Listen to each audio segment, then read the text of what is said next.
Around the world, welcome back to Orlando. Season finale for the ROK Cup USA Florida Winter Tour, and qualifying is about to get underway live here on YouTube, and to everyone here in the paddock as well for VLR Jr as they hit the racetrack.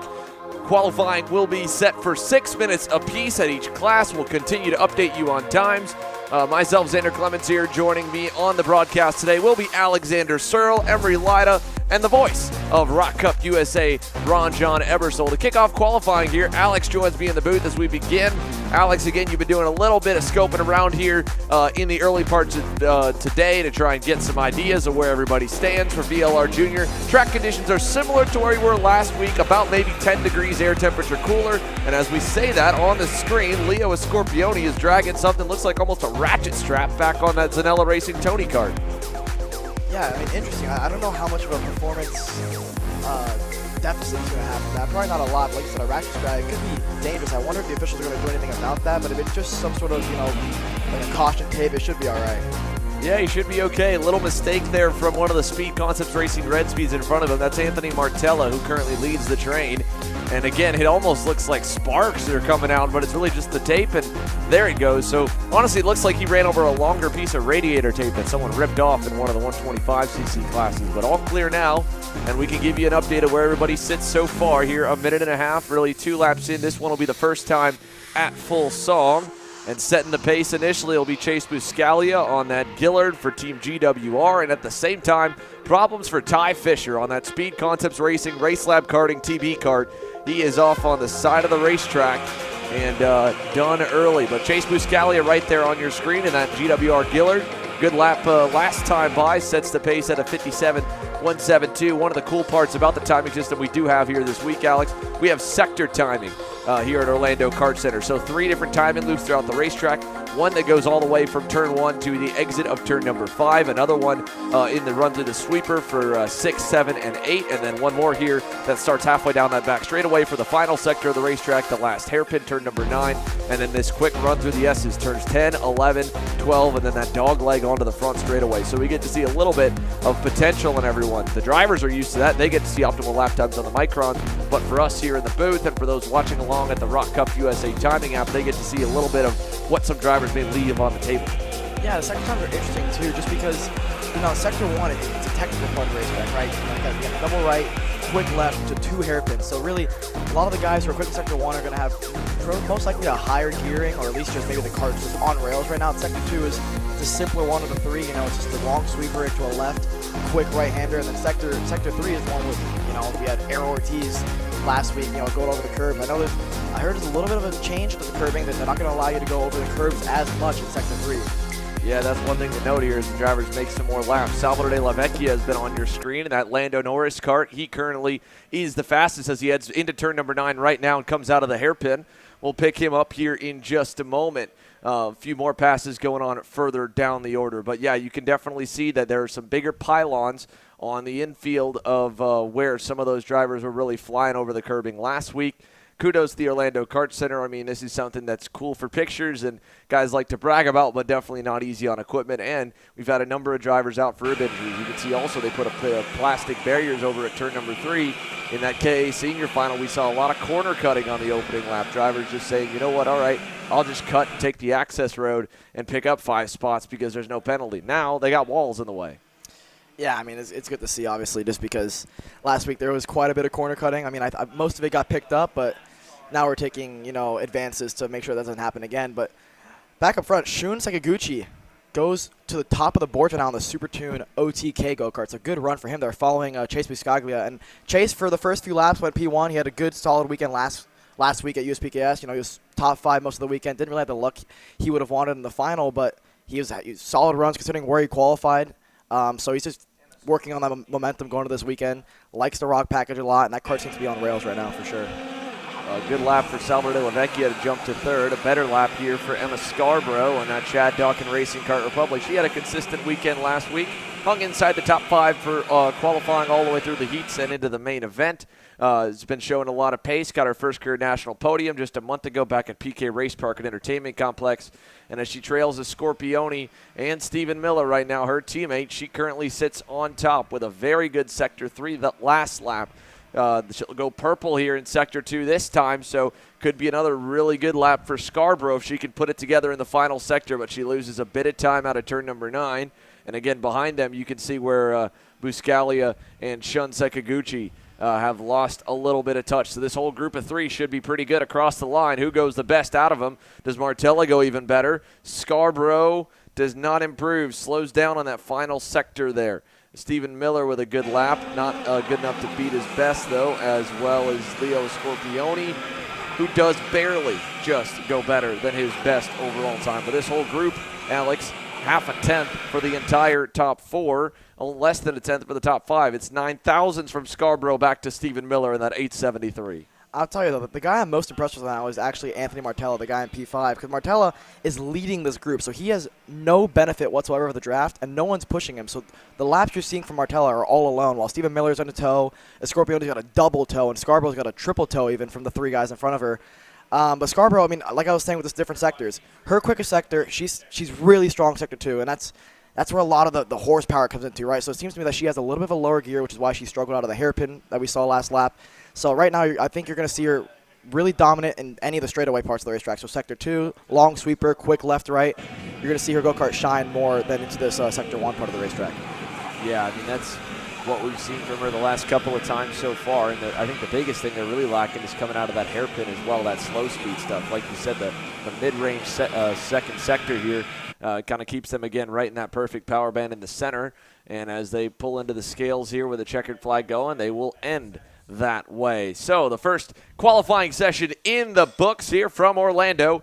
VLR Jr has Emma Scarborough on top. Stephen Miller in second. Scorpione, De La Vecchia, Anthony Martella, your top 5 as they head on into the scale line here. We're going to take a commercial break. When we come back, more action here from Orlando to come. The first class qualified. The rest still have their grids to be set. And stick with us later on this afternoon after about 3:30 p.m. local time. We'll be getting going with the first round of heat races. Don't go anywhere. You're watching Kart Chaser.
Welcome back here live from Orlando Kart Center for the ROK Cup USA Florida Winter Tour. Ron Ebersol joins me back in the booth here, the voice of ROK Cup USA. And again, we were talking just a moment ago. How about that here? Emma Scarborough kicks off first qualifying session. Score 1 for the girls, 0 for the boys so far. So far, so good for Emma. Yeah, I talked to her a little bit earlier today. She was pretty excited about this weekend, so what a great start for her. Excellent. Already on the pole. It's going to be great. Yeah, awesome start for her. I believe her first career national pole as well, if I'm not mistaken. Well, She's then again that's huge. Been on a big upward momentum swing here to start this year. Last month, getting the podium. Right. Again, this weekend she's been fast so far through the week through testing. Was good last weekend for the U.S. Pro Kart Series as well. So cool to see that, and congrats to her. And again, she'll, along with the majority of the field, rack them back up and try to get after it for ROK Junior Qualifying later on this afternoon. However, we're going to jump up an age group. Let's go VLR Senior action for one of the bigger grids it's seen so far this year at 14. Big swing in some classes here, a couple up, a handful down. That's to be expected at the end of a championship. You do normally see the back of the field start to drop out once they lose points contention. But for VLR Senior Qualifying, well, let's take a look back at where they were in final practice here to end off the morning. It was 2 full rounds of practices here this morning.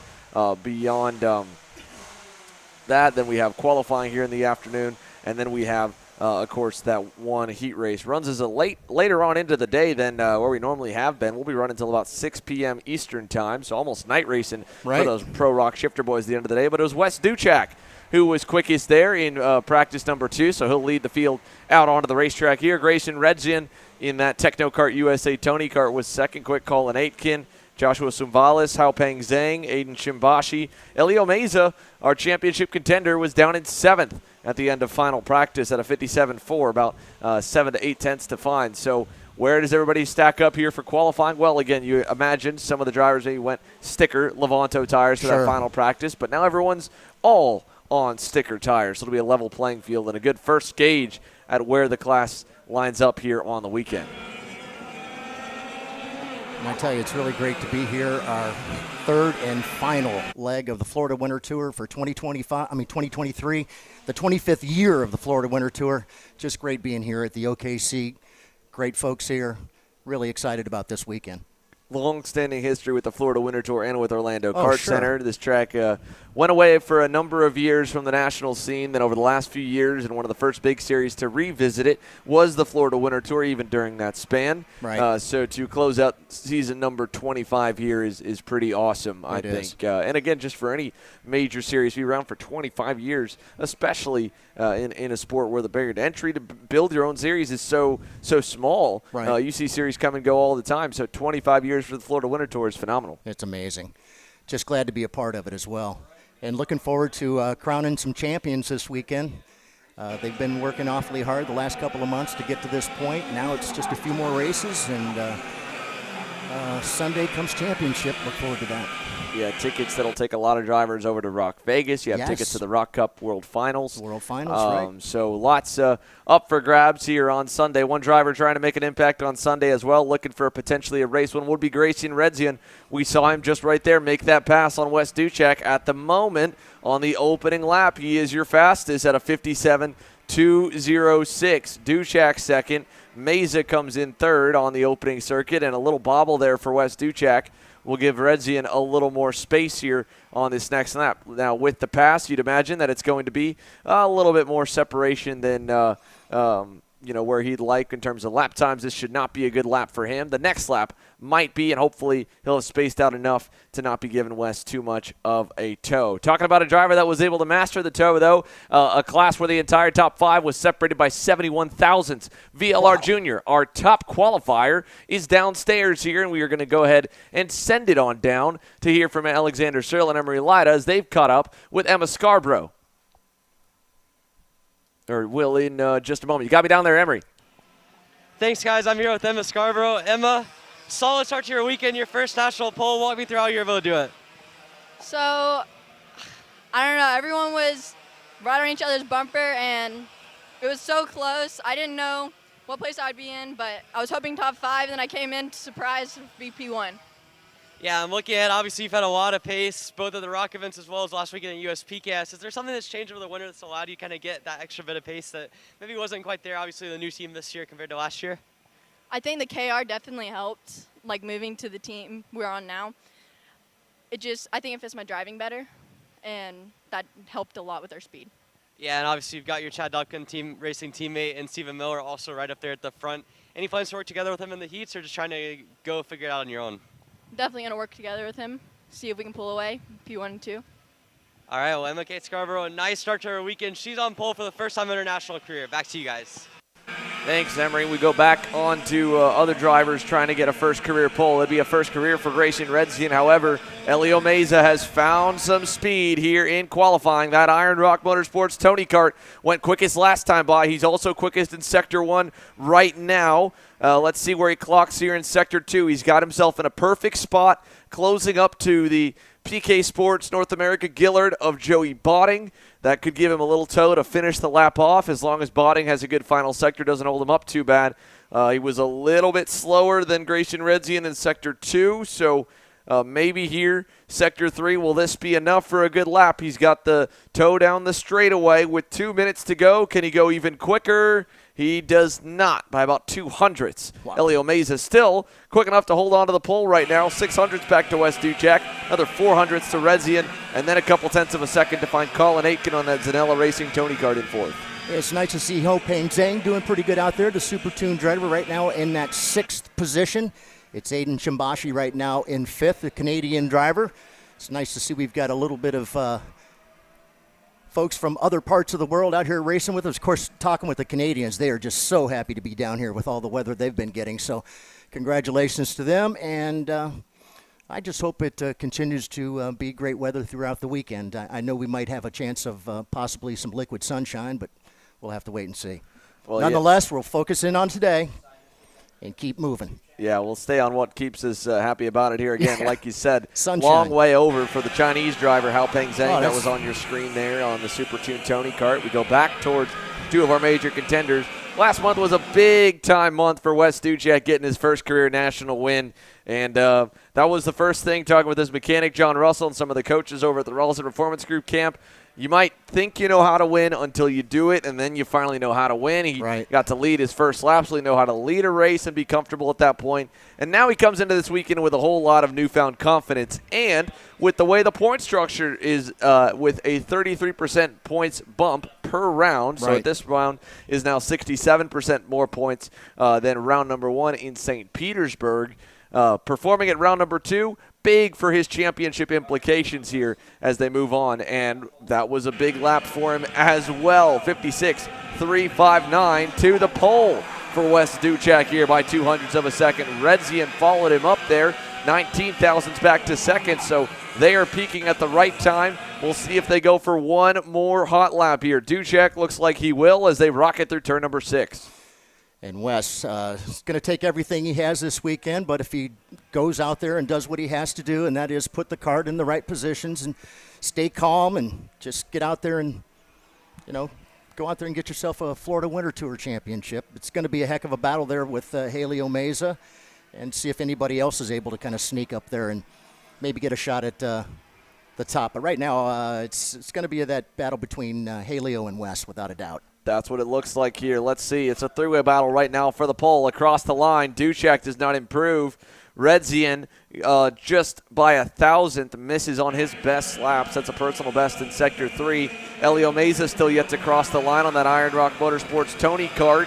We'll see where he goes here in the 927. I think he may be going for more. He might have pulled in early. He was on the other end of the racetrack. No, he just crossed the line now. Elio Meza will not improve from third. So Wes Duchek picks up where he left off, and in official sessions, he's now a month ongoing, undefeated here from the main event on Sunday at PK Race Park to qualifying here on Friday at Orlando. Grayson Redzian second. Elio Meza, 36 thousandths of a second for the top 3. Again, we talked 700s. Thought that was tight for the top 5 in VLR Jr. It's equally tight at the top in VLR Senior. The Zanella Racing Tony kart of Colin Aitken ends up in 4th. The Pro Karting Canada entry of Aiden Shimbashi rounds the top 5. Then again, the Chinese driver Hao Peng Zhang driving for Super Tune USA in 6th. Joshua Sumbales, the Prime Power Team Canadian, goes 7th. Checkered Motorsports has James Brassel, the Midwestern-based driver, ending in 8th. Alex Dalbon in the LFP Racing entry in 9th.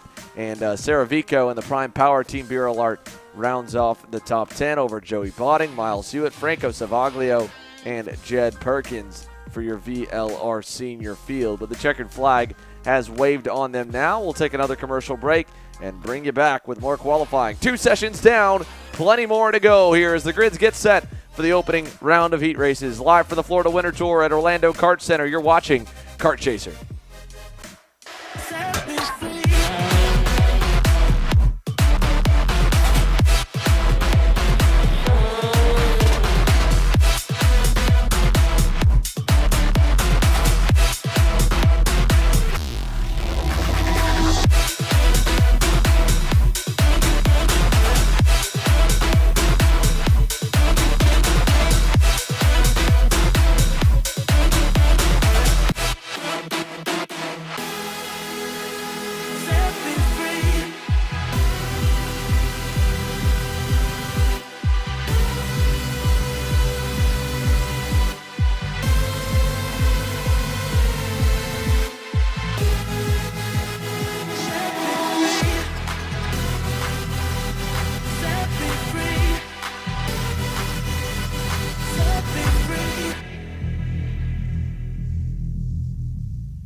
Welcome back here to the ROK Cup USA Florida Winter Tour. Time for the young guns to go out and have some fun. The mini rockers have hit the racetrack, and we got one turned around already in turn number 1 at the far end of the circuit. Looks like it's stuck. Yeah, it just beached on the difference of pavement. That is the 192 of Jackson Morley in the Prime Power Team Bureau Art. Gone around, moved his cart, fire back up. Should be good here to go. There he goes. Little kick, and he's back on his way. Didn't take much, did it? No, not too much. A little tap, and there we go for him. Now get himself back together and get out there and try and put in a really good lap.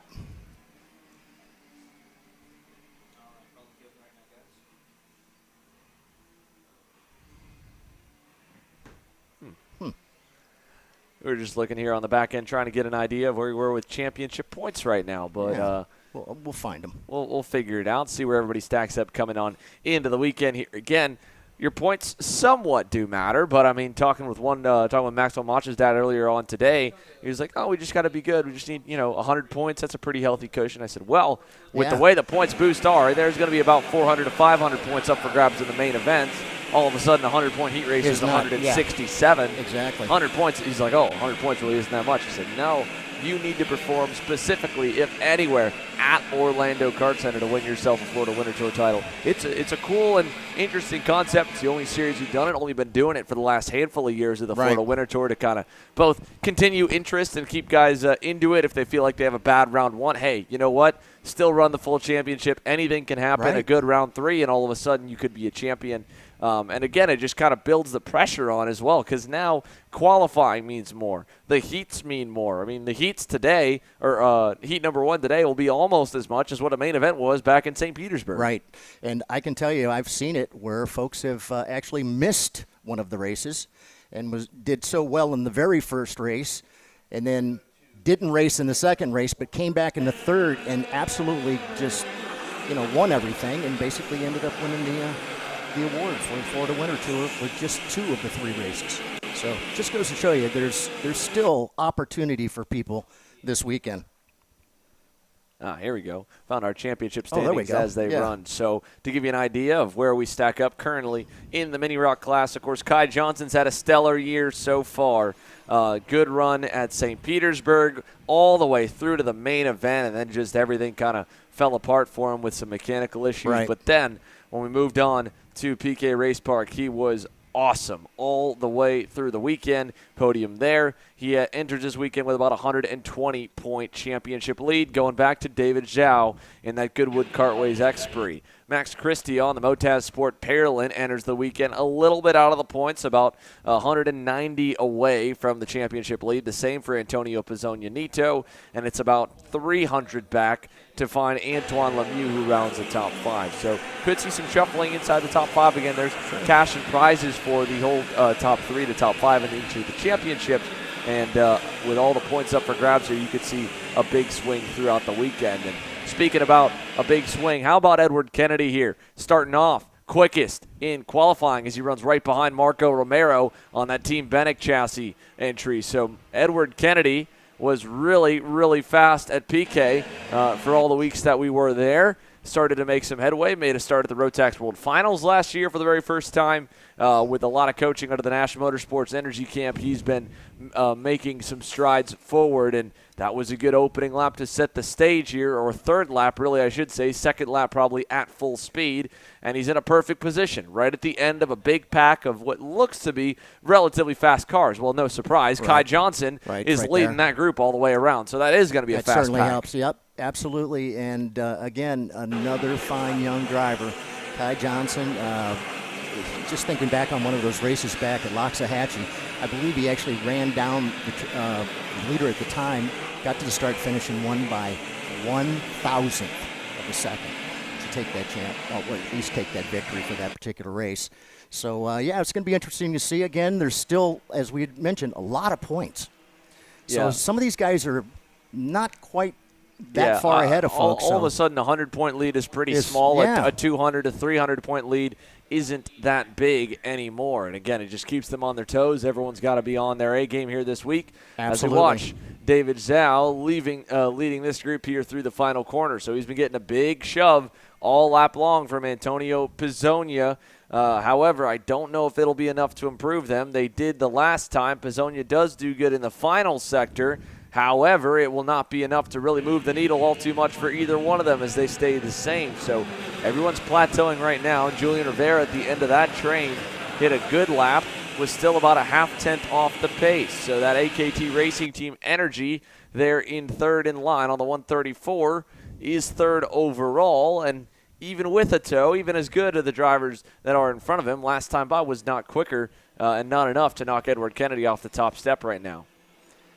Yeah, it's nice to look back down the list there and see a few others starting to make their way up the list. Antonio Pizzonia, right now the Orsalon driver, a 1.487, so minute 487. Not a bad lap for him, and all of them basically in the ones, if you will, getting around. The only one into the 59s was Edward Kennedy with that 59.910. David Zhao, talked to him real quickly, said he, looking forward to the weekend. A lot of these guys are really, really excited about the opportunity they have out in front of them. They've been working so hard these last couple of months. Finally, we're here, the third and final leg of the Florida Winter Tour for 2023. Looking forward to this weekend. Can't say enough. Big pass there by Edward Kennedy. Here he's finally going to make a move at the back of that train over Max Christia. And with the checkered flag waving, though, they're all going to pull on into the scale line. So Edward Kennedy will stay as the quickest. But just a quick lap around him there and a quick lap around the racetrack for Edward is more than enough to put him onto the pole. The only driver in the 59-second bracket there at a 59.910. David Zhao second. Julian Rivera ends third. Declan Deonarine fourth. Marco Romero right behind Rocco Simone, who rounds the top five. Romero back in sixth. Antonio Pizzonia in seventh. Max Christia eighth. Kaiman Johnson all the way down in ninth. He led the parade for the majority of that session, ends 4/10 off the pace. Santiago Namnum rounds the top 10, and that FLC Racing Parolin. Fion Shi down in 11th. Royce Vega 12th. Jackson Morley, Antoine Lemieux, Martin Jaramillo, Luca Popescu, Lucas Ferreira, Max McCarron, Cole Medeiros, Luca Cariotti down in the 20th spot. Then Luke Fedowitz, Geronimo Corral, Melville Dos Santos, Ethan Tyers, and some issues early on for Cole Davidson and the Team VSR Tony Kart. He'll roll shotgun on the field in 25th. But mini qualifying now comes to a close here for the Florida Winter Tour. So a few thoughts again coming on into the weekend. Like you said, Ron John, the rain, the R word, it is threatening as we look, of course, later on, especially into tomorrow. So tomorrow originally was looking at some points 80%. Now it's showing 50%. Sunday all of a sudden looks though 70%, was at 30%. Wow. It continues to shift here. That's something just about Florida in general that you are going to see quite a bit of, different kinds of weather shuffling all the way up and to the we had last some second. of that weather coming across the country anyway. I know that back home in New Orleans it was raining over there, so maybe some of that will make its way over. Hopefully it'll be late in the evening, and we'll be finished with our racing. So, yeah, hopefully again today, a decently long day again, guys. We're running all the way till 6 p.m. local time, Eastern time here as the ROK Shifter Masters come to life. We'll be live tomorrow, first thing in the morning, around 9:30 a.m., I believe, with heat number 2, and run all the way deep into the afternoon. And then Sunday, shorter day, wraps us up here around 2 to 3 p.m. That one's live for KC Premium members. So, again, if you haven't gotten your extra subscription, that's $9.99 a month or $12.99 on iOS devices. So if you want to save a little bit of cash, sign up on an Android or laptop computer. Don't do it on your phone. Keep your $3 in your pocket. It all just goes to Apple anyway. So, ROK Shifter Master firing up on the grid for their final day of action. Again, this was our final weekend of action in the Winter Tour. This was one of the bigger grids for them as well here this week, I believe, from where they've been overall. Lots of consistency throughout, and a few guys returning, including the likes of the one that'll lead them onto the racetrack, Daniel Debos, with his return to the Florida Winter Tour and getting a win in St. Petersburg. Although he said a month ago, it was all about Antonio Pizzonia at Yes. PK Race Park, Yeah. and boy, did he have a leg up on everybody. He certainly did. He just obviously he's had so many times where he's had standing starts in his life, so he absolutely just killed them on that. He was able to jump out there in front, and once he got out in front, he was pretty much gone from the field. So going to be an interesting weekend for Daniel DeBoss. He told me that a lot of the folks listening back home in Peru, were loving the fact that we had talked a little bit about him and heard the name. So big yell out to Daniel and that group from the International Motorsports Group. Well, he was, again, leading them out on the racetrack for a reason. He was your quickest driver from final practice today. Okay. At a 53.204, half a tenth back to Antonio Pizzonia. Only another tenth and a half to find Alex Mueller, who ended third. Scott Presti, a couple hundredths away in fourth. So the benefit here compared to PK Race Park is at least everyone's relatively familiar with this racetrack. A lot of the Florida drivers especially, but, a racetrack that's been around for a long time, running the same layout for a while. Right. You get the field slowly tighten up over time as drivers, figure it out. But I always think talent, to me, raw talent is really being able to be a really fast learner, and that was put on showcase there at PK Race Park with a brand new racetrack. No one had driven up until the race weekend, Right. really. And Antonio Pizzonia is a leg up on the field. But we come here to Orlando, place a lot more drivers are familiar with, and they're able to keep it close, or in the case of final practice, go a little bit better than him. Right. It's going to be interesting to see. Obviously, again, being the Florida Winter Tour, you never know what's going to happen here. With all these extra points, just got to get out there and continue to dominate like he's been dominating those last races. So keep an eye on him. Obviously, Marnie Von Tox out there running around for the 54.979 right now in that third position. Scotty Presti in fourth with a 55.055. And then it's Hugh Templeman. Hugh in the 500 had a nasty incident out in Loxahatchee, but everything was okay with him. And as we say that, Antonio Pizzonia goes to the top of the heap with a 52.828, 52.828 for Antonio. Right now, the 503 out in front. Yeah, Antonio Pizzonia, perfect lap altogether there that time. Purple overall. Now Daniel DeBose goes a little better in the opening sector. Pizzonia goes back on him and answers with a better opening sector of his own, 21.139. So we expect these guys to probably have a little bit of a shorter window. They may not stay the full 6 minutes out on the racetrack. Right. They've already clocked in 3. They've got 3 more minutes left to go. 3 minutes remaining right now as the countdown continues on there. We'll get our countdown on the screen for all of you watching along at home, and keep that updated to keep an eye on how much time we've got in the session. Again, we do apologize about no live leaderboard. That's just an unfortunate consequence of the awkward Apex timing system that's being used. So we don't have live timing, but we'll have our lap counter up for the heat races. We'll have our timer up for here, and we'll make sure that we read through the full leaderboard to give everybody a little bit of airtime if they haven't gotten it enough at the pointy end of the grid. But lap 3, another full purple lap from Antonio Pizzonia. Daniel DeBose. Again, whenever DeBose comes by, he sets what looks to be the quickest time in that sector so far, and then Pizzonia is the next one out there, and he just answers right back. So for Daniel DeBose, he doesn't know it. If he was watching time, he'd probably be a little more frustrated. He's just out there trying to pound laps, but Pizzonia having that rabbit to chase down the road, he's just putting a little bit on him here and there, a tenth here, 10th there, couple tenths in certain sectors at the moment. He's got a lot of tenths overall. It's added up to a 6/10 margin on the field. Yeah, it just goes to show you, he's such a great driver, and he's so consistent, able to get out there and just put that cart exactly where it needs to be. And again, that's how you end up with a 52.475 to a 52.870. So yeah, about 4 tenths back for Daniel DeBose. And now looks we'll like see the 503 slowing down a little bit. I think he's just trying to get himself in a better position to. I think he's probably going to pull in this time here. I think he was getting out of the way, wanted to cool the tires down, cool the engine off. I think we're going to see Antonio Pizzonia come into the scales. Yep. There he goes. Hit his couple laps and peaked and pulled in. Andre Martins did the same. The owner of Orlando Kart Center competing here this weekend. Actually, no, he went out a little bit late. Never mind. Andre was just late to get out on the grid. He goes third right there in the 522. So Daniel DeBose still second on your screen, trying to go for more. Takes a look over the shoulder as he crosses the line. I think we may see DeBose pull it into the scales here this time because he's not improving. In fact, he slowed down at the end of that lap to a 53.87. Alex Mueller awkward place to slow down. What's silly about slowing down if you're trying to reset a gap down the front stretch is you hurt your current lap and you hurt the next lap. So not the place to do it unless, again, you're coming to the scale line. I think that's what we're going to see out of Daniel Debos right now, as he was just on screen for a moment ago, and I think he's headed to the scale line. So Andre Martins, the owner of Orlando Kart Center, using up a little bit of his own curbing aboard the Tony kart. He looks good in it, too. Yeah, looks good. Across the line, where will he go? That time, it is a 53.109. No change for the 522 of Andre Martins as he slides it there through turn number 3. Little drift, He loves this home cooking. You can tell. He's to say the least, he's probably run this layout a few times.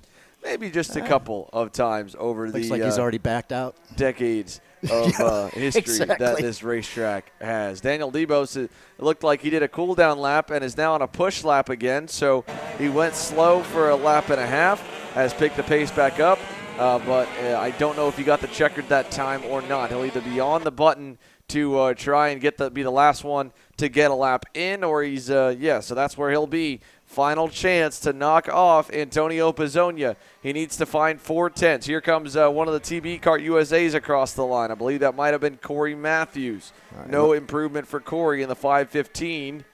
Debos out of turn number 9. Head into the chicane behind him. That's the red and white machine of Scott Presti on the Ralph Schumacher kart for VTM Racing Engines and Racing Team. Presti was as high as 2nd and 3rd early. He's dropped down to 7th on the leaderboards. Debos, nothing on that final lap. Neither for Scott Presti. No one going to improve on their final circuit around as they all cross the line. Luis Gautier as well. He ends 4th. Andre Martins ends in 3rd. And Alex Bueller crawls across the line there just to log that last lap.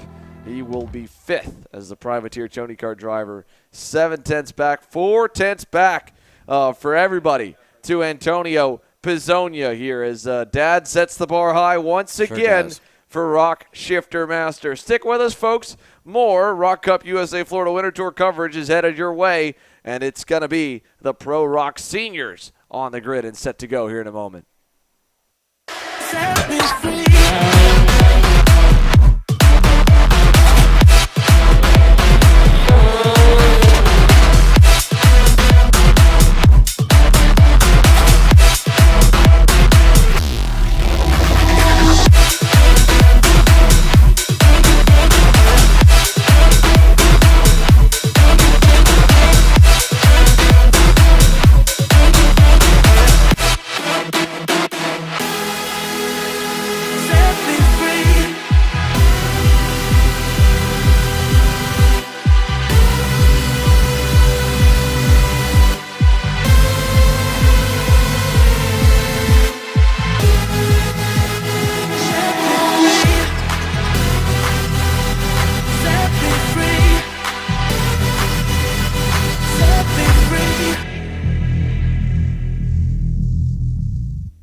If you're looking for your first foray into car racing, the Formula Inter F4 Series is for you. It's an arrive and drive championship costing a fraction of the price of the US F4 Series or USF Junior Championships, utilizing a spec fleet of cars that are randomized at every single round.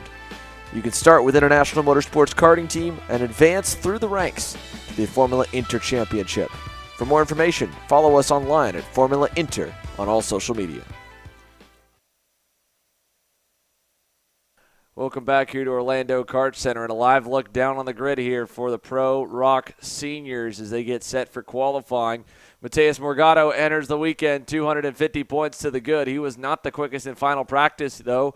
That was a pair of Speed Concepts Racing Red Speeds. How about it from Air Ortiz himself? Jorge Ortiz will be the first one to lead the field out to the green here in qualifying on that number 311 Speed Concepts Racing entry. He has been making some improvements throughout the Winter Championships. Again, it's really only pro race number 4 for Jorge as the rookie looks solid in those black, white, and red colors. Unfortunately, at PK Race Park there, his race ended early in turn number 1, and he was on track for what could have been a top 5 or even a podium day. Coming back here to the U.S. Pro Kart Series last weekend. Deep field. Tough for him to kind of make some headway. Came out decent, kept, crossed the start-finish line and got the checkered flag at the end of the main event, which is all you can ask for in your rookie season. But really, really impressive here aboard the ROK GP Speed Concepts Racing package as, again, he tops the boards in final practice and will get set to take everybody onto the racetrack. Alongside him there, just out of frame, is the 305, another standout rookie in Aiden Ingrata, who was on the fence of whether or not he'd be behind the wheel this weekend, was able to work it out and get after it as the Canadian is really getting into his own groove. Some heat race wins last weekend. He was on the cusp, I thought, of getting his first career pro national win. This could be that weekend as well to do so. The row behind them's got a couple veterans. You got reigning world champion and current points leader Mateus Morgado in the 362 VLR. They're headed off. Diego Ramos on that 313. His teammate is still looking to get himself back to the winner's circle. Been a long time for Diego Ramos, unfortunately, since he's tasted main event honors. And he's been looking to try and just, really remind everybody it's not, Morgado and then Diego. It's two equals that both can get after it when behind the wheel. And how about a third one joining that red army there that just came through the view? Alessandro DiTullio here made a big, big wave with the switch to the Prime Power Team operation for what will be a full year of not only U.S. Pro National Racing, but Canadian Nationals as well with the Canadian-based outfit. So that's exciting. He's been with the Paralympic USA team for a long, long time, dating back to his days in junior. Almost, I think, either 4 or 5 full seasons for Alessandro DiTullio. But now here with the Prime Power Team VLR machine, he has started off last week with some good speed, some bad luck, some bad decisions, honest mistakes on his own part, even to his own admittance, but resets and gets to get after it at a racetrack that a year ago in one of the biggest fields we've seen in 125 pro racing with the U.S. Pro Car Series, nearly 70 X30 seniors strong, he was the only one that could really hold a candle to Ryan Norberg. So he knows how to get around Orlando Kart Center. He certainly does, and he's a fine young driver. It's great to see him here racing with us. Look forward to his results this weekend. It's been a while since we've actually talked about it, Alessandro. But good to see him out here. Zachary Claim and DeMello out racing with us this weekend as well. I talked a little bit to Zach earlier. Pretty excited about it. Just, obviously probably not in contention. Obviously missing the race, but it's going to be a battle. Yeah, you probably could go maybe 5 down in this particular group. I think so. I mean, and that's been the case of it all season with about 5 to 8 contenders throughout. Unfortunately, again, this weekend we lose Connor Zillish. We pick up the Wild Man ZCD and that International Motorsports Lenzo kart. The 2 Speed Concepts Racing rookies are coming along right now. They're quickest on the outlap, so we'll see how they do on lap number 2. Morgado a little quicker than both of them in Sector 2. Their Sector 3 times are good. Ingrata goes quickest. Alessandro DiTullio, he goes 3rd. Morgado finds a little more. And Mateus Morgado in the 362 sets the new bar out of 54.231. Moves Ingrata to 2nd. Ortiz still 3rd. DiTullio, and then Claim and DeMello, your top 5, 2.5 tenths of a second. And looking further down the list there, I saw that Blake Nash was kind of falling down the list there. So obviously his time that he had put there, the 55.299, going to have to do a little bit better than that to move up the list here. But a 54.231 for Mateus Morgado right now has him sitting on the pole. Of course, he is right now the leader going into the championship weekend this weekend. Aiden Ingrata, the professor, right now sitting in that 2nd position, the Canadian Speed Concepts driver. He's such a nice guy. He's so focused, though. That's what I told him. I said, you're the professor. You look like it. You're very much into it, and he just needs a good weekend this weekend as well. The kid's been coming out of his shell quite a bit over the last couple weeks here. He's gotten a lot more confidence. I think a lot of that's been to his on-track performance. However, I agree. It is shuffled again at the top. Morgado has found 2 tenths on everybody. Diego Ramos, the next best, a 10.5 back now. Blake Nash starting to make some noise. He joins the party in the top 5, goes to 4th. DiTullio also gets into 3rd. We'll see if anyone's got anything left in it. Blake Nash right there in a great spot. And, again, his big story here so far this year has just been not so much a lack of speed. He was our Pole Award winner in St. Petersburg. He was the closest to Morgado in PK. And for what is his, again, 2nd full pro national season, starting to get a little bit more comfortable at racing in this level with this many talented guys. And right now, he's following Zachary Clayman, a mellow driver that's made 10 IndyCar starts, including the start of the Indy 500 and multiple seasons and podiums in Indy Lights. So, and there he goes, passing him at turn number 4. So Blake Nash making progress really on the racecraft side. Again, finding his own footing, similar case to Aiden Ingrata and to Jorge Ortiz, as we mentioned earlier. But I think he's found it, and again, he chases Morgado in the championship currently. P2 in the points, about 250 or so markers away. As now with DeMello out of the way, he'll have clear racetrack till up the road he could get to Nolan Bauer. Going further back, let's pick up there's Elio Meza, and that Iron Rock Motorsports Tony Kart headed down to turn number 9.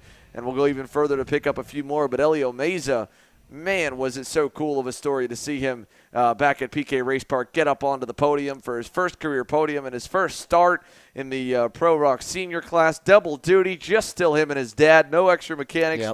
And shoestringing it with a go-kart from the back of the warehouse. That's all. What did they say, 2014 or something? 2014, almost as old as he is here, just 15 years old. So really, really impressive stuff for Elio Meza there. Right now, he's a little bit further back, only 3.5 tenths to find. That would have put him second in ROK Shifter Master. Right now, here in Pro ROK Senior, puts him in 8th, and only about 15 thousandths up on Nolan Bauer, and another 100th back on Nayland Shaw in that Racing Edge Motorsports Cosmic, who I think is the driver just up the road from him. That's the difference of a toe, a couple hundredths of a second here. But the timer is ticking down now. We'll see if who gets a lap in before the checkered flies. I think these guys are going to get burned by the clock, and the checker will come out onto the racetrack here before they can start a final lap. And there it is. Out. Flags out there from head flagman Justin Dittrich. So who gets another lap? It looks to me like if Morgado or Ramos wanted to, they would get another. And Morgado is going to head into the scales, so he will not go for more. Ingrata pulled in early. Here's Nolan Bauer. He'll dig for another lap. So see if he can improve. Yeah, let's see if there's anything left in that Prime Power Team VLR driver. Zachary Clayman DeMello still going for some more action here. ZCD currently sits down in the 12th position. He was pretty high up early on, and around has gone Nolan Bauer in the braking zone at turn number 9. Yeah, not a good thing to happen right there. He was sure hoping to get one more lap in before he had to take it in, and unfortunately he ends up spinning around, and he'll just have to take whatever it was. What was it? His last lap was a 54.512 for Nolan. That right now would have him slotted into the 9th position. Unless we get any changes here. It does not look like it. Still waiting. I thought there was a couple other carts. That was the last ones going by? Yeah, that was a full wrap on it. So Mateus Morgado by just 3 thousandths of a second over his teammate Diego Ramos ends as the quickest here in qualifying, and he'll collect the pole award bonus points, extend that championship lead, and line up for an all-Brazilian, all-PSL karting, all-Bureau Art front row this afternoon for heat number 1. In fact, it's a Bureau Art 1, 2, 3 with Morgado, Ramos, and Alessandro D'Attulio there on that Prime Power Team entry, a 10th and a quarter back. Ingrata 2 tenths off, ends 4th. Blake Nash rounds your top 5. Then Sebastian Blanco and that Orsolon Racing go to green and black Tony Kart up to 6 by the end. Jorge Ortiz in 7th, Elio Meza 8th, Nolan Bauer and Nayland Shaw your top 10. And again, he mentioned DeMello. He floods back to 12th and will end there. It's Bernal Valverde 11th, DeMello 12th, Frankie Esposito in 13th, Kevin Cavedo 14th, Lucas Nanji, Geronimo Gomez, Nolan Hofreiter, and Samuel David. And that VSR Tony Kart will start tail end Charlie in Pro ROK Senior in 18th. Master ROK getting set to go now here as they begin to fire the engines up and get set. And if I'm seeing that correctly, that Tony Kart suit at the back, Alex Mueller pulling double duty in Shifter Master and Master ROK GP action. 2 of the faster classes here in heavier go-karts. That's a lot of laps, maybe a little physical fatigue for the guy. He's putting himself through it this week. Putting a little extra work in for sure. Well, you know, it's always difficult enough just to get out there and run in one group, but to run in 2, wow, you better be physically ready to hang on, because it's going to take a lot this weekend. Yeah, let's see who ends up quickest here for Master ROK as they slowly roll onto the racetrack. For the Master ROKers in final practice, well, the quickest was Andre Nicastro. No surprise there. Super, super talented driver in that Racing Edge Motorsports Cosmic outfit. His teammate, former teammate, Danilo Romalo, ran with that group for quite a while, but in that Motul and U-Race Tony Kart, he ended second. They're a couple tenths back. Martin Stone as the Privateer LN Kart third. David LaPlante, the Canadian fourth. Mario Barrios and that Rawlson Performance Group Cosmic rounded off the top five. Then it was Andres Fonseca, Alex Mueller, Scott Carapolati, Sylvain Colombe, and John Stanescu for the 10 ROK Master drivers here. But there's already Danilo Romalo picking up on one. He goes by on not sure who that was that he dropped behind a moment ago. I think that might have been David LaPlante, but I'm not 100% sure. I know that's obviously Andre Nicastro, first driver out of the pits, giving himself a nice and healthy gap, and will set himself up for a good lap, hopefully here on lap number 1. He was quickest in Sector 1. Martin Stone, a little better in Sector 2. Stone actually on that REM Cosmic, so can't call him a privateer this week as he's pitted with Kevin Monteith's outfit. So he's out there running on his own. Right now, what was his last time he came by? Hasn't really gone around past the start-finish for the first time. Oh, ends up with... He was just a little bit slower that time there. Slower. Good Sector 3. Not as good, though, as how about Mario Barrios.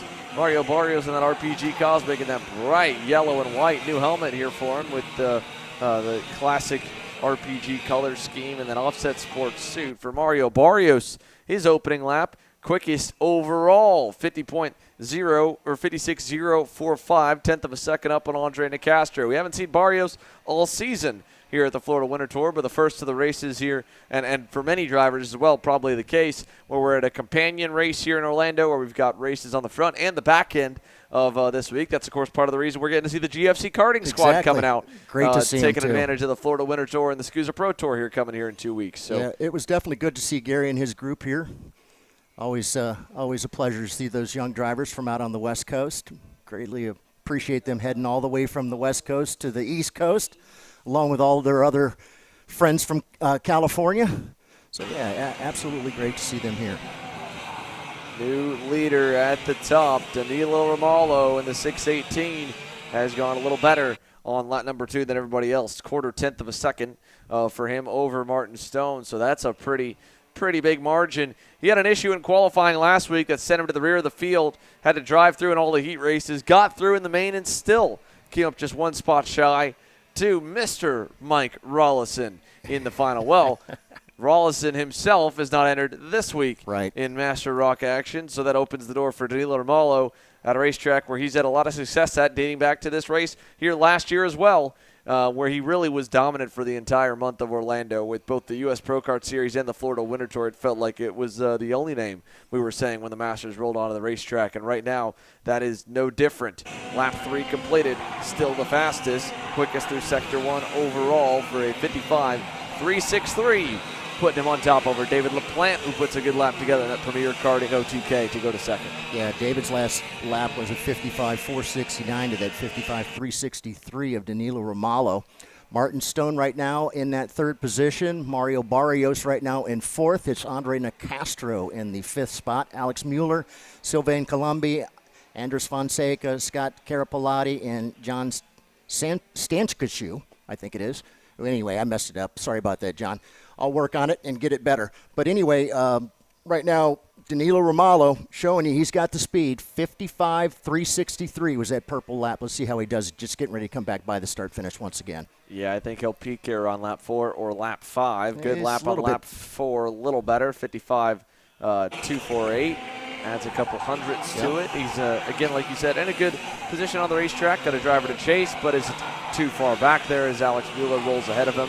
Mueller now going to drop in line behind Danilo Romalo and follow. And then there is a good look at David LaPlante in that 664 or 684 machine here in Master ROK Qualifying. Let's go down here to the grid as well. Alexander Searle has caught up with our top qualifiers. The front row is looking pretty red here for Pro ROK Senior. Alex, take it away.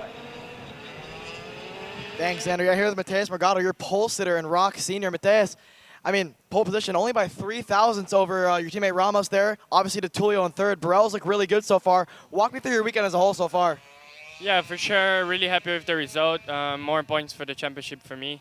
So yeah, really happy to be top 3 bureau. We can prove that the material is working, and I'm really happy for that. So yeah, been having a good week so far. So I hope all the best for the heats, and let's see what we can do. Yeah, I mean, you mentioned the championship. Obviously, you're coming into this weekend with 230 points over second place. What's your mindset going into this weekend, knowing, you know, all you really need to do is finish these races? You have a bunch of guys behind you who are going to try to, you know, go after you a little bit. You know, what are you thinking going into the races? For sure, I want to win the race like every other driver, but when you're like this tight with the championship that you just basically need to finish to win the championship, you want to take care. So it's what I'll be doing.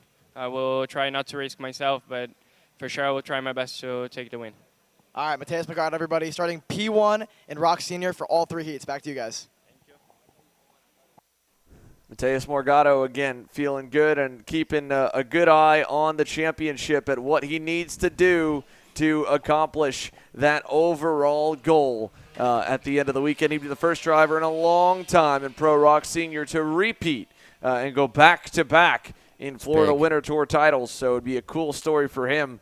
Again, the last driver to repeat a headline division as a whole was A.J. Myers a couple of years ago, going on, I believe, a three-peat run, originally with the Croc Promotions machine, and then 2 years in a row with the Magic Cart before the big man Danny Formal stepped up and swept the entire championship in 2022. But no changes while you went away to that interview. Danilo Romalo is still top of the boards in Master ROK Qualifying. David LaPlante second, Martin Stone third, Mario Barrios and Andre Nicastro, your top 5 as they pull into the scales. Let's go down to the other half of that front row, making it up for the PSO karting bunch. Diego Ramos comes up 3 thousandths of a second shy from knocking off his teammate, and he's standing here with Emery Lida. Emery? Thanks, Sandra. I'm here with Diego Ramos. Diego, it was a pretty good qualifying for you. Obviously, you were quite a ways back on the track from everyone else who was kind of in the top 5, but still put together a lap that looked like it was going to be good enough, but only 3 1,000ths short. First off, walk me through that lap, and second off, how's it feel to be just almost there? Yeah, my lap was like almost perfect, but I'm really happy with the results. For sure, it's good for the whole team. P1 and P2, like by 3 thousandths, and we know we had the speed, and then was just put a lap together. Yeah, and we were talking about the tires this weekend, obviously with quite a bit of fall purportedly, and you've got 3 heat races and a pre-final to come. Now that you're starting on the front row, good track position, does that kind of change the approach you're going to take in terms of tire management, or are you looking for more of an aggressive approach to the heat races? I mean, I think these tires getting used too fast. Let's see what we gonna do for the hits. Gonna speak with the team and see what we need to do. All right, Diego Ramos, a strong start to this weekend. He'll start on the outside of the front row in second position. Back to you guys. Thank you, Emery. Here again, Diego Ramos, like he said, really good for the team.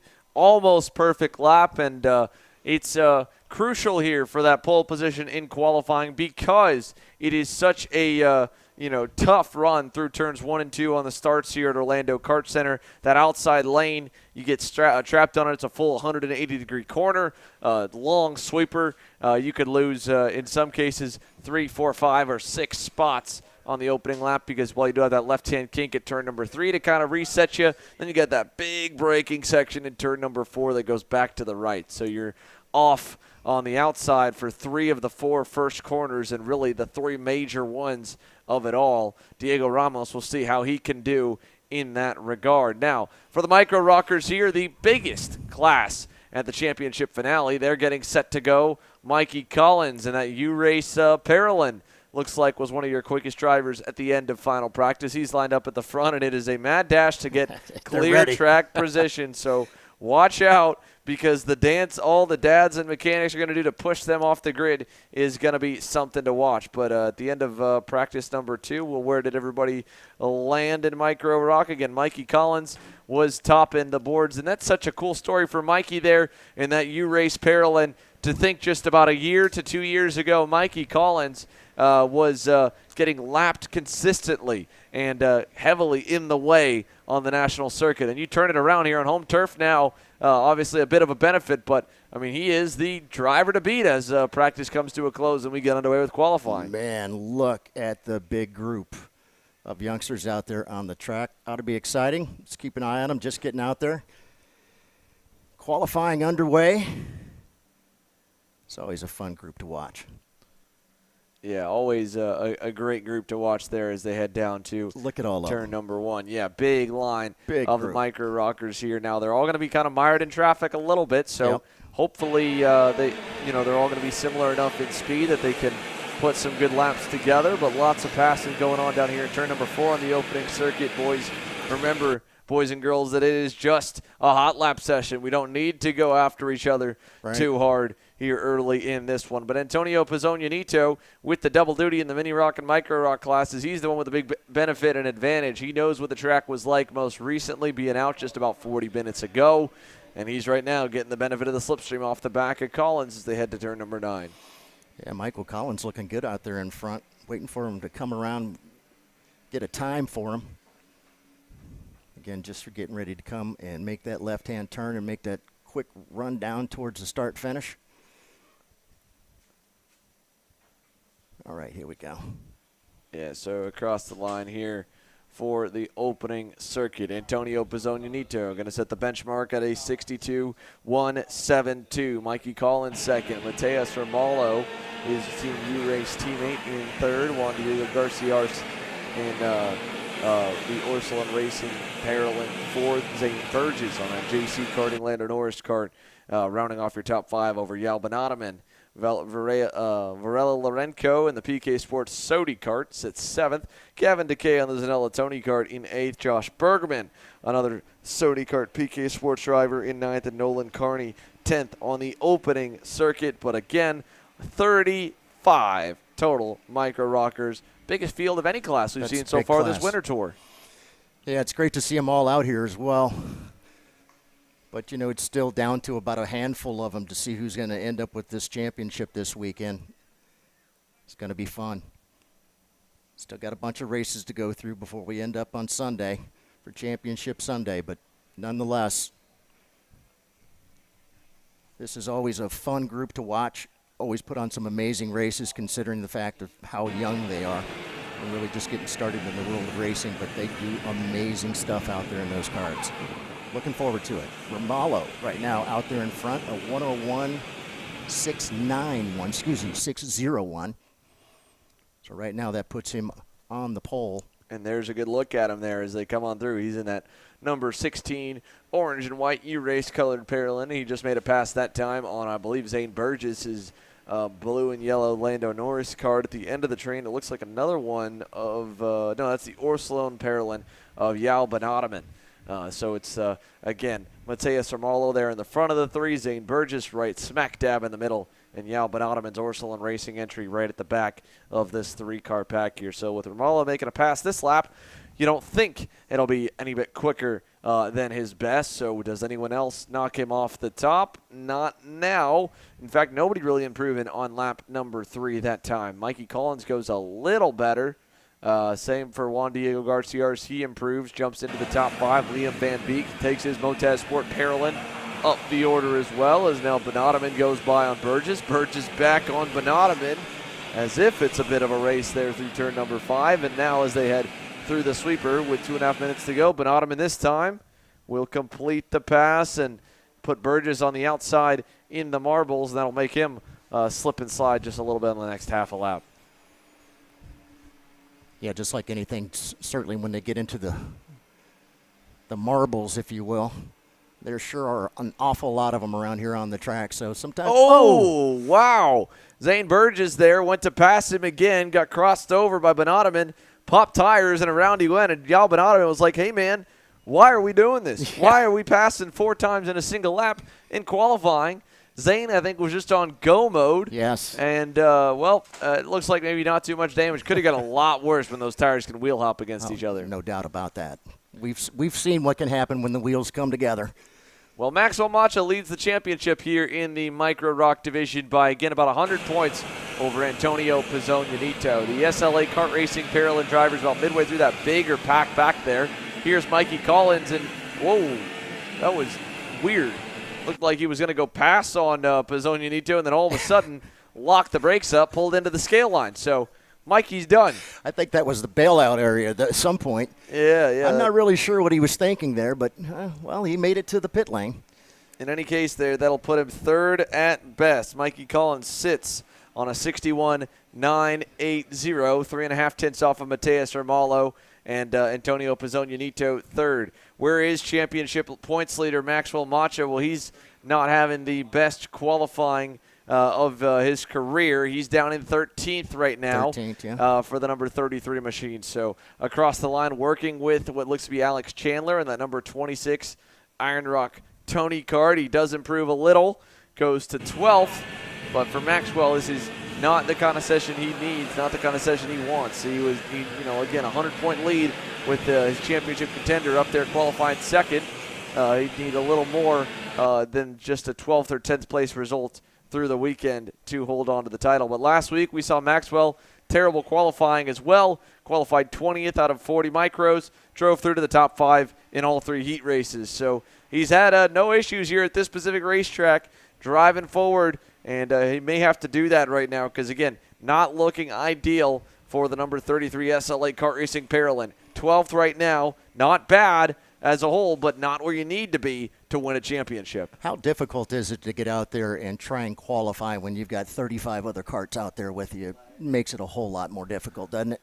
Yeah, it does. I mean, there's so much thought that goes into it, right? You kind of debate whether or not you want to do what Max is doing and try and find a dancing partner and push through the session, but you worry if that guy ends up being slow that you got to dump him, or he could be blocking you on a good lap or make a mistake. Again, you kind of are putting your fate partly in someone else's hands to put the lap together, but there is, of course, that potential benefit of a couple tenths of a slipstream effect. Right. So you maybe don't take as much of the risk by going by yourself and give yourself a big gap, which it's very easy. You can see right here, half the racetrack is still empty even with 35 karts on it. Right. So you can go and gap yourself. Again, you just take less risk of getting held up, but you also lose that potential bigger reward of getting a big-time tow. And in this case here, looks like it's paid off for Mateus Romalo. That one lap he had early on was good, but even laps after that still would have been enough for the pole. So junior rockers are starting to suit up, put their helmets on, and hop into their karts. Anthony Martella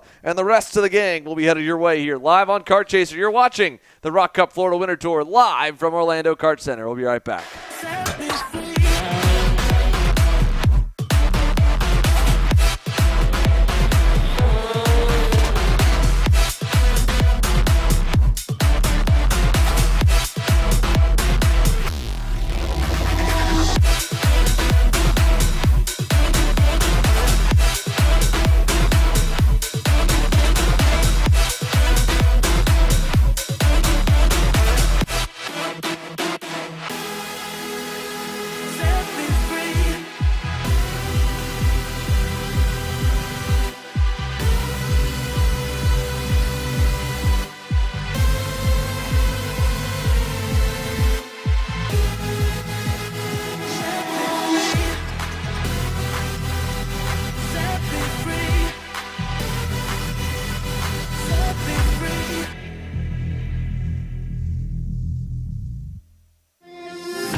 check that out there. The ROK officials playing a little bit of catch there, having a catch, playing catch with water bottles to get them. Yeah.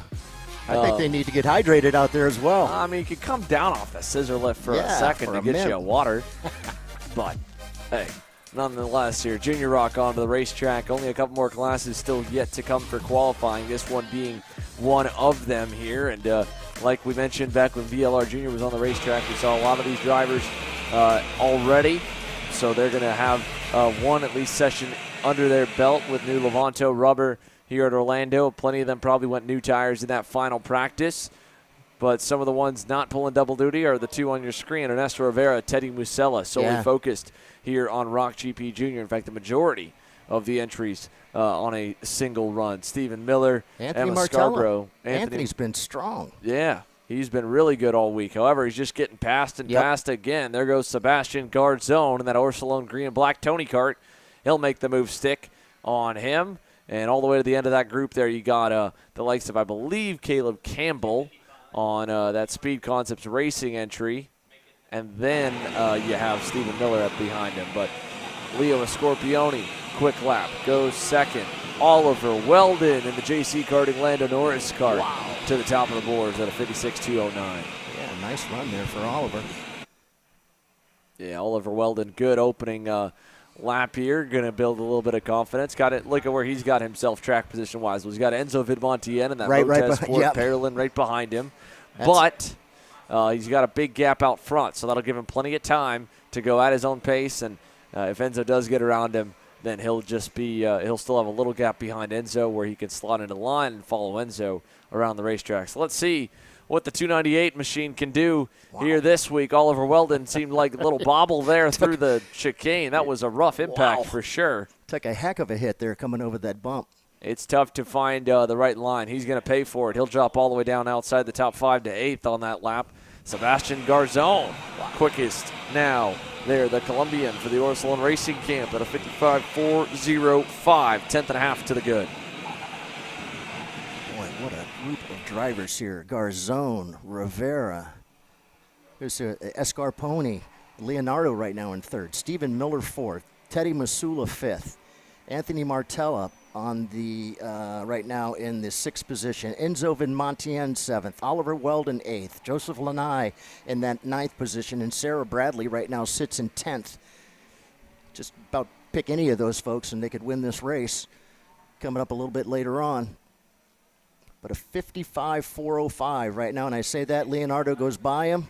And then Sebastian Garzone goes right back with a 54.997. First one's down into the 54s. Musella with a 55.098 right now is in 2nd. And Ernesto Rivera, 55.099. 1,000th of a second difference between he and Musella.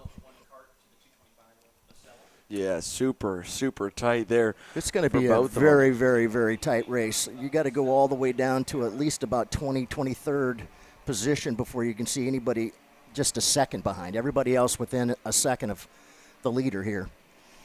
Yeah, and I think, again, all 3 of the drivers here in this group, right, this is your top 3. Rivera is 3rd, but he's the one towing the line. Right. So you factor in maybe a 10th, maybe half a 10th for the slipstream. All of a sudden, 1/10 spread for the top 3 doesn't even look that big anymore. Rivera that time, though, towing the line, goes quick enough to outrun the line. He goes to the top, 54.922 for Ernesto Rivera. Garzone at the end of it still holds on to 2nd with his lap before at a 54.99.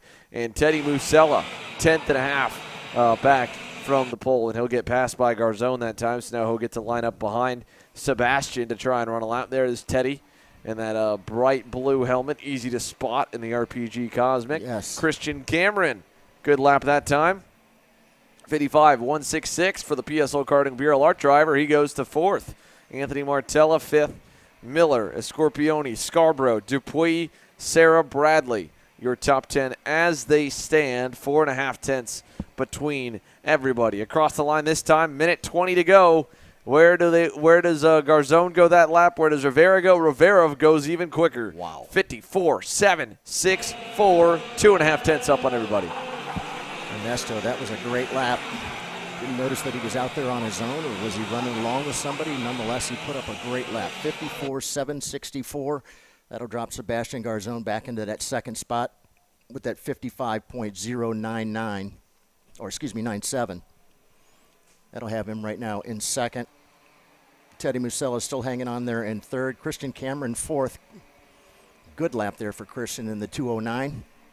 Great to see him back out here racing with us.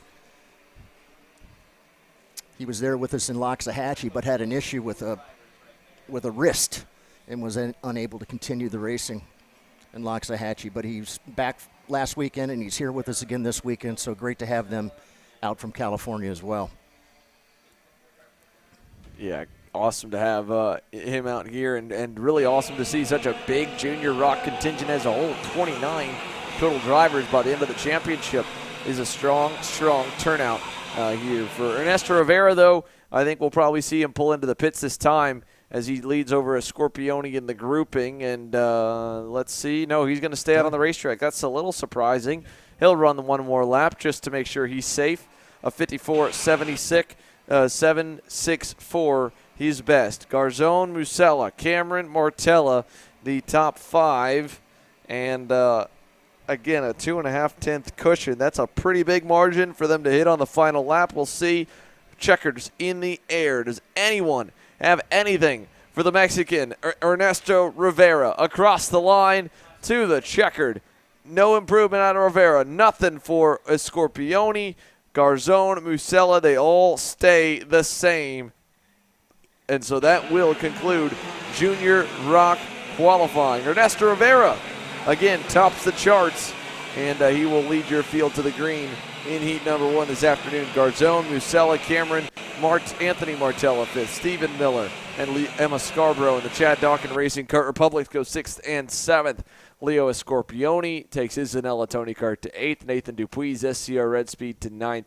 And Sarah Bradley on that Motaz Sport Paralyn rounds off your top 10. To take a look at where the championship lies coming in to the weekend in Junior ROK, well, of course, Ernesto Rivera was dominant at PK Race Park, was dominant at least consistently at the front. I don't know if dominant's the right word back at St. Petersburg, but a couple main event wins has him with a very healthy points margin. But his heats have been so-so, up and down through the heats and the pre-finals.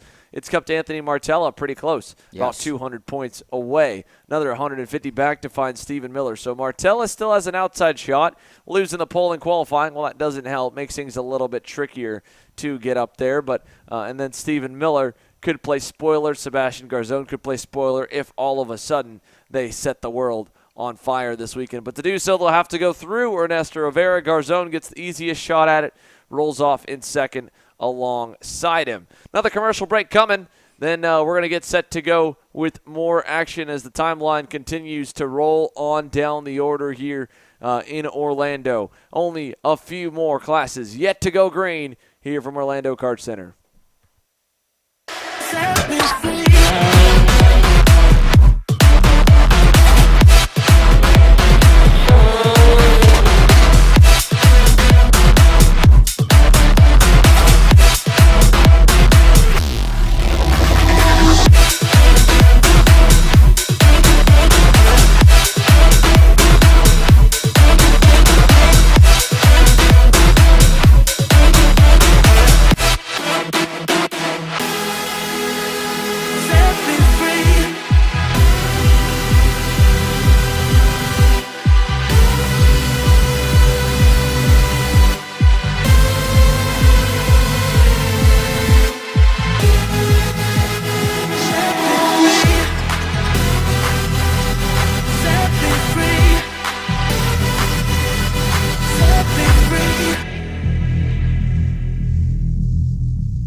If you're looking for your first foray into car racing, the Formula Inter F4 Series is for you. It's an arrive and drive championship costing a fraction of the price of the US F4 Series or USF Junior Championships, utilizing a spec fleet of cars that are randomized at every single round.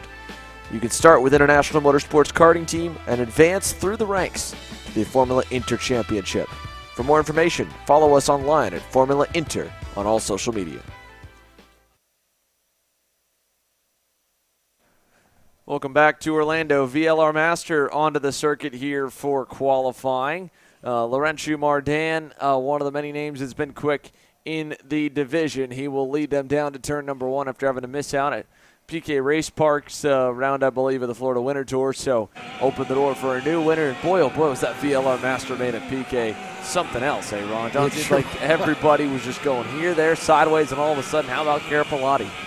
I told him that. It was one of the greatest calls I'd made in a long, long time. See, one of the older guys win was a great thing.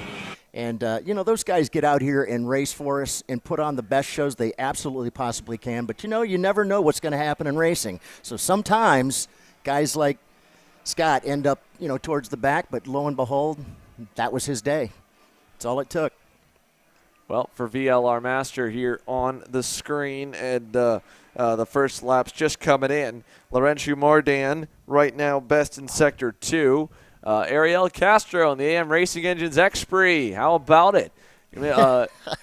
He's probably only got a little bit of time left here before his twin boys start tearing everything up here in kid karts. He's got them with kid karts for testing right now, but they aren't racing yet, which means dads can still play a little bit and not worry about having to wrench on their machines as well. Unfortunately, he comes up a couple thousand shy on the opening lap. Setting the bar initially will be Laurentiu Mardan, but only 9,000s back for the AM Racing Team driver and the engine builder for a number of competitors here in the paddock, including your pole award winner in Pro ROK Senior in front row in Diego Ramos and Mateus Morgado. You can see him there hopping the curbs. There we talk about Danny Formal liking to jump a go-kart. Watch Mardan. He goes through here in the final sector this time. Pretty easy going. Next lap by, we'll watch Ariel come on through that final section of the racetrack. He is going to be flying that thing, 4 wheels jumping into the air. I've heard that about him, that he can be quite an exciting driver. So let's keep an eye on him as he comes through turns 2 and 3 there. Yeah, he took a little bit of curve there in turn number 3. Just a little bit, yeah. Here. Even clips it a little bit in the hairpins. Again, very similar to Danny, very similar to even bigger drivers. Ariel's a relatively tall guy, but not overly tall in the go-kart, as you can see. Looks pretty natural there. He's going to get a lot right here at turn number 7. Bam! Right on over it. And then as they go back to turn number 9, they'll set up for it. He's still trailing and losing a little bit each lap to Mardan. He's better than him in the middle sector. This time he was better than him in Sector 1. So this could be the money lap for Ariel Castro. Quickest overall Sector 1, quickest overall Sector 2. Watch him right here. Boom 1, boom 2. Actually not as heavy as I expected. Jumps the curb on the infield at turn 12. Haven't seen a lot of guys do that to rotate. Does it work out here for Sector 3 to go purple? Yep. It does. 57.904. Ariel Castro to the pole by a 10th and a quarter. That was a great run by Arrow. Great to be able to sit here and watch him go. He looks over there and sees he's number 1. Like he's already flipping the visor up a little bit. He's feeling good out there on the track. So perhaps that was the run he was hoping to get, and he'll probably take that kart and go ahead on in. Yep, looks like he's going to go and hit the scale line. So Ariel Castro right now in front, that 57.904 to the 58.196 or a 58.026 will be the best time so far for Laurentiu Mardan.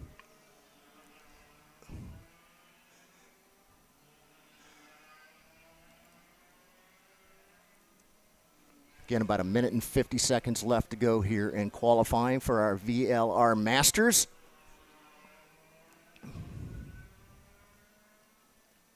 Yeah, minute 40 to go here in VLR Master Qualifying. Ariel Castro, 10th and a quarter on Laurentiu Mardan. These are the two drivers we have been talking about the most. But how about Daniel Callargas Costa right there in the black and white livery here. Works for Orlando Kart Center. Normally you see him doing just a lot of driver coaching, mechanic work, whatnot. But if the boss, Andre Martins, is going to play, well, he said, you know what, Daniel, you can go have some fun too. And how about it? Look at him. Third now here on the time charts over Robert Valenzano in the Goodwood Kartways X-Prix.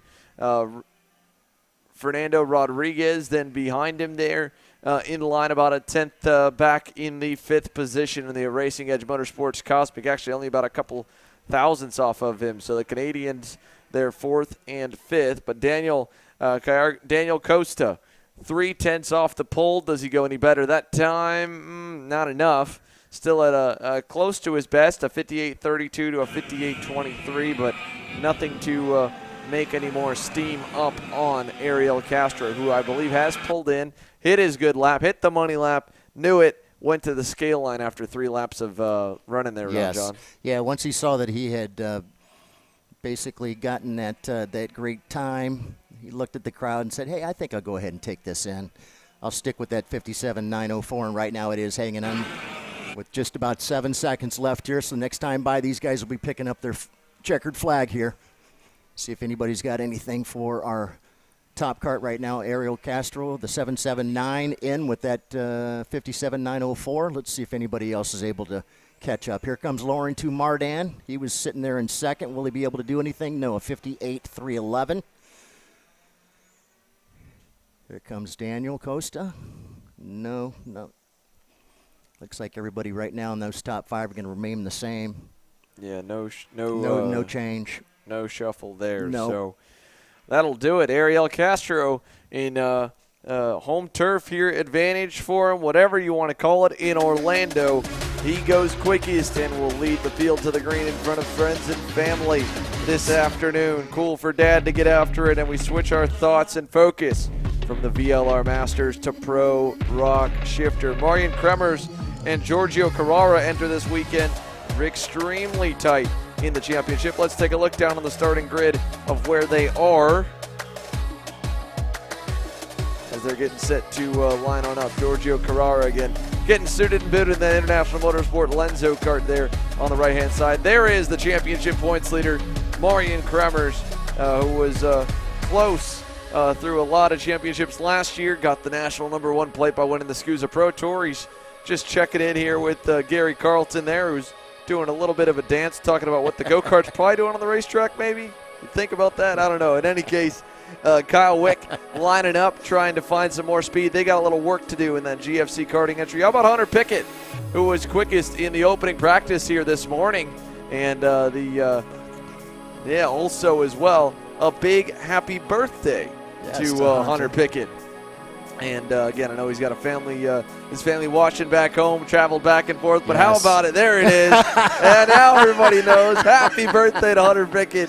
Now we're going to throw his mindset off before qualifying, but he's going to get swarmed by everybody, as he should. Super nice guy, real gentleman in the paddock. He has a lot of respect from a lot of people about the way he drives. And again, this weekend, good to see that he's got a lot of pace. He was second in the final practice, quickest in first practice. He'll be right up there alongside Kremers when they head onto the racetrack here in a moment's time. So again, cool stuff for Hunter Pickett, and a happy birthday from all of us at Kurt Chaser to Hunter as he gets set to get after it here for qualifying. On St. Patty's Day. On St. Patrick's Day. How about that? Yes, indeed. Yeah, just again, a good thing for Hunter. He doesn't drink, so he doesn't have to worry about going out late tonight. Won't be celebrating too hard. It'll be. And he's also expecting another child as well, I heard. So you were dropping all kinds of bombs on us today, man. I talked to his poor dad. guy's trying to just focus on his go-kart and reminding him again. Boy, oh boy, oh boy, and it's going to be a boy. So how exciting is that for Hunter? That's cool. That's cool. It really is. It's great to see his dad out here as well.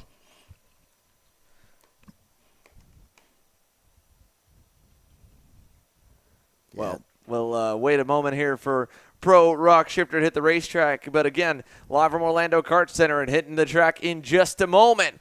The final round of the Florida Winter Tour and the final qualifying session of the Florida Winter Tour for 2023 just getting set to go.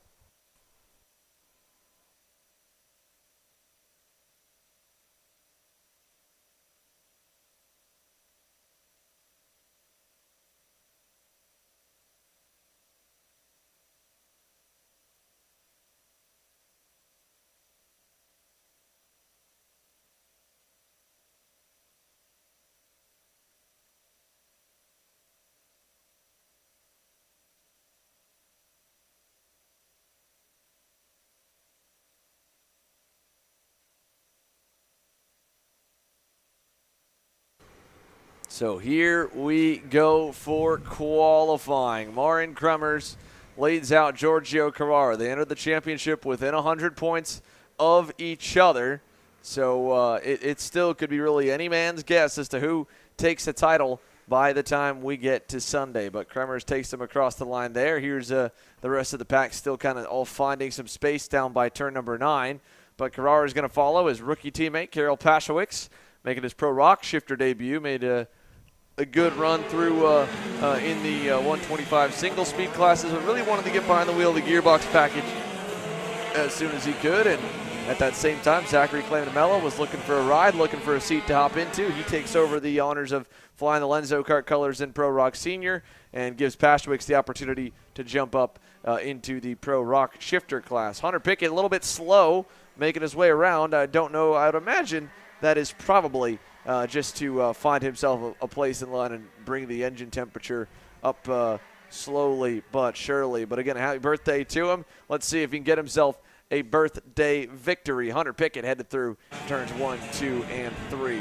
A number of other drivers that are notable here this weekend. Baylor Griffin, of course, had that nasty crash at PK Race Park. He's back behind the wheel in that Orsolona Racing entry, I believe. In the number 420 machine, Justin White on the Magic Kart, his second ever shifter kart race here in the Kartworks USA Magic Kart. Then, of course, we mentioned the GFC camp there. Jacob Gulick, along with Kyle Wick and Ethan Boer, all here and competing, getting some laps in. There, Gulick right now, second on the opening lap. Vincenzo Saraceno quickest. Pashewicz on your screen. And then International Motorsport Factory Lenzo Kart sits third. And then Lucio Massini right now in that 4th position. Ethan Boer right now in 5th. Justin White 6th. Kyle Wick 7th. As I say that, Hunter Pickett moves up into 4th. The 436, let's see, was a 53.879 to the 53.645 of Vincenzo. And there goes Marian. And as I say that, Giorgio Carrera goes right back past. I just, every time I go to say something, boom, the next one jumps up there. Vincenzo turns around and goes right back to the top with a 52.500. Kyle Wick right now in second with a 52.504. 0.04 of a second difference there. Giorgio Carrera right now with a 52.589. So Colin Daly, talked a little bit to Colin today. Great to see him. Got another young man from Jamaica here racing with us in one of the smaller groups, one of the younger groups, I should say. Really excited about him, is what Colin was telling me. Yeah, he's excited to be back, right? Yes, I mean, he returned he's so back excited. to PK Race Park. Such a nice guy. And Colin Daly looking to bring the DRT boys and girls here a headline shifter victory. They haven't had it in quite a while. Marin Kremers and Giorgio Carrara continue to set the benchmark lap after lap here. They are the quickest initially, and Kyle Wick, a little further back down on the racetrack, has nipped them the last few times. Sure Kremers, a 52.188. Kyle Wick answers that call with a 52.122 on that GFC karting entry. There's a look at Jacob Gulick in the 215 with a bright blue helmet and the all-black suit. Kyle Wick, I think we're trying to find him. There's Ethan Boer in the GFC 481 machine. There's Wick right there, end of your screen, headed down to turn number 9 right now. Not Gulick, he's a little further back, but Kyle Wick just up there. There we go. We'll find him in that red, yellow, and black helmet. And Kyle Wick kind of almost in low-key undercover colors here with not sporting the GFC suit. Just got the blackout Sparko machine suit on. Incognito mode. Quick. Not quick enough to knock off Hunter Pickett, though, who, again, Hunter Pickett dropped all the way to the back of the field. He will be the last driver to cross the line for a lap at any point. Right now, the birthday man, expecting his second child here in a few months' time, is on provisional pole. The 436 of Hunter Pickett's PSL Karting Bureau Art by 0.06 of a second over Kyle Wick. Colin Daly again, half a tenth away in the DRT racing entry. Marian Kremers is a tenth off right now in 4th. Carrara, 2.5 tenths back in the 5th spot. So we've got ourselves one heck of a fight on our hands if the speed for everyone on a longer run is equal to their short run pace. But how about that for Hunter Pickett? However, he will get bested that time. 9 thousandths better for Marian Kremers. He finds a little bit more, digs a little bit deeper, 52.073 for the 401 as Pickett's digging for more. Let's see where his sectors line up. Hunter Pickett, that first sector, a little bit slower than Kremers that time. Sector 2 still on the way in. It is going to be even. So I don't know if this will be a good lap for Hunter Pickett. Marian Kremers is slowing down. This will be a cool-down lap for him, I'd imagine. He might go push again, but he won't have much time. Giorgio Carrara, hand in the air. I think he's also either got an issue or on a cool-down lap. Looks like a cool-down lap for him. He'll let his teammate go. And right behind him coming up to the rear bumper is Justin White. So Carrara is going to let White go on the lap that time. And again, Carrara pushed just like Marian Kremers did on that same lap. For Giorgio, though, was not as good. A little mistake at the end of the lap, and he still sits down in 5th. But when it comes to the championship, when he needed to, Marian Kremers turns it up. Hunter Pickett doing a practice start over here, headed on in. You'll see that a lot where the drivers pull up to the side and stop. They're not broken. They just want to get a little bit of a better handle on their clutch on the offside. But Kremers pulls in. He'll sit on that 52.073. The final seconds ticking down here. Hunter Pickett was slow to work his way around. He'll go around one more time. Justin White continuing to push for more. Carrara on one final push lap. That might be it, and the driver to follow, Giorgio Carrara, on that International Motorsport Lenzo card as he exits turn number 9. Will this lap be anything for him to finally move him up from row number 3, get him onto the front row, maybe knock Marian Kremers off? Across the line, Carrara looking for something, looking for anything. No. Not going to be there. Nobody improves on the final lap. Giorgio Carrara locks into 5th, Justin White 6th, Vincenzo Saraceno 7th, Jacob Gulick, Carol Pashewicz, and Baylor Griffin round off your top 10. It's an all-Red Army front row. Sure Marian Kremers, Hunter Pickett top the boards in Pro ROK Shifter Qualifying. Commercial breaks coming up next, but folks, we're almost set to go racing. VLR Jr Heat number 1 coming up after the break.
Want to know a crucial part of the magic that's taken A.J. Myers to multiple national championships? Check out Greyhound Racing Seats and their full catalog of options. From their R1 and R1 Extra soft seats for high grip conditions, their Viper medium seat for medium grip, and the RS2 stiff seat for low grip conditions. It's time to win. It's time to see why Greyhound makes the difference. If you're looking for your first foray into car racing, the Formula Inter F4 Series is for you. It's an arrive and drive championship costing a fraction of the price of the US F4 Series or USF Junior Championships, utilizing a spec fleet of cars that are randomized at every single round. You can start with International Motorsports Karting Team and advance through the ranks to the Formula Inter Championship. For more information, follow us online at Formula Inter on all social media.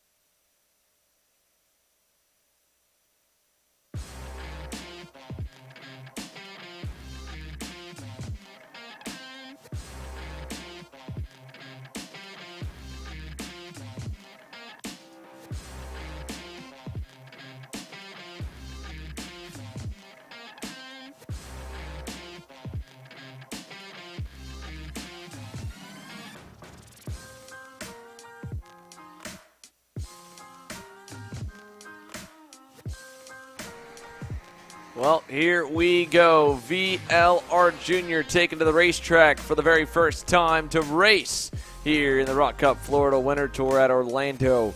Heat number 1 onto the circuit, and Emma Scarborough will get the opportunity to lead the field to the green for the very first time as she works her way around the racetrack. Let's take it to the rest of the lineup as we get set for heat number 1 here, Ron John.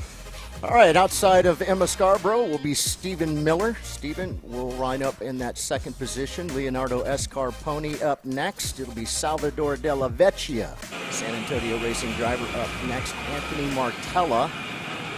And then it will be Shun Sekaguchi. After that, it'll be Oliver Weldon in the JC karting. Oliver, by the way, in the cart number 894. It's Christian Atkins up next in the 818. Ernesto Rivera rolls off on the 804. It's Victor D'Alencar, the 857. Jordan DeLeo. Great talking with Jordan. Great to see him here with us racing the 890. Chase Biscaglia in the 815. It's Quentin McPherson in the 879. David Yarbera in the 806, Lillian Scarborough in the 828 with Alexander Jacoby rolling off in the 827. John Antonino in the 893. Peyton Westcott, the 898. Max Whelan, 820. Christian Cameron rolls off in the 819. Asen Dromalev in the 877. Landon Cardwell in the 851. Quinn Tires, the 805. Charles Ropke in the 812. Sebastian Blatchat in the 822. Martin Ramirez in the 841, and Ty Fisher in the 837. We saw big Ty group. Fisher at the beginning of qualifying have a mechanical failure, so keep your eye on that bright green TB cart rolling off tail end Charlie. How far can the 837 get up the order here? 11 laps to do it. We've got them coming out of the final turn. Emma Scarborough has the field together. Stephen Miller, her teammate on the outside. It's a white and orange Kart Republic Chad Dawkin Racing front row. As good as you can ask for the start as well, and we're going to get them.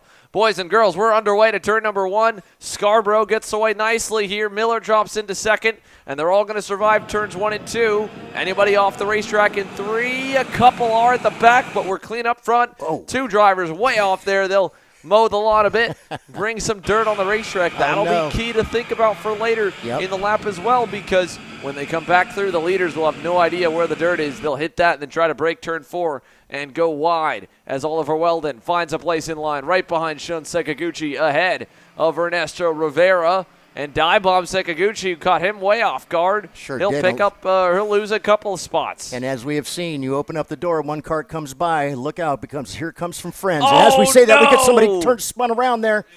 Sekaguchi gets collected with Oliver Weldon. We saw him trying to pass a couple down the inside. I don't know if he got hit or if he got in too deep on the brakes. But Shun Sekaguchi goes around there in turn number 9. 1 and 2 here. We go through a couple laps completed right now. Emma Scarborough still the leader over Stephen Miller. You go back, Leo Scorpione's escaped with 3rd. Martell at a 4th. De La Vecchia 5th. Christopher Aitken, Victor D'Alencar, Buscalia up 2. Jordan DeLeo up 4. John Antonino and that Tesoro Raceworks CRG up 7 spots already here as he has worked his way into the top 10 and picked his way around a handful. He's running just ahead of Christian Cameron right now, who's going to dive bomb him right there. Cameron. Good move. Christian Cameron's gone even further up. He was 9 spots up a lap ago. He's now up, I believe, 11 positions, having gotten around Quentin McPherson as well as John Antonino. So how about that start for Christian Cameron? We got one turned around at the back in turn number 9, and Ernesto Rivera was also the big loser in that deal that collected a number of cars on the opening lap. So lots of shuffling, lots of drama. 2 complete of 11, 9 to go. Emma Scarborough leads. And, of course, Ernesto is our leader in the overall numbers, points, that is, for the weekend. And right now, Emma Scarborough remains out in front. It was a purple lap for Anthony Martella. Anthony with a 57.661 to a 58.012 for Emma. But again, it was, as I'd mentioned, Ernesto Rivera was your points leader coming into this weekend in VLR Jr. Right now, he is down into the, I believe, 17th position. So he's got a lot of work to do. Well, we're going to go side by side here. Let's go down trackside for a brief interview with our top qualifiers from Pro ROK Shifter with Alexander Searle and Emery Lida. Boys? Thanks, Andrew. Yeah, here with Marian Kremers. Marian, P1, I mean, you left it to the last minute, though. You're a P4 the whole session. Last lap, you put in a pole lap. 9,000s clear your teammate Hunter. 15,000s clear Kyle Wick. Walk me through your lap and then your weekend as a whole. Yeah, the session was a little hard for me in the beginning. Just made a couple of mistakes every lap, which didn't really show my potential in the beginning. Then managed to get a clean lap in, luckily. Good enough for pole, so very happy with that. Weekend as a whole, it's been good. Me and Hunter have been working together very closely because he's finally up the pace. He's fast, so yeah, made me work for it this time. And yeah, just happy to be starting up the front row together with my teammate. All right, thanks, Marian. It's exciting. Can't get any more exciting than that, being you know, an all-red front row once again. Yeah, it's from Hunter Pickett just each weekend getting a little more comfortable on the material. You know, still not even a full year with the race team. Marian Kremers has been a factory VLR driver for almost a decade now, going back to when they first picked him up when he was still in juniors. So as they head down to turn number 4, 4 laps completed. So far, it's a little bit of a 3-car breakaway. You got Emma Scarborough, really almost 2. Scarborough and Stephen Miller. And then this 3-car pack here. Anthony Martella, Salvador De La Vecchia, and Leonardo Escorpioni. The 2 CDR Kart Republics have put about 8 to 9/10 of a second on all 3 cars. And they might be able to inch away, but Martella looks like he's on a good lap. So let's see if Anthony Martella can close back down. He goes purple in Sector 1, purple in Sector 2. Could be a really good lap here if he can put it together. Martella trying to pull himself back into this thing here, Ron John. Yeah, and Anthony has been very, very fast over the last couple of practices, showing some real speed. We'll have to wait and see when he comes back around, but it was a 57.371. Yeah, he had a big mistake in the last turn there, turn number 12. Right as he got in, just overshot it, but at the same time, big mistake for Stephen Miller. Not sure what in the world happened to Stephen in turn number 1 and 2, but he has just lost a ton of time.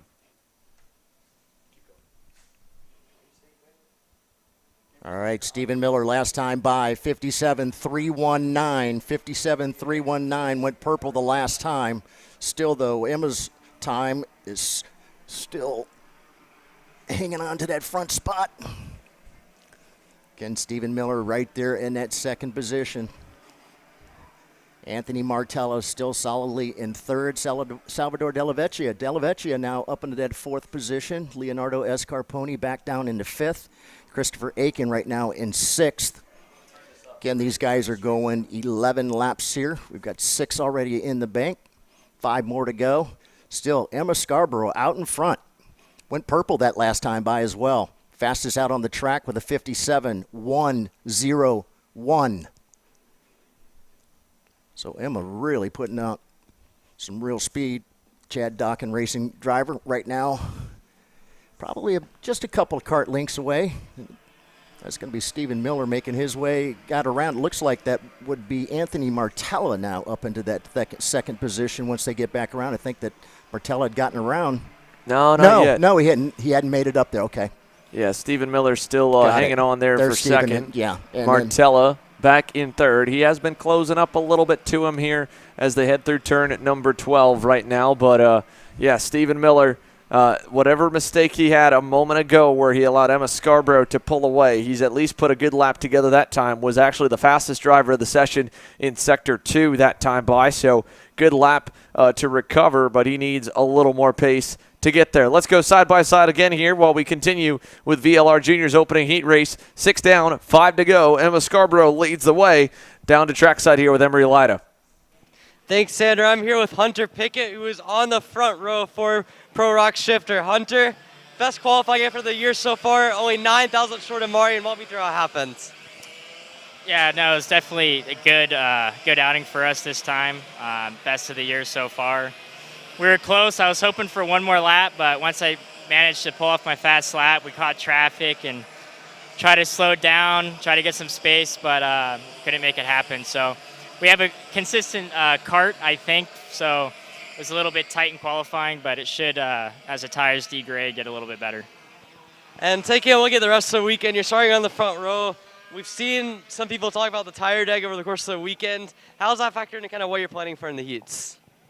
I mean, I think it's the same for everybody. It's just going to be tire management. So not being too aggressive and, you know, turn in and getting on throttle and just trying to manage that is going to be key. One last thing, any plans for your birthday this evening? No, just hang out, probably FaceTime my family. My wife and my son are down in LA. I think they're at Disneyland today, so they're having a good time. So no, just hanging out. My dad's in town, so we'll have some fun. All right, Hunter Pickett, a strong start to his birthday day, qualifies on the front row, only 9,000 shorts of Marion Crimmers. Back to you guys. Thanks, Emery. Again, Hunter Pickett, P2, 9,000th off. Like you said, good. Now the mindset changes. Just try to, drive a smart race and don't overcook. Don't overdo any of your equipment. Again, be careful on turn-in and how deep you go into the corner on the brakes. Be careful about how early you get on the power. They don't have to worry about that so much here in VLR Junior. 2 laps to go right now. 9 complete. We'll run this one to the finish and then go back down trackside in a moment for some more post-race or post-qualifying updates. But for Emma Scarborough, she's got company looming here, Ron John. They've gotten a lot closer the last couple of laps. Notice that Steven's been inching his way up just little bit by little bit. And now it's, instead of just the 2, it's 3. Because Anthony Martella has done the same thing. He's managed to get up under the back bumper now of Steven Miller. And looking back behind them, that is going to be Della Vecchia still back behind this group trying to get up there as well.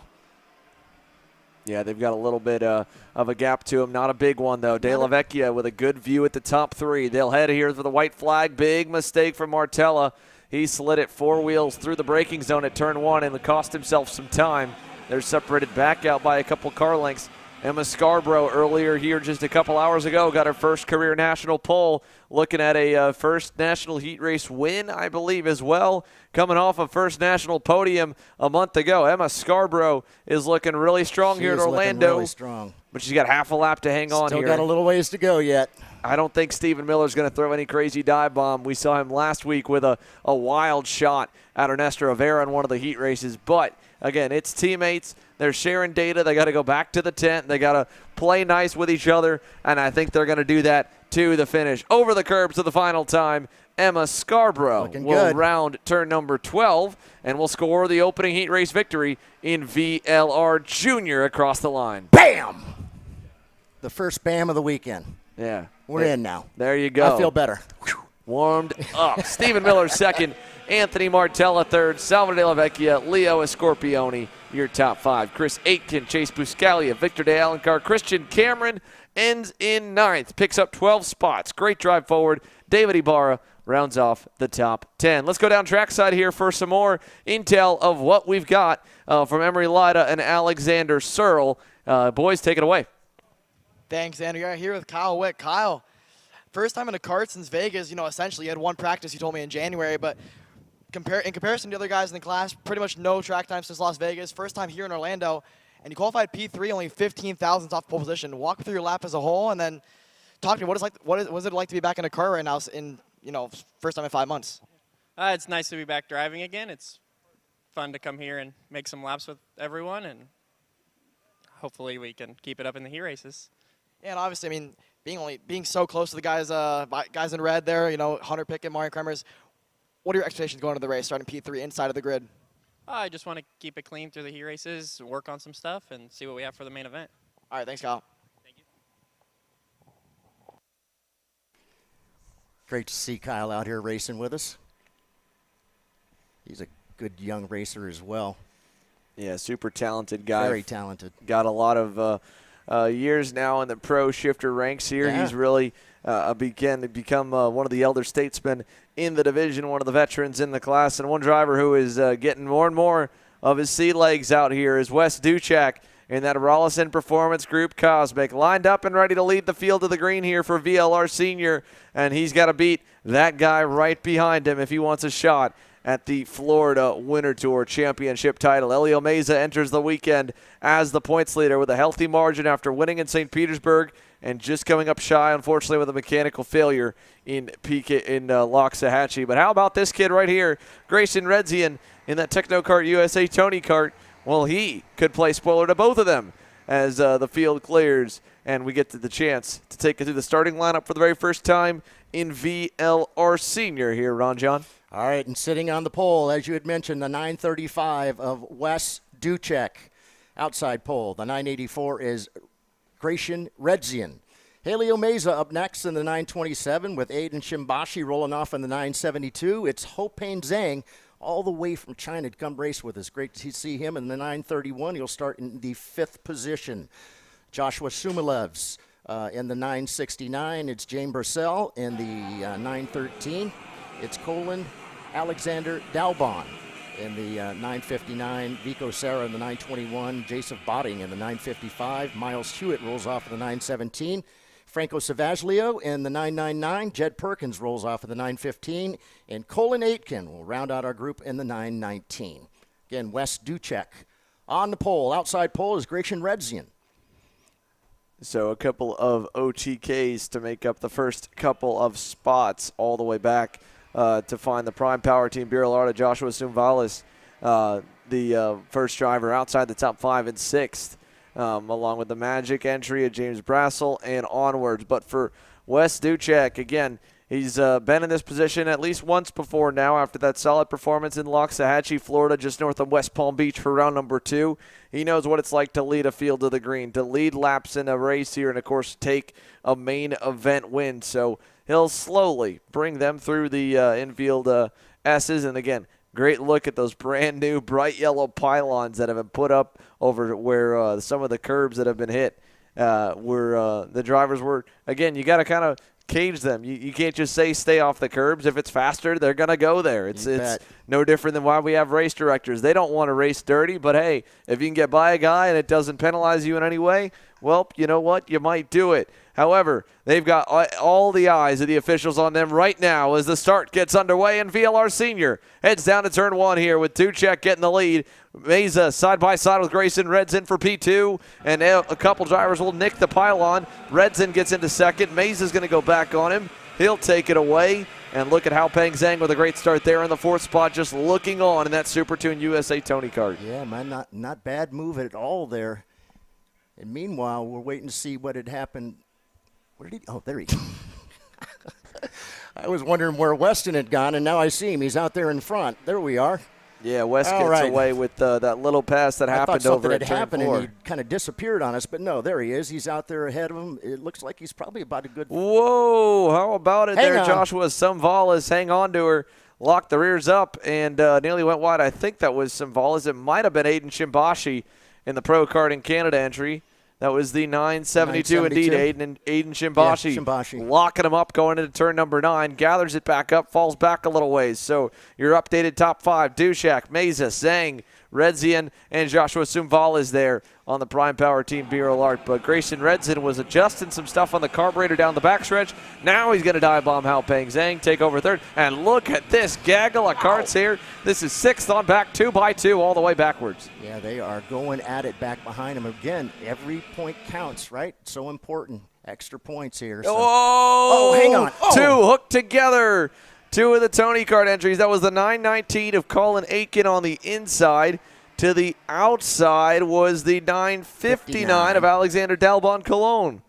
So it's a couple of Florida natives here going at it and coming together as we see Jed Perkins pick up 1, pick up 2 spots back over in turn number 9. He might lose one here in the S's. Just gets through there on that Perkins Racing CRG.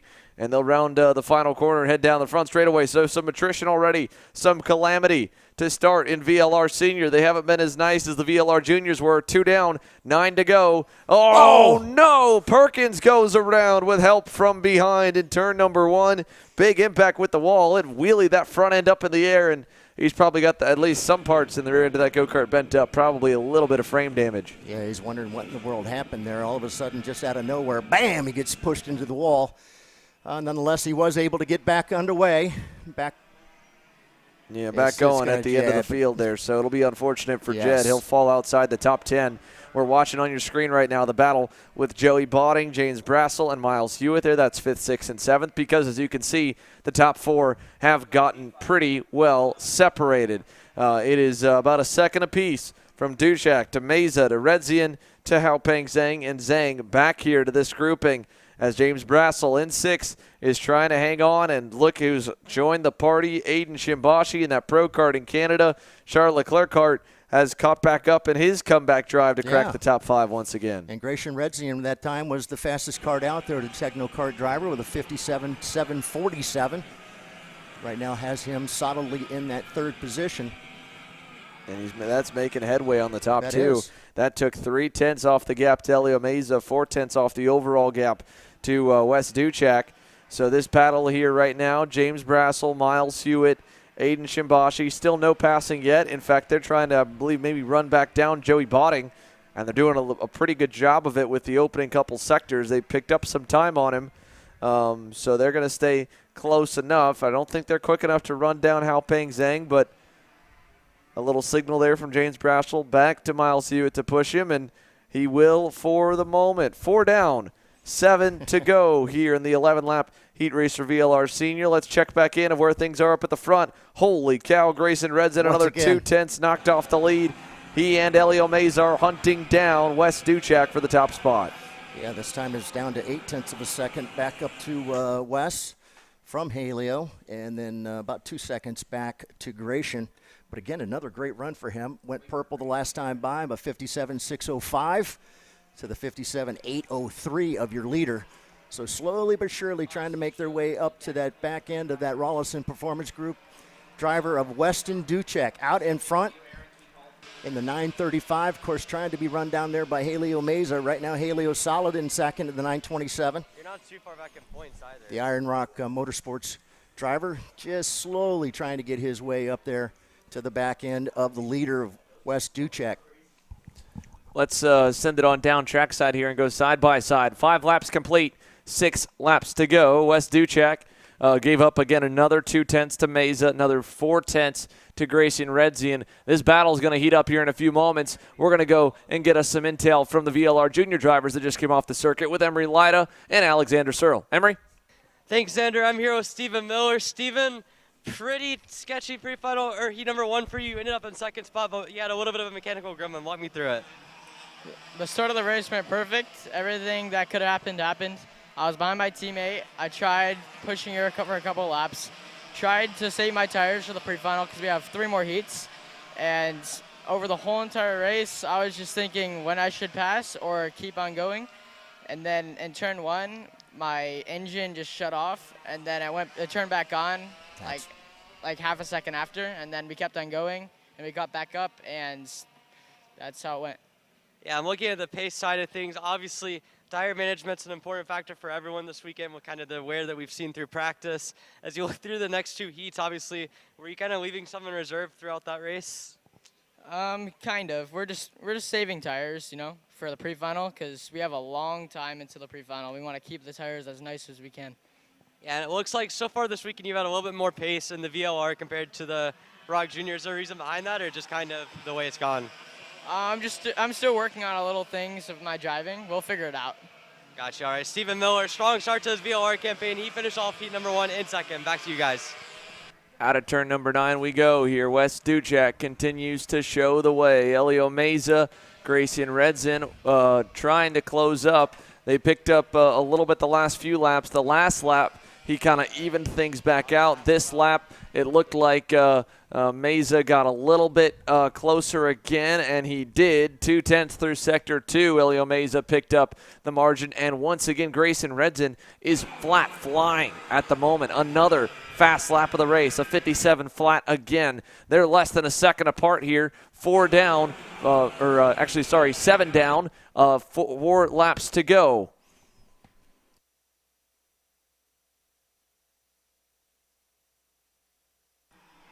As we exit turn number 8 here and head down the back straightaway, Ron John. Yeah, it didn't look like that was the best move there for Helio. He just kind of slid out of that turn.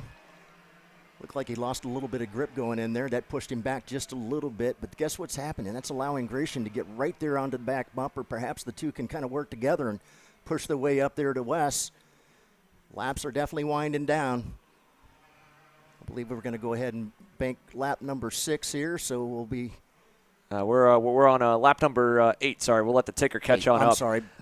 Just completed lap number 8 that time by, so 3 laps to go here. Wes Duchek. Through turn number 4, again, loses a little more. That lap, at least, he picked up his own pace, 57.240. Got a little bit better. Was able to pull a couple hundredths back over on Elio Meza. So as they go through turns 7 and 8, here we go, coming out of the turn 8 complex, down the back straightaway for the hairpin. Wes Duchek by a car length and a half, back to Elio Meza. Another car length back to Grayson Redzian through turn number 9. Boy, it's hard to believe that now the top 3 are just basically just throw a blanket over the top 3. They're now nose to tail, just now coming through the inside part of the track here and heading back down past the start-finish once again. Still, Duchek. Helio takes a quick peek over his shoulder, sees that he has Grayson Redzian right there on his back bumper. Meantime, our 4th place driver, Hopeng Zhang's kind of out there on his own. Yeah, Hopeng Zhang's just all in no man's land right now as a pass is made for 2nd. Good move by Grayson Redzian. He gets by Elio Meza with 2 laps to go. Can he get the margin all the way up to the front? We've seen Grayson Redzian being willing to go as far and as deep and as wild as he needs to in races past, but Elio Meza knows it's every position when it comes to the championship points that he needs to minimize the damage to Wes Duchek, so he dive bombs him back in turn 8. Retakes over 2nd, and we will see the white flag come this time by Wes Duchek by 5 car lengths. Should be more than safe out front. The battle will be for 2nd as we go to the line. One more lap around here in VLR Senior. Duchek the leader, 5 to 6 now car lengths back to Elio Meza. Yeah, it's about a 0.9 of a second gap there back to 2nd place, so the battle's going to be for that 2nd position between Redzian and Meza. Yeah, down to turn number 4 here. Elio Meza on the inside, blocking there, blocks again in turn 5, stays low, forces Redzian to try and find a way around him, maybe on the outside, into the sweeping turn number 6 complex. Still no change. Turn 7, turn 8, Redzian not close enough. Here comes a big crossover if he can get the momentum for it down the backstretch to turn number 9. Looked like he had a good exit coming off that turn. Will he have anything for him? You knew he was going to take a look. Oh, he thought better of it. Yeah. Again, it's just a heat race. Right. First of the weekend, still Friday. Don't tear your stuff up going for one spot here. It's a marathon. It's about making it through to Sunday. And as they come out of the final turn, he'll try and cross him up. Won't have the momentum to do it. And meanwhile, up ahead, Wes Duchek. That's the first heat race win of the weekend there in VLR Senior. Elio Meza 2nd, Redzian 3rd, Hopeng Zhang a good ways back. They put nearly 10 seconds on the rest of the field there in VLR Senior. He crosses the line now, back behind them in 4th, Aiden Shimbashi, the top 5. But for Wes Duchek, a little bit of pressure that came late in the going. He survives it, holds his ground, and leads every lap to the finish in VLR Senior. We'll take a commercial break. When we come back, more action to come your way. Oh, sorry. Let's go back down trackside, actually. Before we take a commercial break, let's hear from the other half of the front runners in Junior ROK. Anthony Martella is down with our very own Emery Lida. Emery? Thanks, Xander. Here with Anthony. Anthony, a pretty good race for you there, considering the pace you've had all weekend long. Got up to 3rd from 5th on the grid and held it. Almost got to Emma as well as Stephen Miller at the end of the race. Walk me through your race. Yeah, it was a pretty good race. We were started in 5th, got up to 4th. We had like a 5/10 gap to Leo. We chased him down, passed him. And then after that, I just wanted to save the tires because the track gets really, really greasy here. And I just wanted to save the tires and because we have a lot of racing to do left. And so far this weekend, I mean, you were quickest and happy hour in both the ROK Junior as well as the VLR Junior. Qualified top 5 without a draft. It looks like you've got a lot of pace, and that might not have been there last weekend. What's allowed you to kind of be able to? What's allowed you to kind of find that pace, and where do you look for from here? Well, last weekend we just had a really, really bad luck. We had a bad qualifying. We made it up in the heats, and in the final we were there, but unfortunately didn't end it how we wanted to. But the pace is there for this weekend, so hopefully we could keep it up and push for more in both classes. All right, Anthony Martella finishes up heat number 1 in a close 3rd position. We'll see what he can do in the next heats. Back to you guys. All right, thanks a lot. Emery, that was great. Great to hear from Anthony Martella. Fine young man. Look forward to this next race getting ready to come up. What do you think so far, Alexander? How's racing gone so far, the first couple races here today? Exciting. Yeah. I mean, especially the VLR Junior race, obviously. Championship is really, really close in that one. And for Ernesto to finish, as far back as he was for his standards, yeah, it makes things really interesting going into Heat 2, Heat 3, obviously with triple points on the line, right? His main rival, Miller, P2. Right. So, I mean, obviously with the Heats being the way they are, it's points going into the pre-final and the final, so it's really hard to tell how far you really need to be out in front. It's tough right now for Rivera. There's pressure on him, really. Yeah. And being the points leader, there always is a bit of pressure, but especially now with his main rival finishing so much further ahead, it's going to be really intriguing to watch, for sure. Well, like everything, they've worked really hard to get to this position, right? So they just got several more heat races, pre-final tomorrow afternoon, tomorrow evening, and then the finals on Sunday. So, it's been a couple of races coming, and finally we're here for the third and final leg. Yeah, no, it's interesting. I mean, I hope after ROK Jr., I'll try to get a word of them, because obviously ROK Jr., he's 2/10 clear of the field. VLR Senior, he's lacking a bit of pace. So right. So it's going to be interesting. I'm curious to see from his perspective what's going on. Mm-hmm. Maybe he just couldn't get the setup in for VLR Jr. Obviously, it's less horsepower, so right.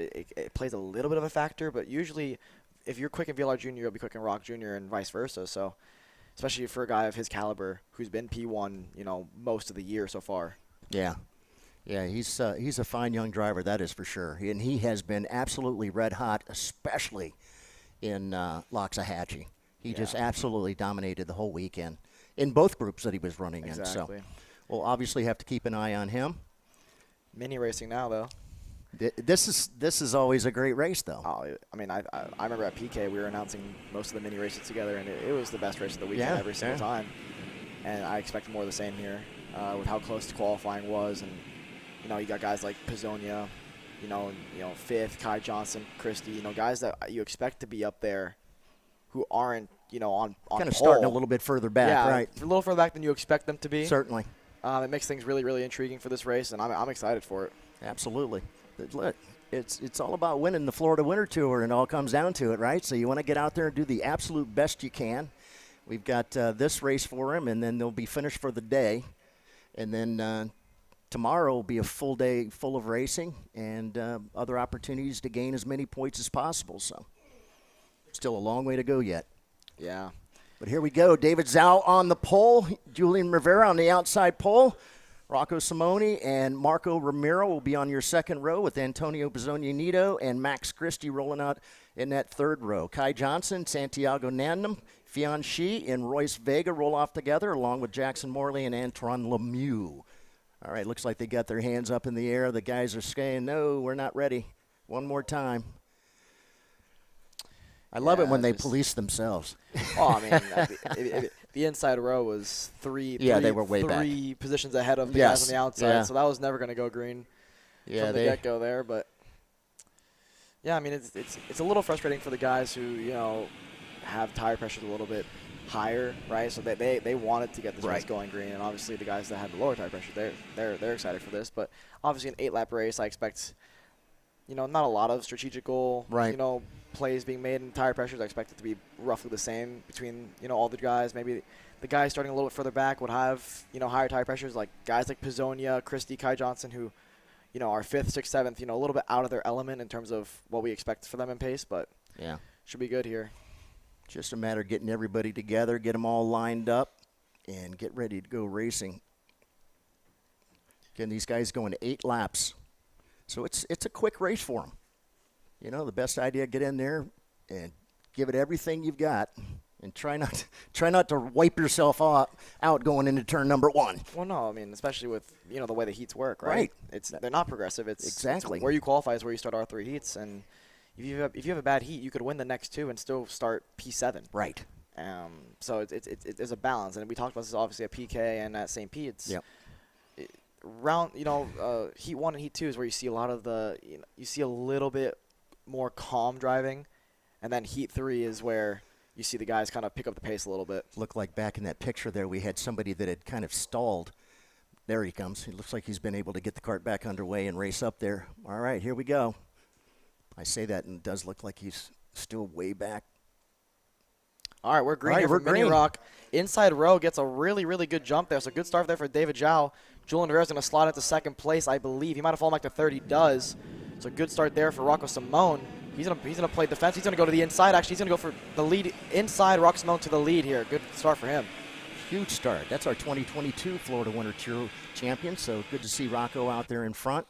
We're talking about how he had started several years ago. I remember talking with his father saying, boy, nothing like sending him out and sending him to the Wolves.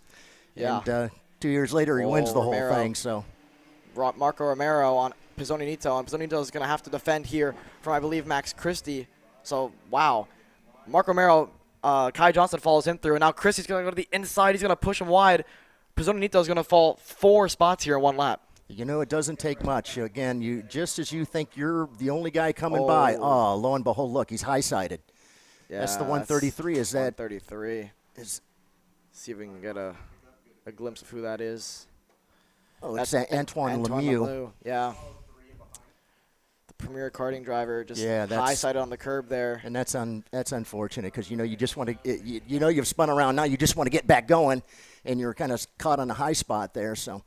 Well, Romero. It's going to drop him way, way back. Romero got pushed wide there from Pizzonito. He kind of fed the favor there. Last lap, Romero pushed him wide. Pizzonito gets him back, and now Romero's going to fall into the clutches of one of the Paralyn guys here.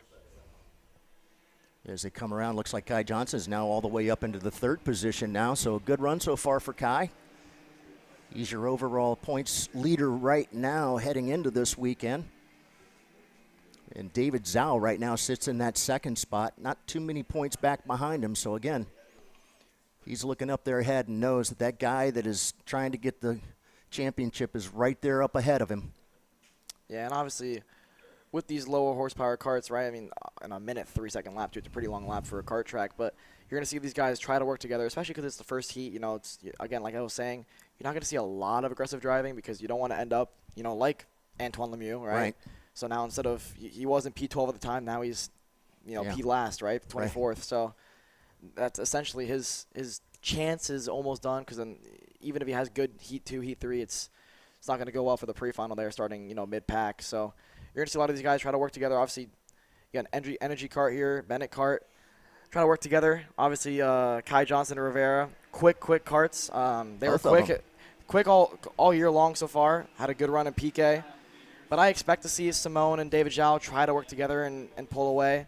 Like you said, Simone, our 2022 champion. Yep. Experienced kid. Yep. Smart. So you're going to see him sit behind David Zhao here and try to pull away. But we'll see what Kai can do because Kai, obviously, pretty aggressive driver. But he knows what it takes to win. So I expect him to sit behind. So Julian had gotten back around Kai, pushing Kai back into 4th. Julian right now in that 3rd spot. Kai Johnson, Antonio Pizzoni Nito right now in that 5th position. Max Christie in the 6th. Santiago Nandam on the move, up a spot right now in 7th. 7th positions now for Lucas Ferreira. He's up into that 8th spot. And Jackson Morley right now in 9th. And Marco Romero in the 10th spot. Yeah, I got a battle further back there. That was one of the Tony karts getting around there, I believe, for 13th. So good run for him so far. Looking a little further down, obviously we had Kennedy Edward, who he was our pole sitter, but he must have had some sort of penalty there because he had to start in the back. He's already up 12 spots. He's up 12 spots as well. You're right. Yeah, so he was very fast. He was our pole sitter. Yeah. So I didn't get to see what happened to him, but he got a penalty. He must have gotten disqualified for something. But from last to 13th, not a bad run for him so far. Not at all. Meantime, looking for David and Rocco, see how they're doing. They're out there kind of on their own as well. The two have kind of broken away from Julian and Kai. Yeah. Waiting for him to come back by and head down into turn number 1. Oh! Nice little, hey, how are you? A little side by side. Yeah, back up front, though, we got Rivera, who's created a little bit of a gap to Kai. So far, the guys in 3rd, 4th, 5th, 6th are actually quicker than your leaders. Obviously, Max Christie in P6 goes purple at a 1:01.2. Right. Christie's catching Pizzonito here for 5th, and I think those two guys are going to work together, obviously. David Zhao. Here's the issue, though, right? Because Zhao's a little bit quicker than Simone, and so none of them are getting the benefit, right? Rocco Simone's getting a benefit of the toe, but if you can't get to the bumper of Zhao, there is no benefit to these guys working together, whereas you see Kai Johnson and Rivera. So it is so important that you get all the way up onto that back bumper. It's not – this track isn't that draft dependent. Right. But like I was saying, lower horsepower, anything helps. Right. And as you see Zhao here putting together a pretty good lap. He's gapped Simone. And, yeah, 101.1. It was purple for about half a second. Right. Until Pizzonito goes purple at a 101.0. But you can see how close everybody is. I mean, the top 6 ran up time within 0.2 of each other. Pizzonito looking to the inside of Kai Johnson. He thought better of it. Those are the 2 quickest guys on the racetrack right now. I expect Pizzonito to sit behind Kai and work together with him to catch Julian. And Kai, obviously, like I said, a very aggressive driver. Already up 3 spots in this race. He won't want to give up that spot. He doesn't want to give up any more spots. No. You know, he wants to sit right where he is. But look at. Yeah, Pizzonito just sitting behind him.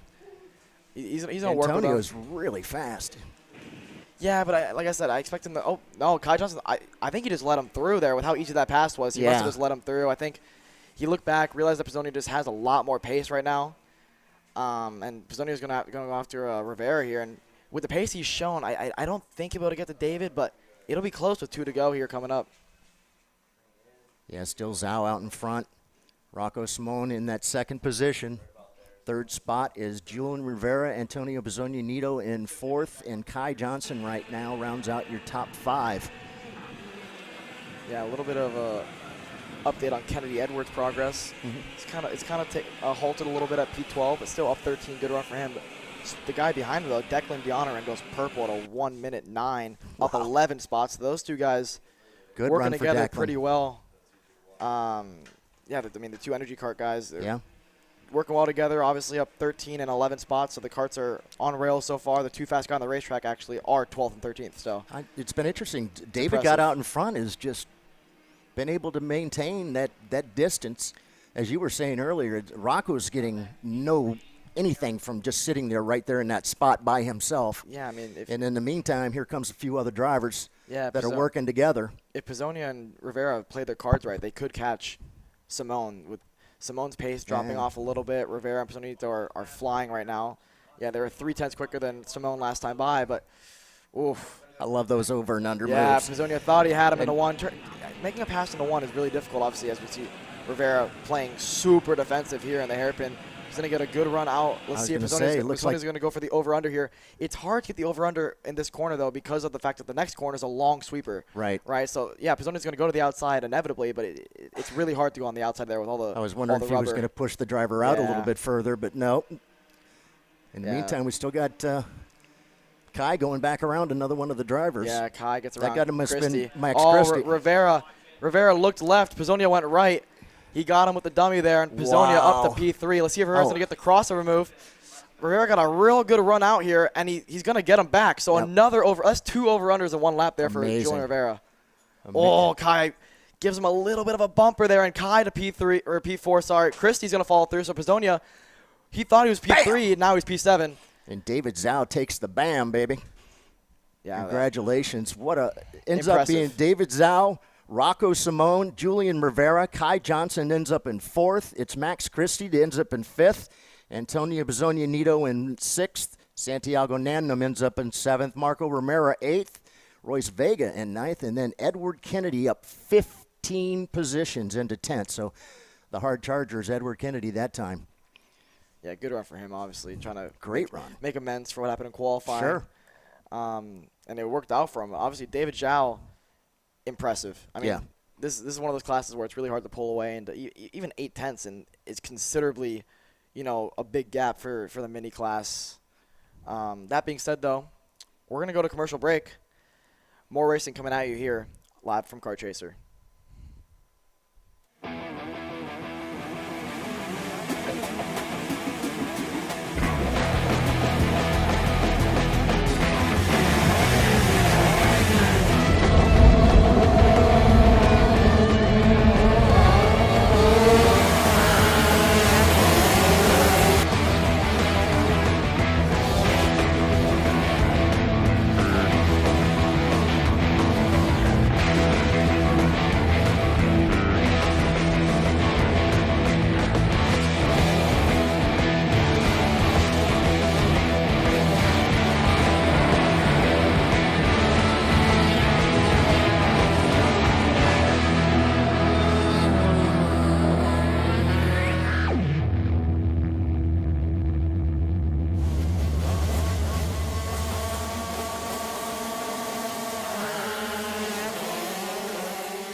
All right, we're back here live from Orlando Kart Center.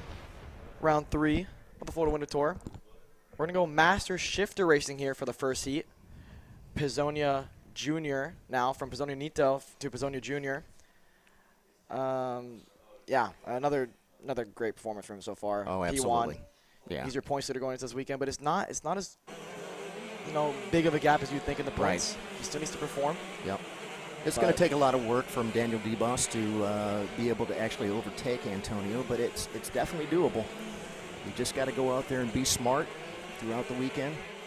Still got a lot of racing left to do. Antonio Pizzonia Jr. on the pole in the 503 with Daniel DeBoss in the 504 on the outside pole. Andre Martins, how about a little home cooking for Andre? Sitting there in that third spot in the 522. It's Louis Gauthier up next in the 569, the PSL driver, and then Andre Mueller will roll off in the 521. Brian Chatfield, the 519, Scotty Pressey in the 508, Morny Von Tock in the 568, Hugh Templeman rolls off in the 500 with Corey Matthews in the 515. Up next, it is Vishard Bagari in the 505, Martin Jansen in the 595, Michel Legrand in the 578, Francisco Vizalo in the 538, and Edgar Ortiz will roll off in the 507. Again, this is a standing start for our master shifters. What we'll do is have them pull up, wait for everybody to get in position. We'll get it clear from the back side of the track, or at least the back end of the grid here. And we'll just wait on the lights at that point. Yeah, we didn't get a chance to talk about how good of a lap Pizzonia Jr. actually put together, though. I mean, to go 4/10 clear of the field it's pretty impressive. Getting ready to go green here. All right, keep an eye on the lights now.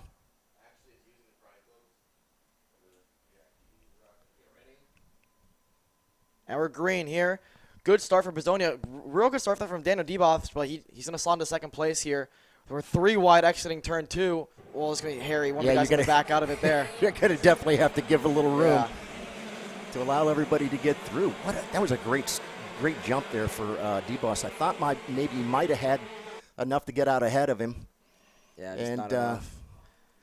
It would have been important for him to get that, though. Obviously, with the pace that Pizzonia Jr. has showed so far, being 4/10 clear, it would have been nice to see DeBoss get to the lead there. But let's see what he can do. I mean, he's been quick throughout the year so far in the Winter Tour. Pizzonia's just had a little bit more pace than him consistently. But DeBoss has shown, flashes of being real quick. So we'll see what he can do. But obviously, look at the first opening lap here for Pizzonia Jr. Already almost a second clear of DeBoss. I would imagine that Daniel's probably only taken, maybe 100 starts from a dead start. How many times do you think Antonio's done that, right, from a standing start, being an old Formula 1 guy? Go-karting, yeah. So, we got the 505. That's for Vishard Bagari. Yeah.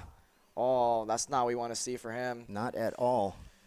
Unfortunate. Probably not somebody really must have sure gotten what the bumper. happened, but yeah. Looks like somebody got the bumper to the back of him there for sure, with the way that car entered the wall. Especially where he is in that particular. He's not happy either. I mean, no, he's not. Understandably so.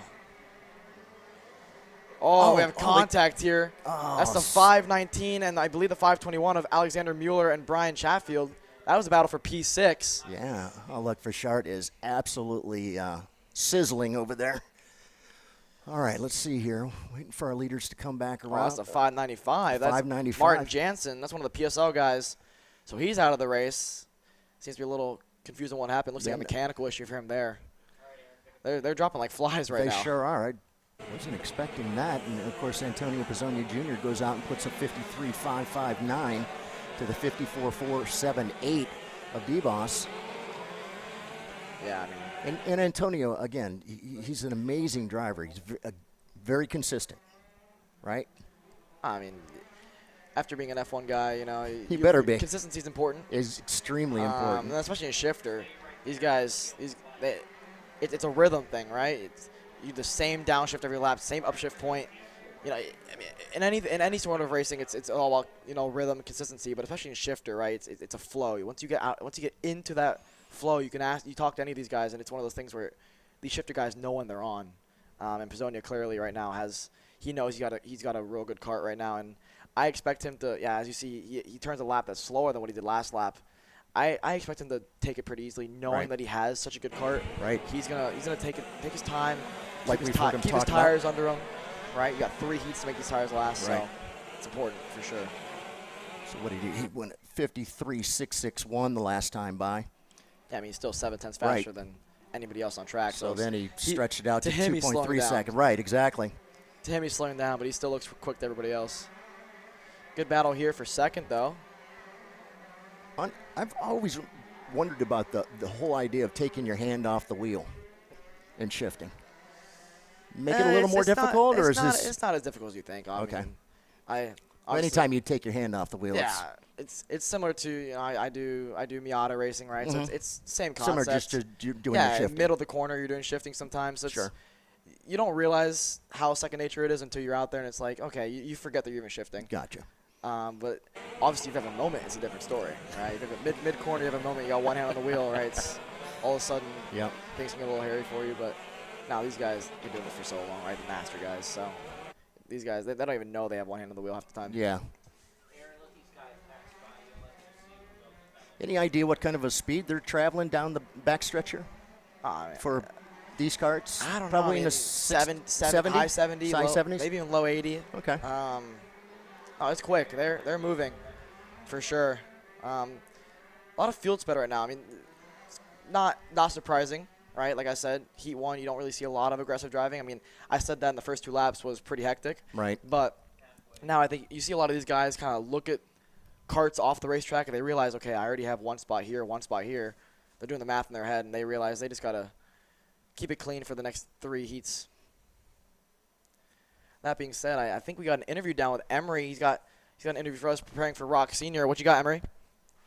Alex, I'm here with Blake Nash. Blake, it's been a pretty good weekend for you so far, starting in 5th position for Heat number 1. Just walk me through how it's been so far. Obviously, a little bit less track time than I feel like you might have wanted. Yeah, not bad so far. Obviously, wanted a little bit more pace. Kind of just struggled with the kart setup a little bit with the new tire compound that they gave everybody. We just found that it was a little bit different from what we were running at PK. So we've just been trying something new every session to try to accommodate for that, and you know, hopefully we find a little bit more in this heat race. Yeah, one last thing. Talk about the tire compound. Obviously, the wear may be a little bit different. You've seen sort of how the weekends progress over the last couple of days of practice. What are your expectations when it comes to tire dig over the course of these 3 heats in the pre-final? Yeah, so we found that it's a little bit more than tires that we were given at PK. So I'm expecting them to fall off a little bit more. So hopefully we can just manage them well. And by the time we get to the pre-final, ours will be in good shape. All right, Blake Nash rolling off P5 in the heat race. We'll see what he can do from there. Back to you guys. Thank you, Emery. Yeah, that was good insight there to hear, you know, higher tire deg than we would have thought going into the weekend. Right. So it's good to know that, because it's obviously the same tires for everybody. Exactly. Right? So if the tire deg's high for Blake Nash, it's gonna be high for most, right? Unless you have a setup that maybe conserves the fronts a little more, conserves the rears. Driving style plays a factor into it. And looking up front, right, Pisonia Jr. back-to-back purple laps, 53-1. Right. So if he's conserving tires, he's doing it really well. All right, still Antonio Pisonia Jr. out there in front. He fastest kart on the track last time by, 53.177 for the 503. Up and over the curbs. Yeah, I mean, down that back stretch. If you just watch his hands there, that kart is handling so well. Yeah. And when you got a kart handling that well, it makes tire conservation really easy.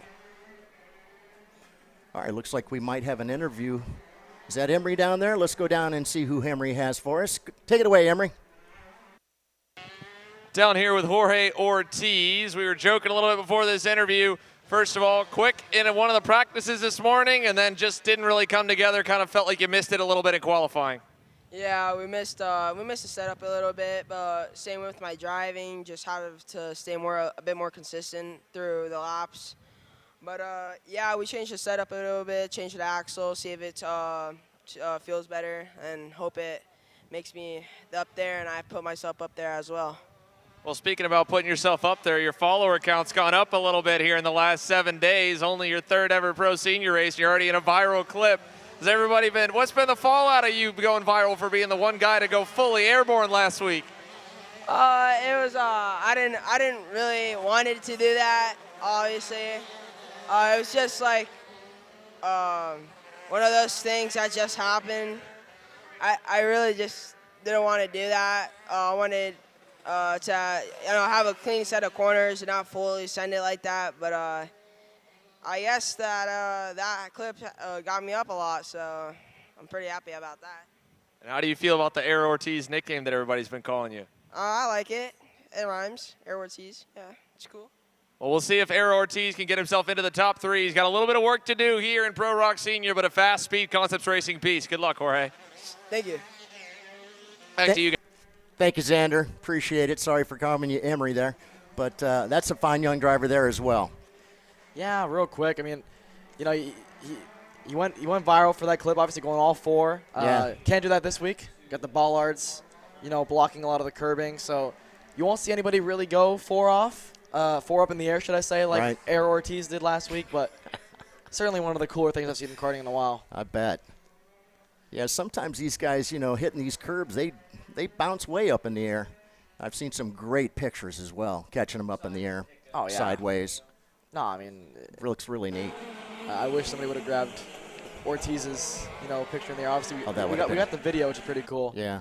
But yeah, like you said, it creates for some pretty good shots. Antonio Pizzonia Jr. just kind of out here on a Sunday drive, and it's only Friday. Well, it's a fast Sunday drive. Yes, it is, a 52.867. I mean, purple again. So, like I said, if he's conserving tires, he's doing it real well. I mean, the kart just looks so good right now. I haven't seen him move his hands besides, you know, on the shifter to shift. No, he's so smooth. Around the final corner here for the last time today. Cross the line. Pizzonia Jr. He wins. Bam! Heat 1. There you go. Waiting for Got the a next good battle guys to here come back around. For P3, sorry. D-Boss crossed the line, P2. Andre Martin's P3. Louis Gauthier is going to hold on to P4. As I thought Scott Presti might have been able to get him there at the end, but just couldn't make it happen. Andre was able to hang on to 3? Yeah, Andre holds on to 3, though, so the local guy. Yeah. And he was closing in on Debo. So those last few laps, I was watching the gap close. I mean, it was 2 seconds separating them starting the race, and he ended it only 5/10 back from Debo. So good run there for Andre Martins in P3. Yeah, congratulations, Andre. Nothing like a little home cooking. Yeah, for sure. All right, ROK Senior on grid. Should be a good one. Before that, though, we're going to go to a quick break here. When we come back, ROK Senior Heat 1.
Welcome back here to the ROK Cup USA Florida Winter Tour at Orlando Kart Center. Pro ROK Senior getting to hit the set to hit the racetrack here in just a few moments. We've touched on championships throughout a lot of this weekend. Of course, Mateus Morgado, round 1, round 2 winner, trying to sweep the series. and score the title as well. He's got the easiest place to do it from. Talked to him on the grid a moment ago. He said, hey, Mr. Points Guy, what's my status? Said, well, we'll know a little closer to Sunday. He's like, just top 5, top 10. I was like, that should do it. The guy's chasing him. Well, he's got his teammate to the outside, Diego Ramos, and the Brazilians have made it an all-Brazil, all-red lockout of the front row. Behind Ramos, though, that is the closest driver in the championship. Blake Nash rolls off P4 as he shakes his head there. A little bit of a smile underneath the visor of Blake Nash's Nash Motorsports EOS car. Heard from Jorge Ortiz as the Speed Concepts Racing Red Speed driver. Again, felt like he just, they missed the mark a little bit in qualifying, but he feels like they've got good speed. Same for Aiden Ingrata. Chatted with him for a moment. He said, yeah, we're fast. We're ready to go. And then you go back through the rest of the grid from the Canadian there on the SCR Red Speed. Ron John, why don't you take us through from rows 3 onward for the rest of our starters? All right, up next will be Carol Pasowitz rolling off in the 310. After Carol is Justin White in the number 7. Oh, apologies on that. That's the championship. I'm looking at the championship. I thought you had the grid I'm sorry, lined up. I do. It's right here. I was looking at that one. Okay, so after that it will be Sebastian Blanco will roll off in position number 5. Jorge Ortiz, as we mentioned, in 6. Helio Meza in 7. It'll be Nolan Bauer rolling off the 388 in 8th. Shaw Nyland in the 375. Bernal Valverde in the 305. Zachary Clayman DeMello will roll off the 314. Francisco Esposito in the 377. For the 375. That is one of the Racing Edge. Is that one of the REM Cosmics? No, that's what it looks like, the Pro Karting. Nayland Shaw, I believe. Yeah, that's Nayland Shaw right there. Is. Nayland Shaw out here in the 375. The Canadian off over in turn number 9. And looks like that's the Premier Karting Canada operation. So unfortunate for them. Long haul all the way down here to Orlando, Florida. But an Orlando, Florida-based driver will be on the point, at least on the front row, in the form of Diego Ramos and Mateus Morgado, an adopted Orlandoan. Orlandoian? I don't know what you would call it. Orlandians. Atlantean. There you Orlandians here. Yeah, Mateus Morgado. Diego Ramos will bring everyone around here again. Ingrata, Nash, and then, like you said, Sebastian Blanco, impressive qualifying effort to move himself inside the top 6. Elio Meza looking pretty sporty. Nolan Bauer had a decent qualifying effort to move himself up the order a little bit, and we'll wait to see for Alessandro DiTullio. Keep an eye on him. He rolls off shotgun on the field for being disqualified too wide on the rear track width, and Jorge Ortiz is having an engine problem here. I think we're going to go green regardless, but the Speed Concepts Racing Red Speed driver, you can see him at the top of the screen there, hand on the motor. Problems for Ortiz, and we get set to go. Will we go on the first time by? We will not. Are we? Yeah, we're green. No, we're green. We're green. We are racing. And couldn't see the flagman there in the shot. We're racing and underway here for heat number 1. And, oh, man, it's getting dicey already. 3 wide there for 4th into turn number 4. Ingrata on the outside. And how about Blake Nash getting his elbows up? He gets by on Diego Ramos. Ingrata going after it there with the likes of Nolan Bauer for P4. Boy, the elbows are really out after this, just on the first lap. And what a start for Zachary Kleiman DeMello in that chrome and red International Motorsport Factory Lenzo kart. He's picked up already 7 positions from 12th on the grid to the top 5 for ZCD as they head down to turn number 9. That is a tremendous run on the first lap. Good run there for Zachary. More battling further back in turn number 9. Here's an updated look. There is Jorge Ortiz headed through turn 5. So Jorge Ortiz, the engine issues have not subsided.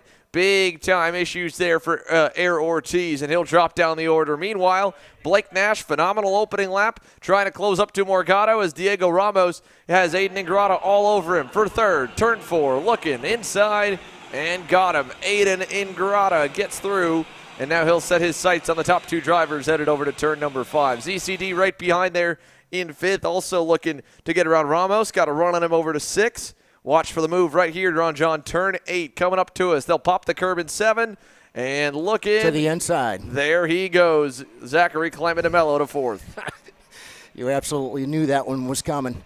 Yeah, and he had set him up a little bit earlier on just for that particular position, able to get around him with no problem there. Yeah, right now pushing both Diego of the back. both of the PSL karting VLR drivers are struggling. I don't know if they're a little bit too low on air pressure or what, but Morgado is losing ground out front, and Ramos is dropping like a rock at the moment here with the Mello going by and a big train of cars behind. Nolan Bauer, we've got Bernal Valverde and plenty more, but look up for the lead. Blake Nash, you got to go. They're going to go 3 wide in turn 4. Wow. Oh, my goodness. Aiden Ingrata to the lead. Now Morgado tries to answer back. Can't get underneath in turn number 5. And Aiden Ingrata was like, you know what? I'm not going to wait for you to go. I'm going to go and get you both in turn number 4. Hello, boys. We've got a race here in Senior ROK. That was an absolutely beautiful move. What a tremendous move by Aiden Ingrata to get around both of those two. Not just one, but both of them. Puts himself out there in the point. Go ahead.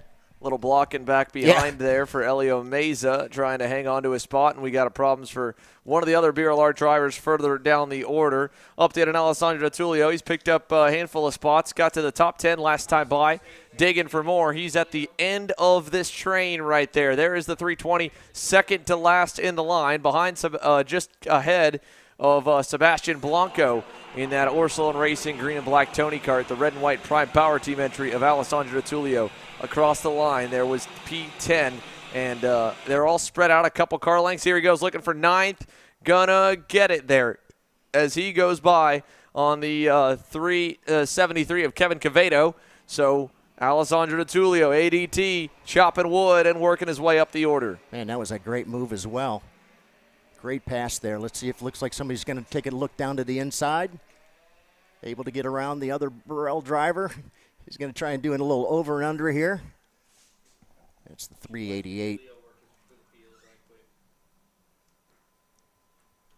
That's Nolan Bauer still working there on the 373 right there off his back bumper as they come back by the start finish once again. Down into turn number 1. Our leader's out. About 0.7 of a second right now. It's Aiden Ingrata went per 55.084 for your leader. Fastest card out on the track. Side by side there to Tullio going on Elio Meza. Not going to get the job done here in Senior ROK, but he's got Sebastian Blanco there. And again, they both have caught up to Diego Ramos. The reason we're further back here is because Aiden Ingrata is setting sail out front right now, Ron John. Yes, and he look is. at this, the Tullio.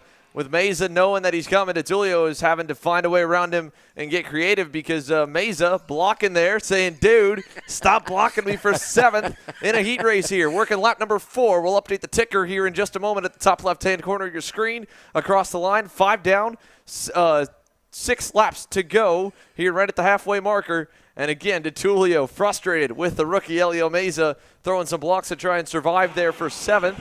As they go down into turn number 4. Is he going to go aggressive? He will not. Wasn't close enough there with a good enough run to dive him there. He is, though, Maybe in turn here. 5. Yes. Yep.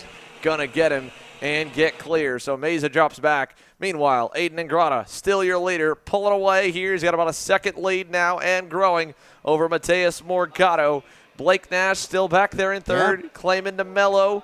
Strong right now in the 4th spot, was a couple hundredths better than Nash last time by. He's been riding about 4/10 away. And then again, leading the next best of the rest, Nolan Bauer in 5th as this big midfield train.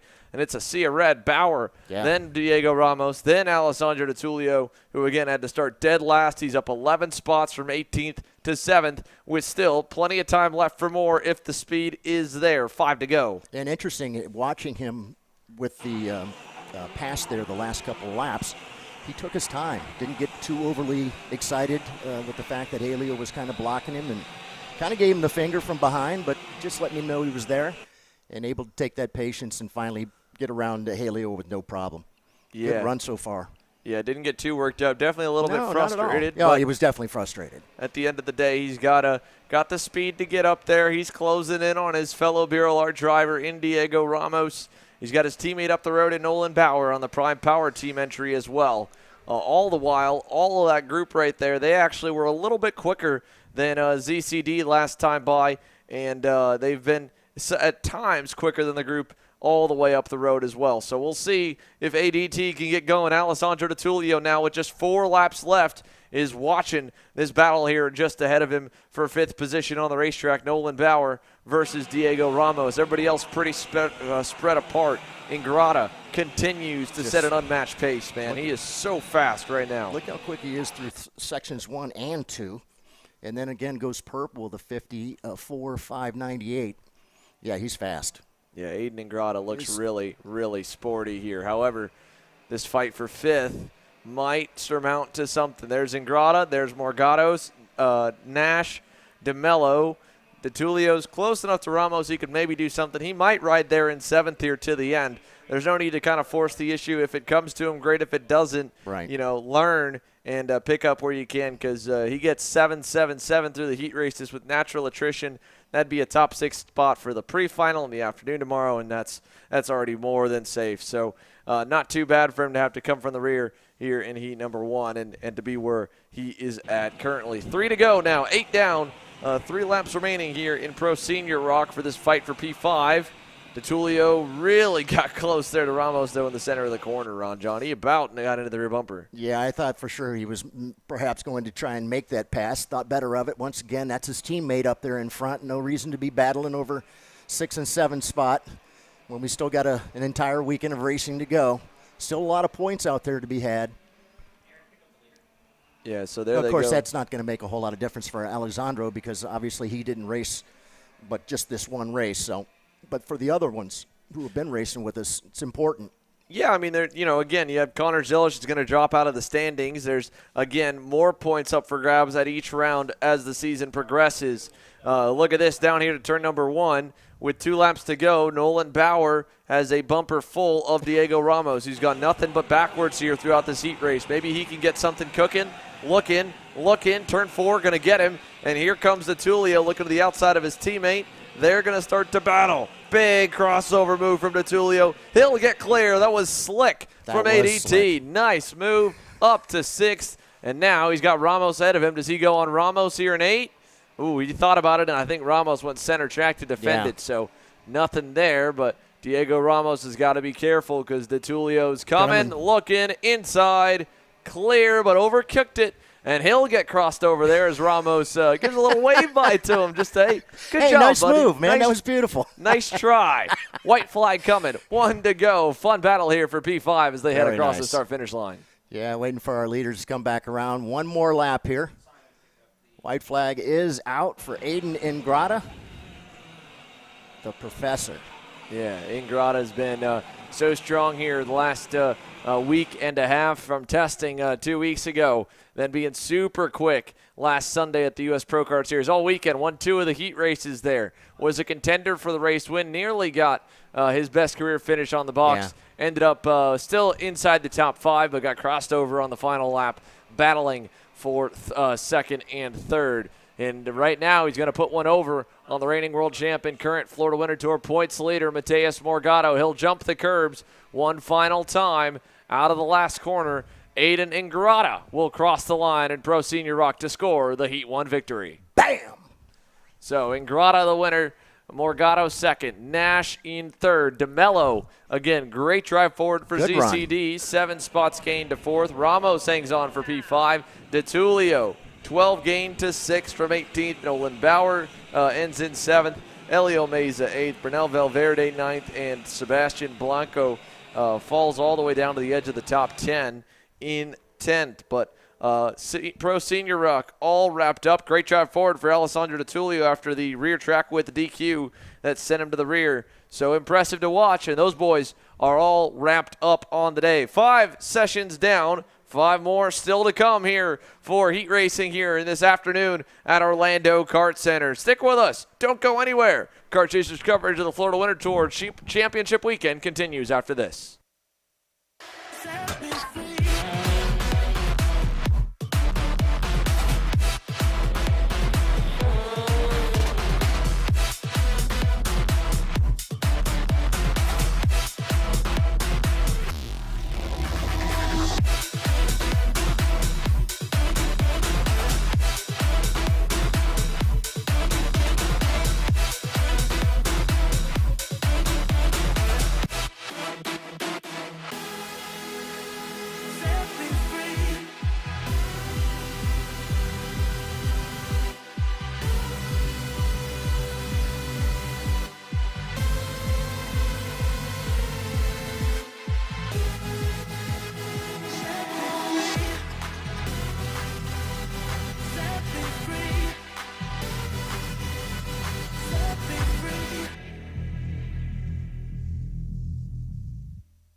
Welcome back here to Orlando Kart Center.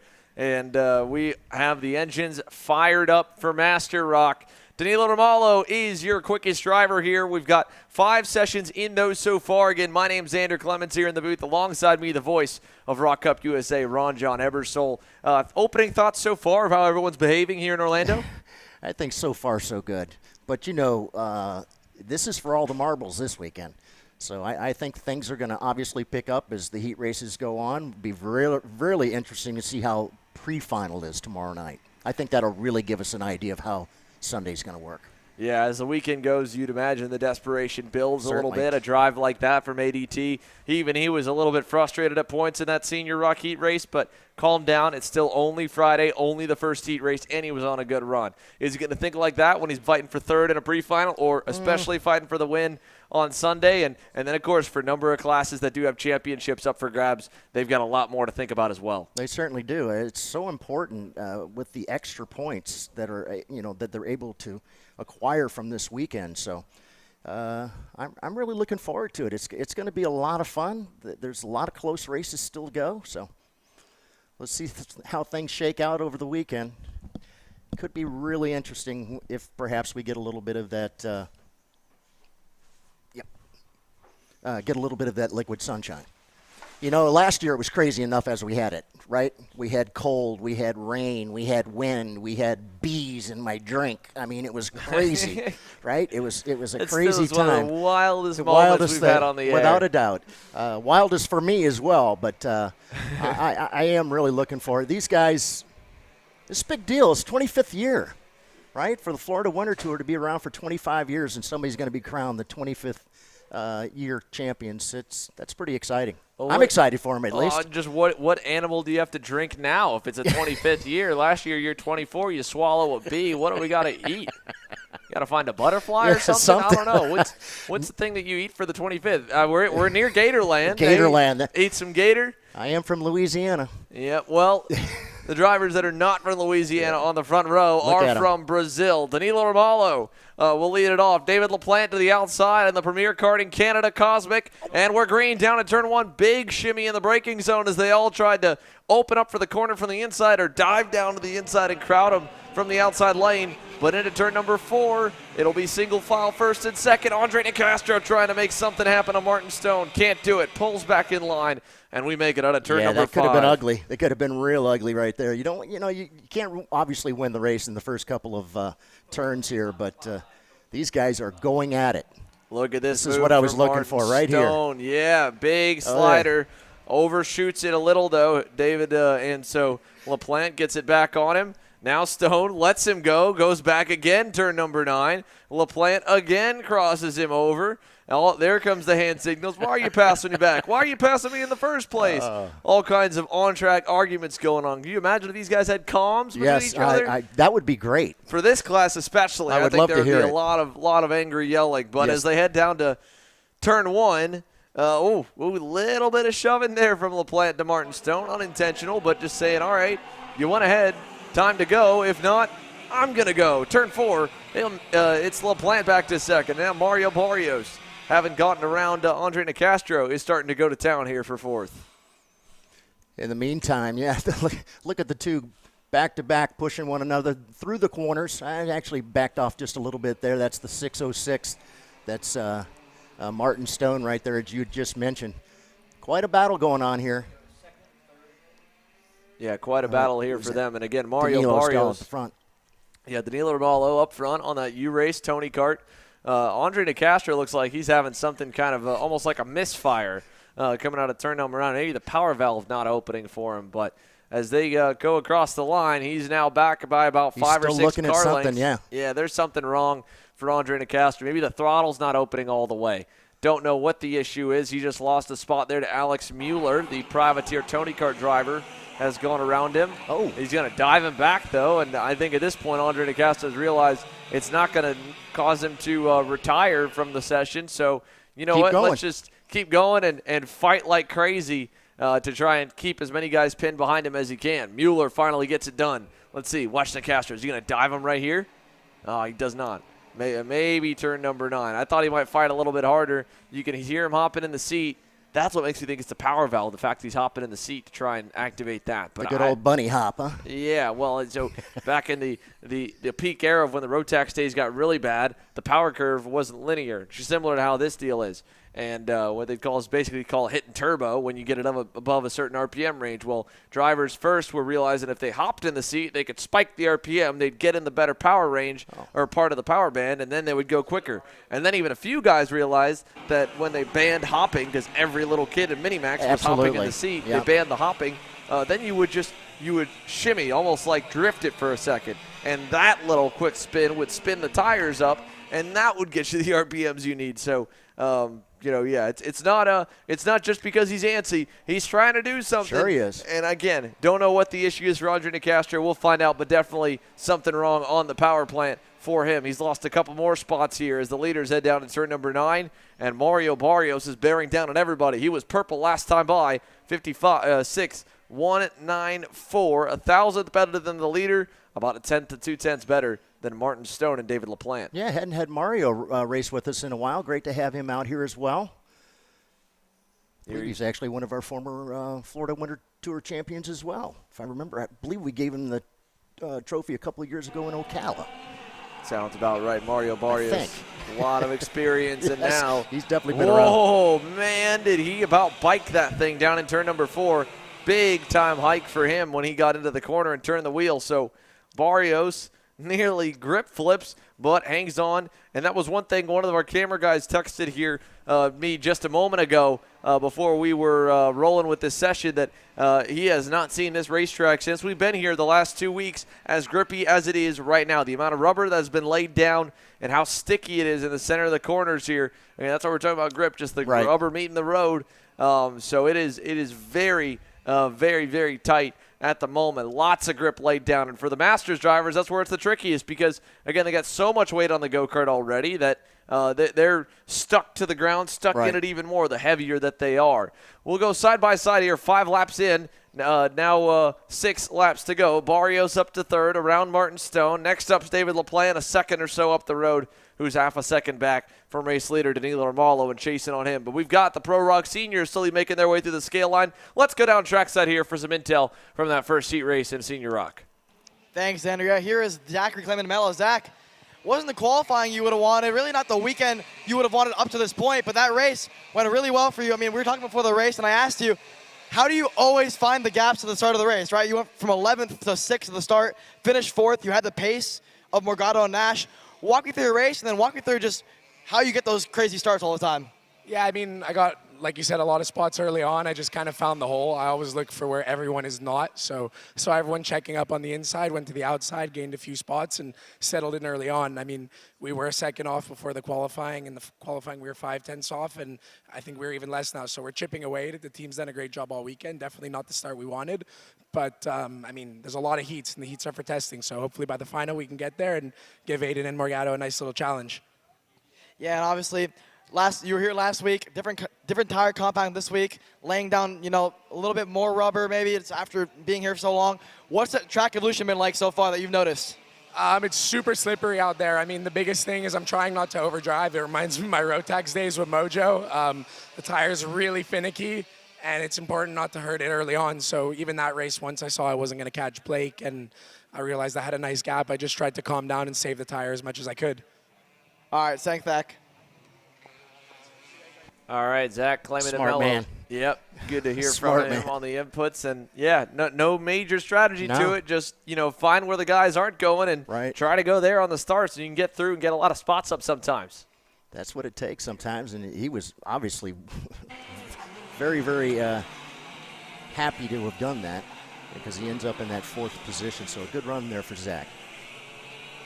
Let's go back here to another one to hear from him as we continue to watch. Mario Barrios has now given back the 3rd spot, lost it to Martin Stone. Martin's got 7 down, 4 to go. Barrios there, keeping the fight for 3rd on, and a second eye looking at the potential fight for the race lead with Danilo Armalo still showing the way over David LaPlante as they exit turn number 9. In fact, he's closed in even a little more. Let's go down for another piece of the action here down trackside to Emery Lida.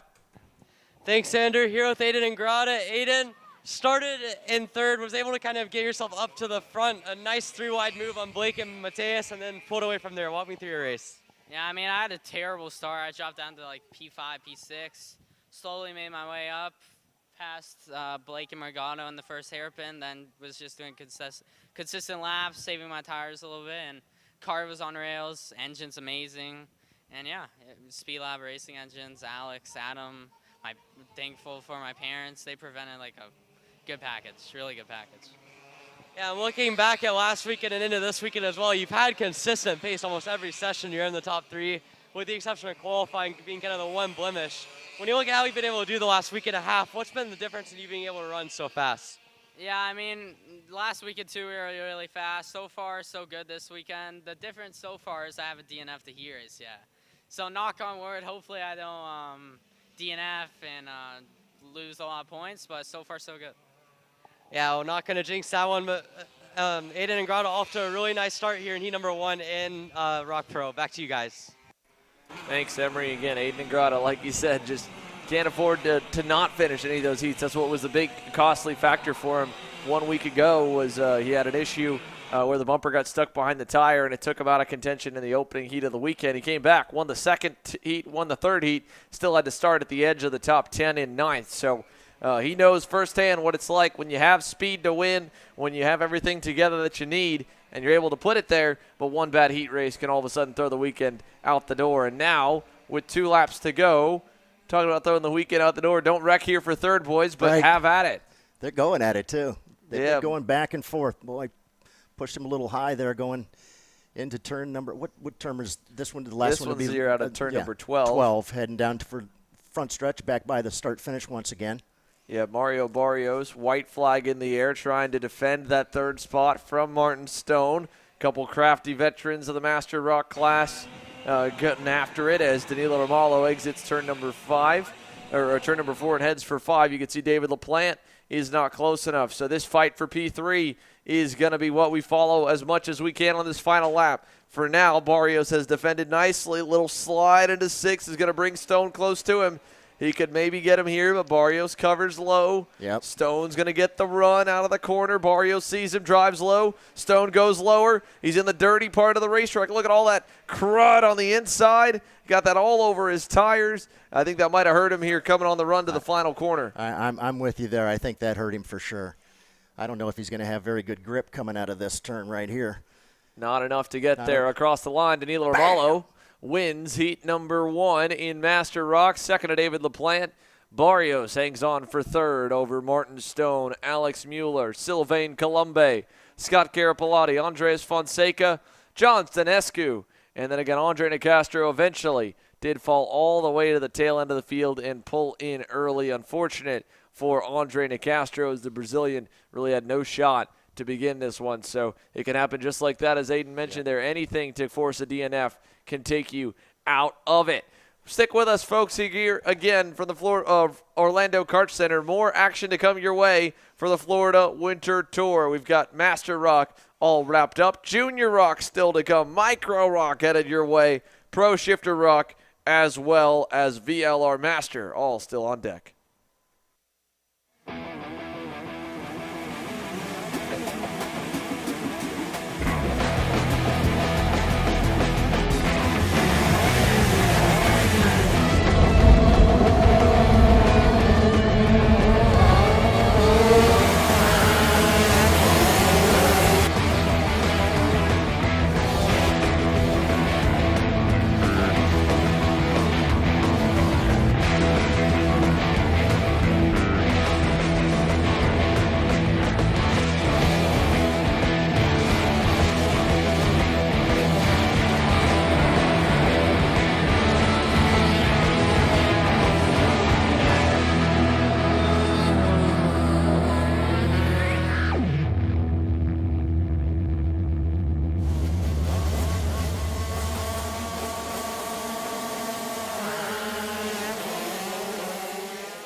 Well, let's go down trackside here. Micro ROK getting set to get underway. We watched qualifying go all the way through, little bits of shuffling, but the biggest grid on the event here at 35 total drivers. And it looks like we've got a little bit of a dispute right now on who's supposed to start where. Yeah. So we need to get that all sorted out before we let them hit the racetrack really quickly.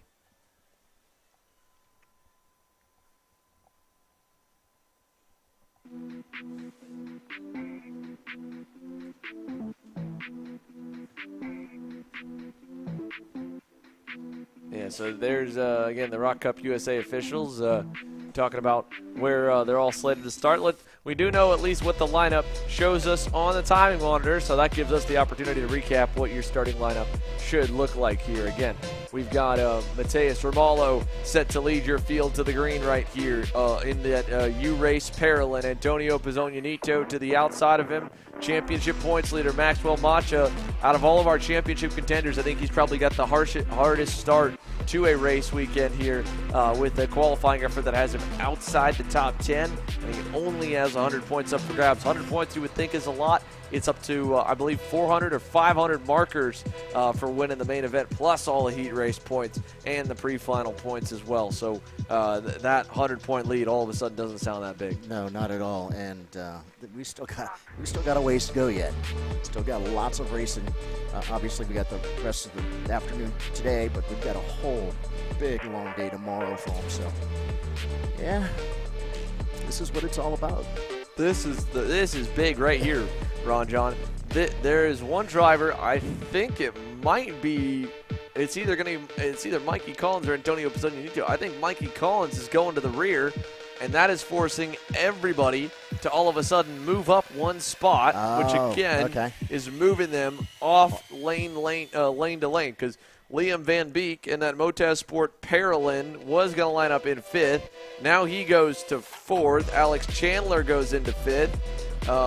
Yeah, I think something amiss there for Mikey Collins. So he'll have to start tail end Charlie, which is unfortunate for the number 35. There's Yao Benadaman talking to one of the ROK Cup officials, asking for a little bit of clarity. Don't know what the issue was with the number 35 of Mikey Collins, but he'll go to the rear here for the heat races. And at least for Mateus Romalo and Antonio Pizzogno, they can just sit there and chill out because they're already in spots where they need to be. But you can see still midway through the grid, they're flipping them back and forth. The ROK official going through, making sure that he's got all of the drivers in the correct positions. And for the micros and the minis, just as we saw with the mini ROK Heat earlier, they go by quick. 8 laps, short sprint heat race. Looking down on the grid there, can't help but notice one young man kind of kneeling down, talking to the driver. He probably wants to put his suit on and get in that cart, and that's Jeremy Fletcher. Great to see Jeremy out here with us. Yeah, good to see Jeremy back here. Again, a full season of Global Mazda MX-5 Cup racing. So cool. As well as potentially a couple karting returns if he can. But we'll see if anyone wants to hire him. I'm sure he's got his helmet. No driver shows up to a racetrack without their helmet. So if someone wanted to, they could absolutely get him back in for the right opportunity and the right package. Looks like the grid is just about all set and sorted. The last couple rows getting into position now here again for Micro ROK. Mateus Romalo and Antonio Pizzogno will lead your field to the green. Then it will be Juan Diego Garcia Davila on the inside of row 2 to his outside. One of the best qualifying efforts so far for young Liam Van Beek in that Motorsport Paralin to 4th. Alex Chandler on the Iron Rock Motorsports Tony Kart to the inside of row 3. Maxwell Macha did get a good lap at the very end. I don't know if it was a mix of penalties or if I missed that last lap for the 33 machine. He's slated to start what looks to be now on the outside of row number 3 and 6, so not as bad of an effort as I thought it was for the SLA Kart Racing Paralin. Gavin Decay will start in the 7th spot on the inside of row 4 to his outside, the Ursuline Racing Paralin of Yao Benadaman. Then moving to the edge of the top 10, that JC Karting Lando Norris card of Zane Burgess there in the 55 blue and yellow colors rolls to the inside of Nicholas LaRusso in the Racing Edge Motorsports Cosmic. That's your first 10. You go down from there, it's Nico Orbezo in the Iron Rock Motorsports Tony Kart, Sebastian De Moisac for Prime Power Team. Got some more issues here with the last couple drivers leading the grid. This could get a little messy. Asher Pavon, Jaden Francisco, a couple Goodwood Kartways drivers lined up in the next row. Then it's Nico Salazar and Rafael Canas on the RPG Cosmic. and the Ursula and Parolin. Colton Schniegenberg in that GWR Energy Kart's got a long road ahead. He's way outside the top 15 for a driver that ran inside the top 5 all last weekend. Varela Lorenko in the PK Sports Sodi kart then rolls off alongside Schniegenberg with Jero Zaluga and Leo Da Silva in the REM Cosmic up next. I think he was the one having the issue. Yeah, there he is right there. Yeah, Leo Da Silva in that Lando Norris kart for Racing Edge Motorsports. Off into the grass and done. So nothing for Leo Da Silva. Josh Bergman in that PK Sports Sodi kart, then along with Nolan Carney, William Choquette, and Mika Barreau, Massimo LaRusso, Brandon Shore, Melville Dos Santos, Cohen Shoecraft, George O, Dominico Krupi, Matisse LaCroix, Brody McDonald, Liam Francisco, Samuel Chaveri, and what should be, I believe, Mikey Collins, if he's out there. Yeah. Tail end Charlie on the field. Now, one thing here, look at that, folks, top of the screen, was they pushed that car into the grid. So once it gets back into the grid, they could try to refire it, but they cannot go out on the racetrack to help that driver out. So they had to put the driver and the ROK official push them into the grid, and then he just might get out there, but he's going to need to bank on a false start first time by, which, hey, there's a good chance of that right now. They're going pretty quick to the final turn. Mateus Ramal needs to bring it back down. Yeah, it doesn't look like they're really trying to get together here. And we got one lagging back there going through, so yellow flags are waving. Yellow flag. Lights are blinking. We will not go green first time by. So good news for the driver on the grid. Won't go a lap down for Leo Da Silva. He still has a chance to try and make it onto the racetrack. So I think we've got a shot still of the grid. I don't know if we do for sure. We have that one interview camera down on the grid as well that we could take a look at and see if maybe we do have a look of what's going on over there.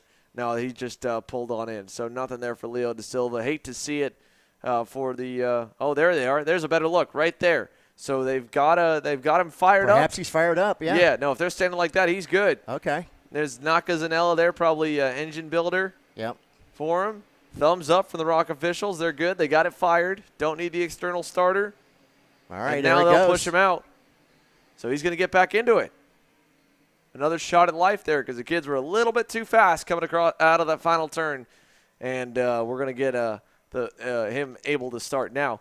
Where he starts, where he rolls off. He was already going to roll off pretty deep. May have to roll off tail end by the time that the field makes its way around here because Antonio Pizzognanito and Mateus Ramallo are wasting no time on this pace lap once again. They want to get after it. They are definitely ready. Going to go 8 laps here.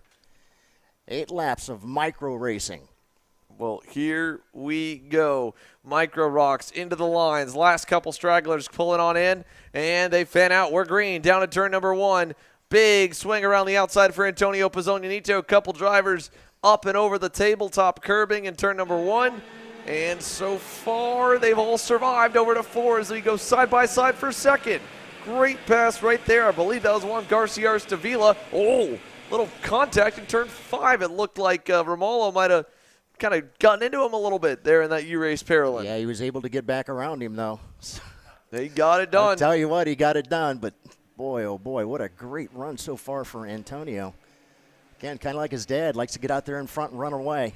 Good start for Alex Chandler to get into 4th. Better start for Gavin Decay. Picks up a couple spots, trying to pick up another. Doesn't do it. Liam Van Beek faded a little bit. He's just ahead of one of the Orsalone Racing Parolins. I believe Yao Benadaman. Again, their Decay was looking for more, and up front, the top 3 all with some separation. It is Antonio Pizzognanito, and then behind him, Juan Diego Garcia Davila sandwiching Mateus Ramallo's U-Race Parolin as they complete lap 1 and hit 7 laps to go here in Micro Rock.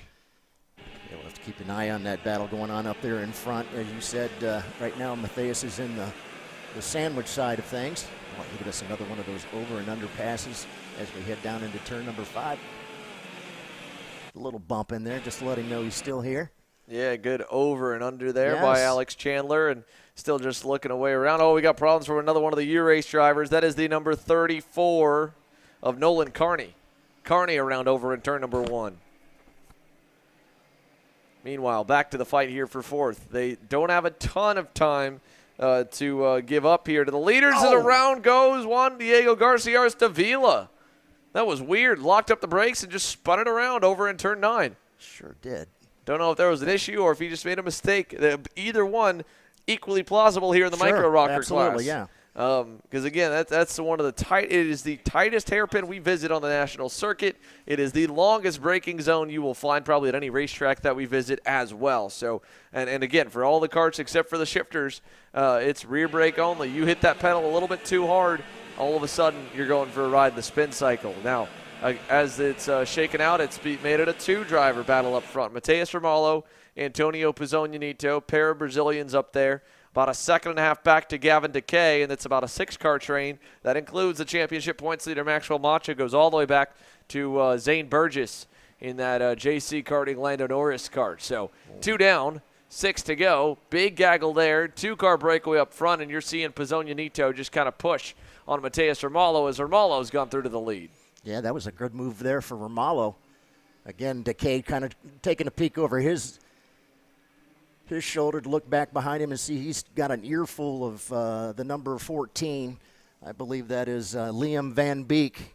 Van Beek is running a really good race so far. Right now he thinks better of it as he comes down into turn number 1, going to stick back behind Gavin and go through turns 1 and 2, now through 2 and 3.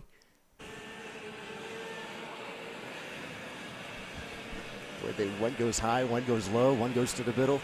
In the meantime, a couple of them making some passes here, going through turn number 6. Man, they just continue to go at it, nose to tail.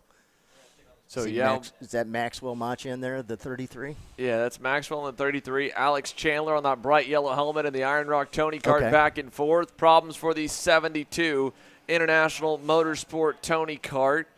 That is Mika Barrow going around over in turn number 1. Here comes the leaders. So all that battling there with Yal Bonadam and Alex Chandler and Maxwell Macha, Zane Burgess, and as well the REM Cosmic of Nicholas LaRusso involved in it all the way back to 8th has allowed Gavin Decay and company to get further up the road.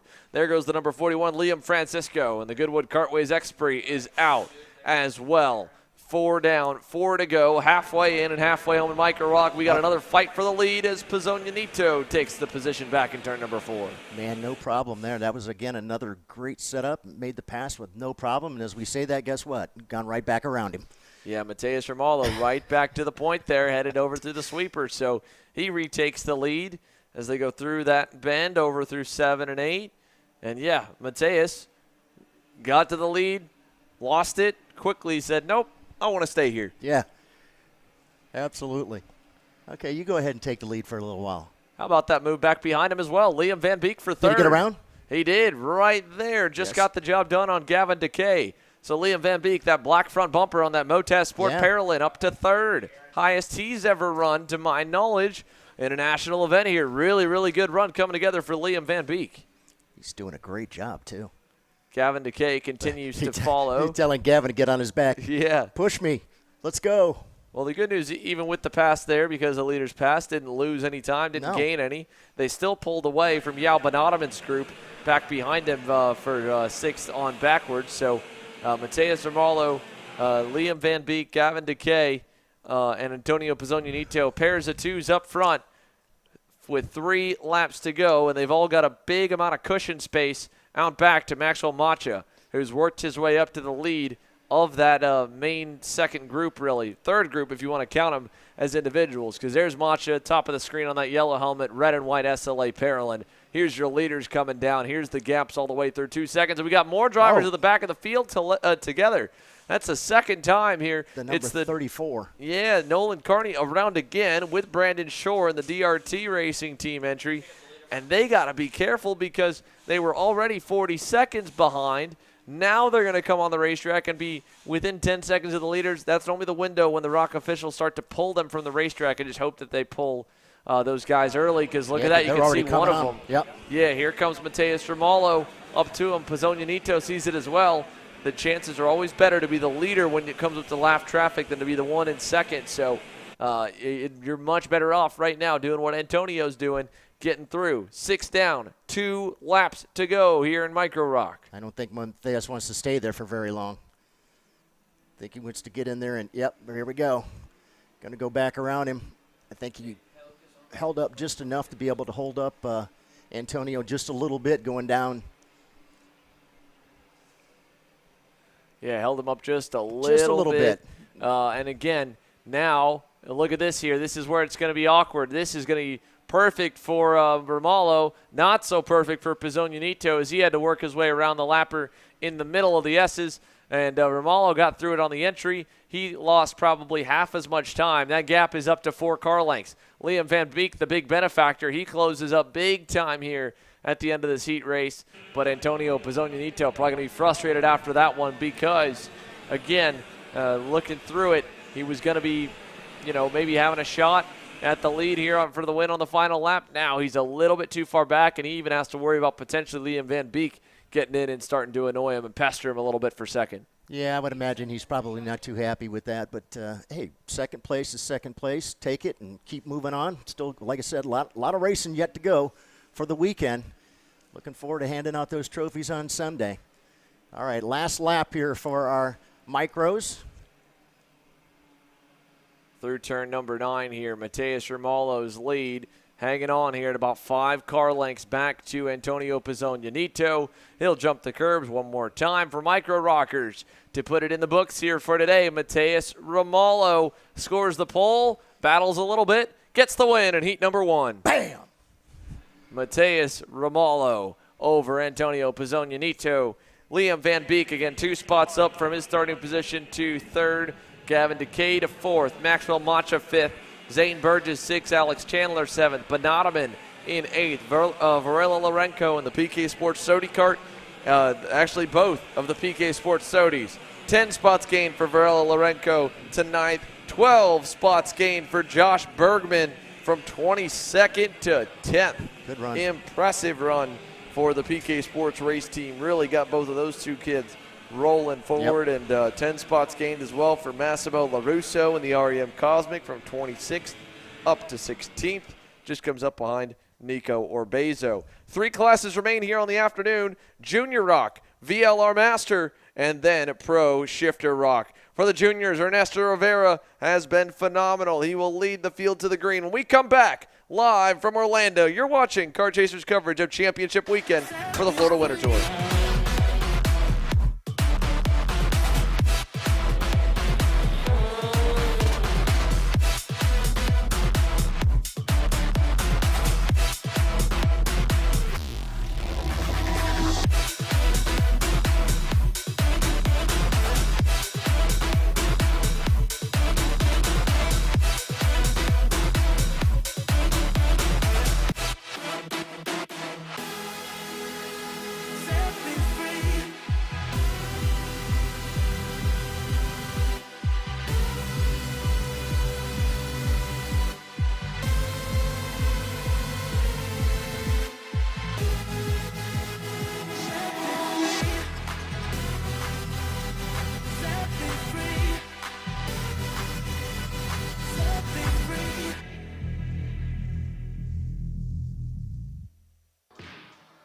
Want to know a crucial part of the magic that's taken A.J. Myers to multiple national championships? Check out Greyhound Racing Seats and their full catalog of options, from their R1 and R1 Extra Soft seats for high grip conditions, their Viper Medium seat for medium grip, and the RS2 Stiff seat for low grip conditions. It's time to win. It's time to see why Greyhound makes the difference. If you're looking for your first foray into car racing, the Formula Inter F4 Series is for you. It's an arrive and drive championship costing a fraction of the price of the US F4 Series or USF Junior Championships, utilizing a spec fleet of cars that are randomized at every single round. You can start with International Motorsports Karting Team and advance through the ranks to the Formula Inter Championship. For more information, follow us online at Formula Inter on all social media.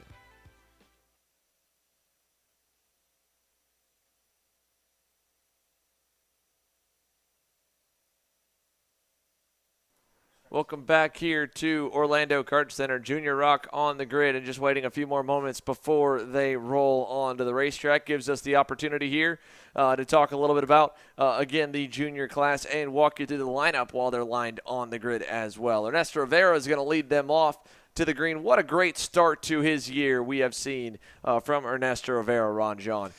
Really, going back to November, he was phenomenal at Rock Vegas and Supernats, but he started from January on just on a tear here in the junior classes. I don't think I've seen anybody quite have the results that he's had over the last couple of races. He's just been so strong. And not only that, when he's been winning by 5 seconds. Not by a second, but so he's been really, really strong. He's got a lot of work to do this weekend. He's got a couple of shots to win Florida Winter Tour in two different groups, so we'll see how things work out. Yeah, it's pretty standard what we normally see. As soon as a driver dominates a class and then ages out, in the case of Caleb Gaffera from junior last year, Jeremy Fletcher the year before, Connor Zillish the year before that, it kind of creates a vacuum and an opportunity. Who's going to step up? Who is going to take advantage of the opportunity to be able to become the new guy in that class? And, well, Ernesto Rivera is very quickly becoming the guy that everyone's got their stopwatches on, no matter what session it is on the weekend, what track we're at, and what kind of track conditions we're in, because he's going to be one of the fastest, if not the fastest kid that you've got to get out there and beat. 11 laps here for Junior ROK. Let's take it through the rest of the lineup beyond Ernesto Rivera. Sebastian Garzone and that Orsilon Racing Tony Kart will join him on row number 1. Teddy Musella and Christian Cameron will make up row number 2 with Anthony Martella's Speed Concepts Racing Red Speed on the inside of row 3 alongside the Chad Dawkin Racing Kart Republic of Stephen Miller. Miller's teammate Emma Scarborough qualified 7th. She'll be joined to the outside in the Zanella Racing Tony Kart by Leonardo Scorpioni. Nathan Dupuis rolls off in 9th on the SCR Red Speed. Sarah Bradley 10th. Chris Aitken and Mayor Deonorine roll off 11th and 12th. And then you go back, row number 7, Caleb Campbell in the SCR Red Speed. Lorenzo Castillo's Orsilon Racing Tony Kart. Enzo Vidmontier in the top 15. Oliver Weldon 16th.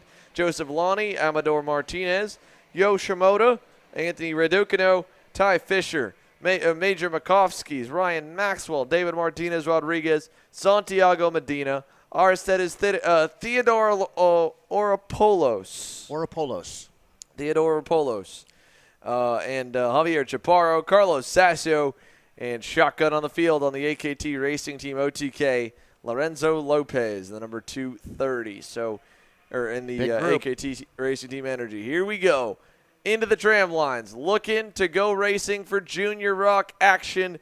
Ernesto Rivera, Sebastian Garzone. Boys and girls, let's go racing here down to turn number 1. And Rivera gets a nice jump. And look at that from 5th. Anthony Martella is trying to get going there. And he'll slot somewhere into maybe 5th or 4th into turn number 4, but he'll lose another spot. Christian Cameron playing catch up there. Nice pass by the Burrell driver. Yeah, that was a good spot to pass right there. It got back up into that 4th position, so able to get back where he had started.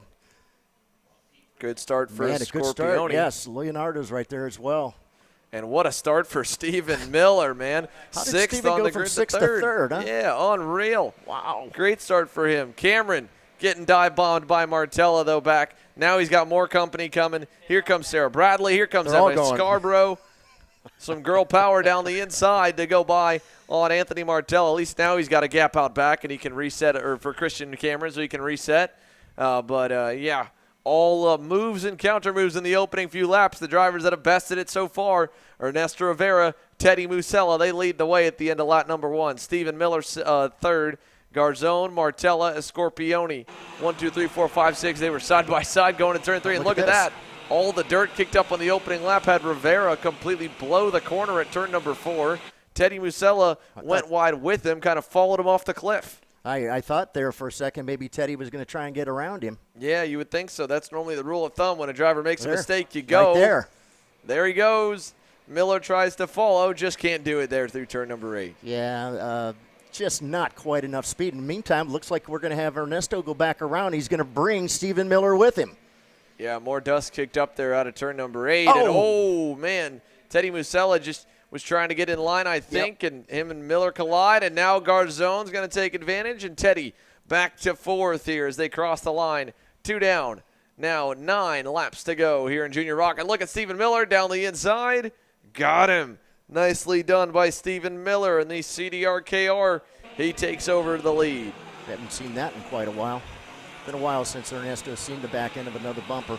But right now, Stephen Miller out there in front. But look at Sebastian Garzone. He is coming.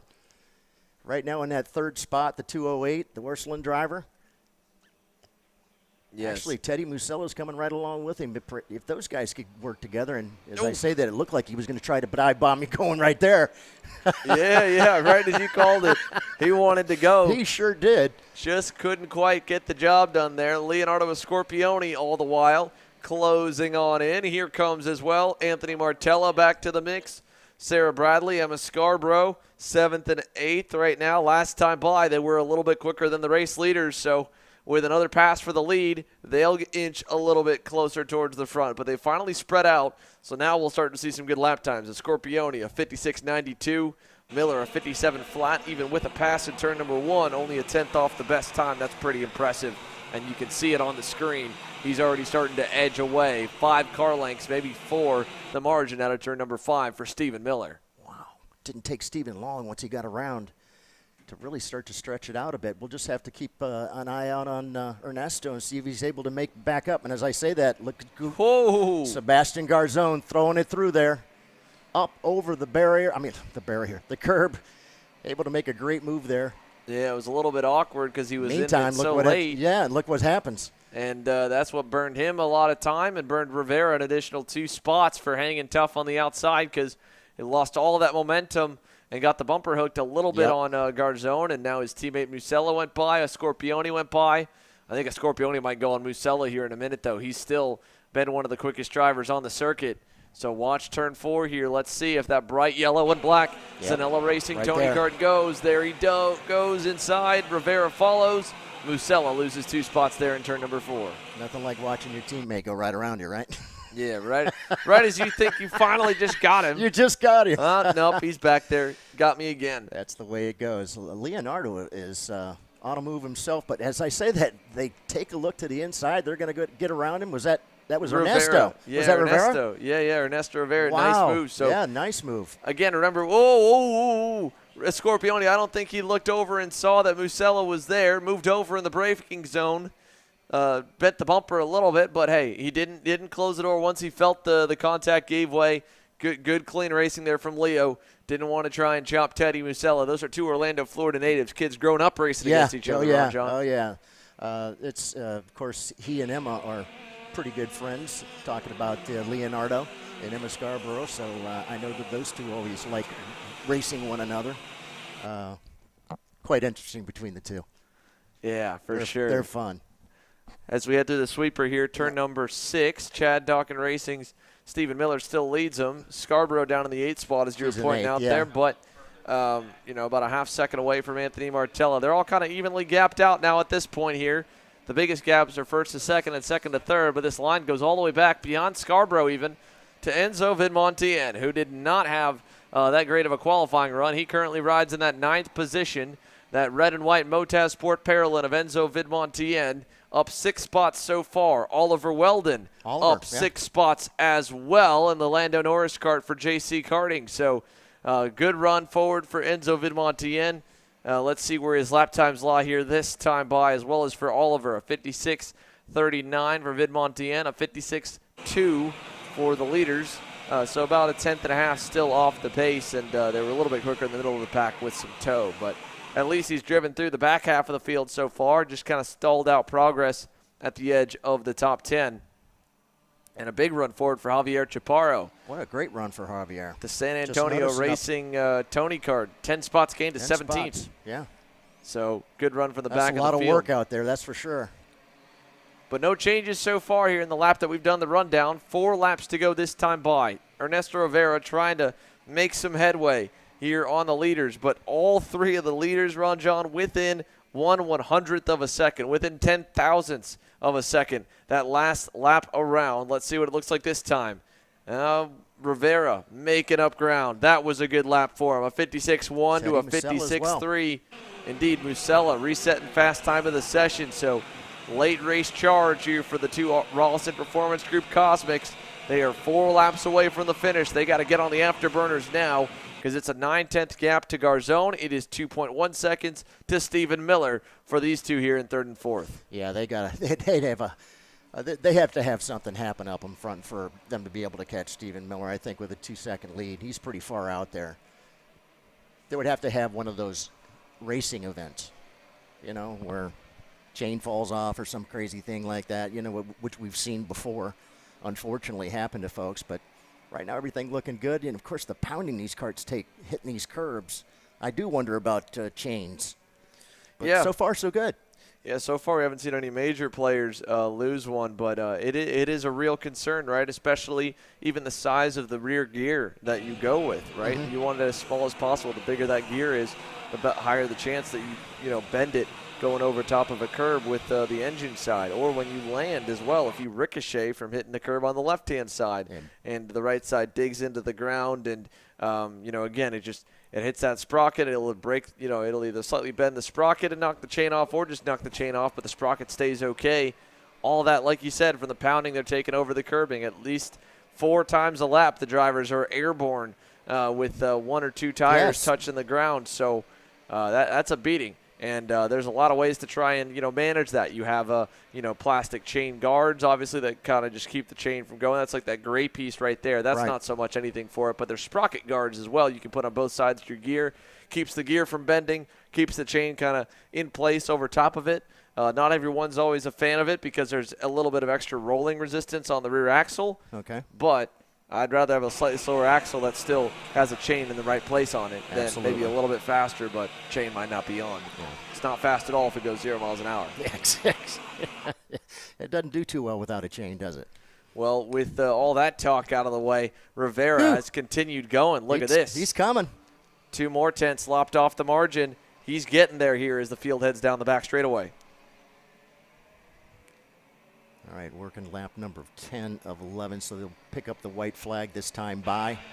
Oh, look at that. We've got another coming together, the 264 and the 250. The 250, it's Carol Sasso, and I'm not really sure who the other one's. David Martinez Rodriguez had come together out there and unable to continue, it looked like. All right, picking up the white flag. 1 more to go right here. Stephen Miller out there in front. It's about a second gap back to the second-place driver. Looks like maybe, 8 to 10 carts? I don't think he's going to have enough time to get up there, although he's picking away at him pretty quickly here. Yeah, he's going to have Look at this. Yeah, he might have a shot at him. Maybe, I don't know. The last chance really for a big dive would be turn number 9. He's coming. He could force a mistake out of Garzone here in the hairpin. If he does, then he'll have a shot at him. Otherwise, it'll be all locked up inside the top 5. Big run out. Yeah. Not enough to get there. It should be safe to the line here. Coming out of the final turn, Stephen Miller. Solid run, start to finish. Crosses the line and wins heat number 1. Bam! For Junior ROK. Sebastian Garzone holds on to second just by a thread. Couple tenths at the line over Ernesto Rivera. 1 more lap, and he would have had to have a fight at his doorstep. Teddy Musella 4th, Leonardo Scorpioni, Anthony Martella, Sarah Bradley, Emma Scarborough, Enzo Vidmontian again up 6th. Christian Cameron up, down, sideways, and around, and he ends up in 10th over Nathan Dupuis and Oliver Weldon. But the Junior ROK's wrapped up. We'll keep a view here of the beautiful Orlando Kart Center and get set for VLR Master and Pro ROK Shifter here in just a few moments.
Welcome back to Orlando Kart Center. VLR Master on to the racetrack for their first heat race of the weekend. 2 more heats still coming your way here again. VLR Master on track.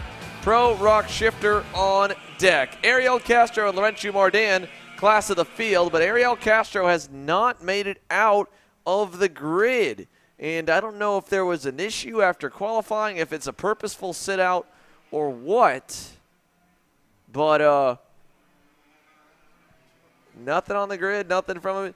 Again, here, the thing with Ariel Castro, right, he's got a very, very busy day with being the engine builder for a number of different operations. So for captain of AM Racing Engines, that takes precedence over going and playing and having fun. And speaking of playing and having fun, one driver not having fun right now, that is going to be one of the Carapilatis, Kim Carapilati, aboard the comp cart. Looks like I can't tell if it's a blown chain or not. Something's amiss there for Kim, and he's off on the outside of turn number 8. So unfortunate for Kim Carapilati. However, looks like the rest of them are forming up here. Indeed. So with Ariel Castro leaving the front row wide open, it's now moved Daniel Costa to the pole. Laurentiu Mardan will slot into second still. And here we go. Down 2, but still with enough to party. Green flag in the air. VLR Master racing down to turn number 1. Oh. And all round goes, I believe that was Fernando Rodrigo Zuccato in the REM Cosmic going for a spin in turn number 1. Look at Laurentiu Mardan all over Daniel Costa. Again, you think Daniel Costa does a lot of defensive driving coaching here at Orlando Kart, so you think he knows exactly where to put his go-kart? Because I do. I think he knows exactly what he needs to do. I guarantee he does. If he needed to go the entire 11 laps just low-lining and keeping Laurentiu back, Laurentiu might get a little frustrated, but he could do it for now. He goes center track into 8. Yep. Here comes the run. Mardan is there on the inside. Oh, he's going to have a great chance. Just can't overshoot it. And he's got him. Laurentiu Mardan to the lead. Yeah, it's almost like he wasn't really expecting it, but he knew he was coming. Yeah, he definitely knew that he was on the way, so didn't try to fight it. No, he really didn't. And again, it's just a heat race at the end of the day. Main events are on Sunday, so, you know, if you're going to low line for an entire race and frustrate a guy, you probably don't want to do it if you got to line up next door to him again tomorrow. Side by side for third behind the leaders here. Good battle back and forth. Alex Dalbon versus Fernando Rodrigo Zuccato. Or not Zuccato, sorry. Yeah, that was Zuccato. The driver that must have spun around, that was Robert Valenzano. Robert Valenzano was the driver that spun around. Fernando Rodrigo Zuccato in the REM Cosmic tried a dive bomb on Alex Dalbon. That is Alex Dalbon Sr., by the way. We do have an Alex Dalbon Jr. that's running in senior classes like VLR Sr. But Alex Dalbon Sr. On the racetrack up 6 spots from way back on the grid here. And side by side now for fourth. Good move by Luis Quinones. He'll pick up another spot as well, having started pretty deep in this one. There's Michel Legrand right there behind them, trying to make his way up as well. Yeah, Michel Legrand up a couple spots thanks to attrition. Back a couple. He's back to neutral right now. Basically at the 6th spot where he started, yeah. 2 spots completed. Big time dive bomb right there down into turn number 1. I think that was that wasn't Legrand there. He's right behind. That was Zuccato versus Quinones. And again, back and forth we go. Zuccato got him. Quinones gets it back. Zuccato again muscles his way through. Here comes Michel Legrand to the outside. And there goes the hand signals and smoke and rubber on the side pods. Yeah, it was a little friendly, maybe not so friendly disagreement right there, Ron John. I'm not so sure that was very friendly, but nonetheless, you're able to get back around him. Michel Legrand right there, sitting there hoping those guys would continue to battle up there and maybe he get around him, but no, that's not the case right now. He's sitting right there on the back end, and Louis Quinones just now coming through. And back by the start-finish once again. Yeah, here we go down the start-finish line straight. 3 down, 8 laps to go. Where does everyone's time stack up? Well, old Larry, Laurentiu Mardan, put on another half second on Daniel Costa by. But Alex Dalbon Sr. is starting to roll in third. In fact, we're going to have a battle for second here before we know it. P2 and P3 closing together. So Mardan's lead just about a second or so right now over Daniel Costa and Alex Dalbon. He's pulled away, gotten away from the tow. But Daniel Costa does have Dalbon Alex right is coming. there. Yeah, half a car length back as they head down the back straightaway. So Alex Dalbon Sr. closing on in, and he'll have the opportunity to pounce here in about half a lap or so. Yeah, he's in a good position there. Just if he can get a little closer. Yeah, that LFP Racing Tony Kart rolling up to the back of Orlando Kart Center's own Daniel Costa. Here we go down the front stretch. Going to get a big slipstream down here. Got a good exit out of turn number 12. Doesn't want to do it in turn number 1. Easiest place to pass, turn number 4. They swing out so wide for the natural line. You just got to get a good exit from 3. Is it good enough? Costa takes a minute to go wide, and Dalbon didn't have the guts to send it there, so he's going to follow him here for a little bit longer. Yeah, it's probably a good idea he didn't, because he was not in a good position there to try and make a pass. But I think he's trying to set him up here, coming up to the next over the bump here and to the inside. Does he do it? Nope, still not in the right position. Again, down that back stretch. He's just a little bit off, not quite close enough to be able to make that pass around the second-place driver. It's always interesting when you look out there and see a kart without any sponsorship and everything like that. It's like, he must have just thrown that together. Yeah. Darn right he did. Yeah, pretty much. Whatever used parts are in the back of the room. Found me a white front and a couple pods, and we're good. Oh, hey, it's working for him. It's halfway working, in yeah. To this heat race, and he's picked the pace up a little bit.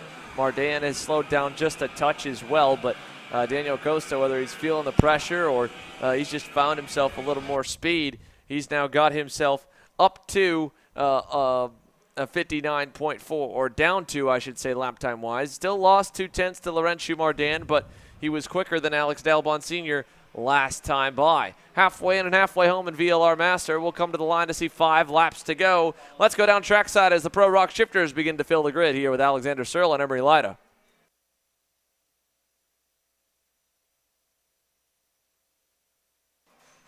We'll send it on down here in a moment for pre-race interviews here for Pro ROK Shifter. Alex and Emery, you guys got us down there?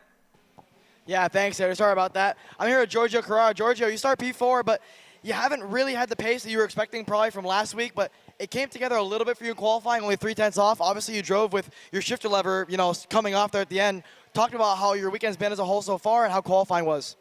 Yeah, I mean, it wasn't the qualifying I was expecting, so yeah, I mean, I am a little bit off with the pace. Anyways, the race is long. Today is Friday. We got also tomorrow, Saturday and Sunday, so I will push. I will do my best. I will try to, we are second in the championship. Win the title is our goal, so I will try to do it. Yeah, and then we talked before the interview. You told me you were struggling a little bit with the grip, and obviously temperature is rising, right? Just a little bit. The track's getting greasy is what I've been told from the drivers. Have you made any changes from qualifying to adapt to those conditions? Yeah, grip is really bad for everybody, I have to say. Maybe some drivers struggle more, some drivers less, so we were struggling a lot. So we were trying to improve that. Now we make some modification for this heat, so yeah, let's try, let's do it. Awesome. Giorgio Carrara rolls off P4 here in the first heat for Senior Shifter. Back to you guys. Thank you, Alex, here as we go down into turn number 4. Ron John, great battle going on here. Quite a battle going on. Yeah, they've continued to fight, but Dalbon Sr.'s finally gotten the job done here on Daniel Costa. Yeah, but I thought there for a little while Daniel was going to, go right back around him. Tried to set him up a couple of times, but Alex pretty fast right through there. Let's see as he comes down here, heading into turn number 8. Yeah, he still might be able to get something done. While Alexander Searle and Emery Lidar faces and voices you may be familiar with, one voice you may be a little less familiar with is Josh Conker. Well, unfortunately, he's sidelined with a rib injury here for this weekend, but he's down doing some pit reporting. He'll come join us in the booth for a moment for the Pro ROK Shifter Heat. So, Josh, take it away. Yeah, thank you, Xander. So I'm here with Vincenzo Saracino. Vincenzo, having a better weekend this weekend. Tell me a little bit about how your weekend's been going so far. Yeah, we're on a different frame from last week, so I can't use that excuse anymore. We're going into the corners. I feel like I've got good grip under the cart, under myself this week compared to last week. I got a little lucky in qualifying because Colin got that bumper penalty, so moved up a spot. I'm on the outside, though, so see how that goes. Perfect. And so we see some few track changes this weekend with some yellow bollards and some crucial corners where we were hopping curbs last week. Just tell me about how that kind of changed the track and the way you've been driving it. Well, I hit one. Dead on, straight up. in the chicane. That was the first one I hit. The other two I haven't hit yet, but you know, the aggressive lines we took last week are completely different to now, except for this corner here. You can kind of hit it in the blue paint, but everything else, you know, try to stay clear of those plastic things, VLRs, whatever they are. Perfect. Thank you. Have a good race. All right, Josh Conker Thanks, there Josh. giving us some info. And, hey, Vincenzo saying, yeah, I hit one. I hit one. They aren't fun. They do damage. Yeah, yeah. Well, 2 laps to go now. Laurentiu Mardan continues to lead. It's up to 3 seconds over Alex Dalbon Sr. and Daniel Costa. And they've got a third one that's joined the party here. Fernando Rodrigo Zuccato has closed in on him. And I think Josh Conker might have one more that he was chatting with here in a moment, so we'll see if he's ready for one more. Let's send it back on down one more time for Josh Conker before he comes up to the booth. Josh? Thank you, Xander. So I'm here with Hunter Pickett. Hunter, much better start to the weekend this weekend. Just tell me about how the weekend's been and what's been different from the previous 2 rounds.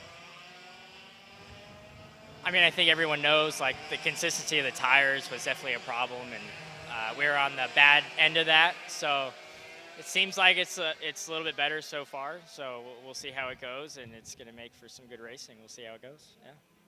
So you've had some good pace here this weekend, qualifying off pole, very close to your teammate Marian. Tell me, do you think you have anything for him in the heat? We'll see. I think it's going to be close. You know, both of our longevity pace has been fairly similar, so we'll see how the start of the race goes and how everything unfolds, but you never know. Perfect. Thank you very much. Good luck. A very classic, level-headed Hunter Pickett there. That's just the kind of middle ground, neutral, neutral personality at all times. Not too hyped up, not too kind of beaten down on himself. Just is how it is. And we got contact there. Daniel Costa getting run out all the way to the wall by Fernando Rodrigo Zuccato for third in a heat race. He was going to say, hey, this is my home. Yeah. Well. The problem is if he breaks that wall, he's got to be the one to go fix that wall probably on Monday. Nonetheless, coming out of the final turn, Laurentiu Mardan wins Heat 1 and wins Heat number 1. Bam! In VLR Master. I got confused for a second. We got it, though. Justin's flags are getting a little bit faded. That's what I'm going to blame it on. Alex Dalbon Sr. ends up in second. Fernando Rodrigo Zuccato third. Daniel Costa in fourth. Michelle Legrand.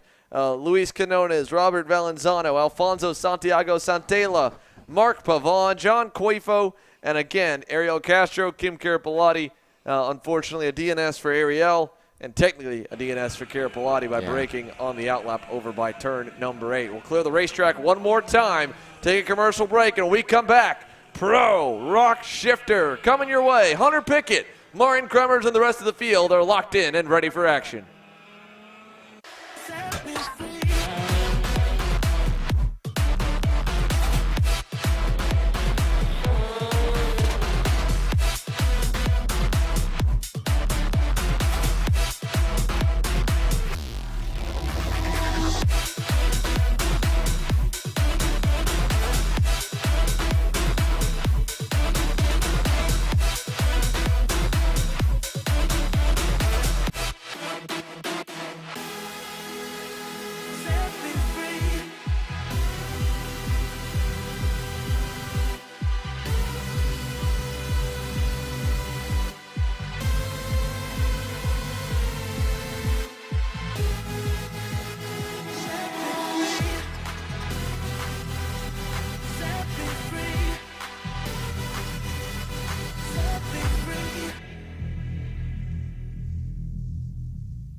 All right, welcome back here to the Kart Chaser booth, live from Orlando Kart Center. Josh Conker joining me once again. Josh, we were talking right before off camera here during the commercial break.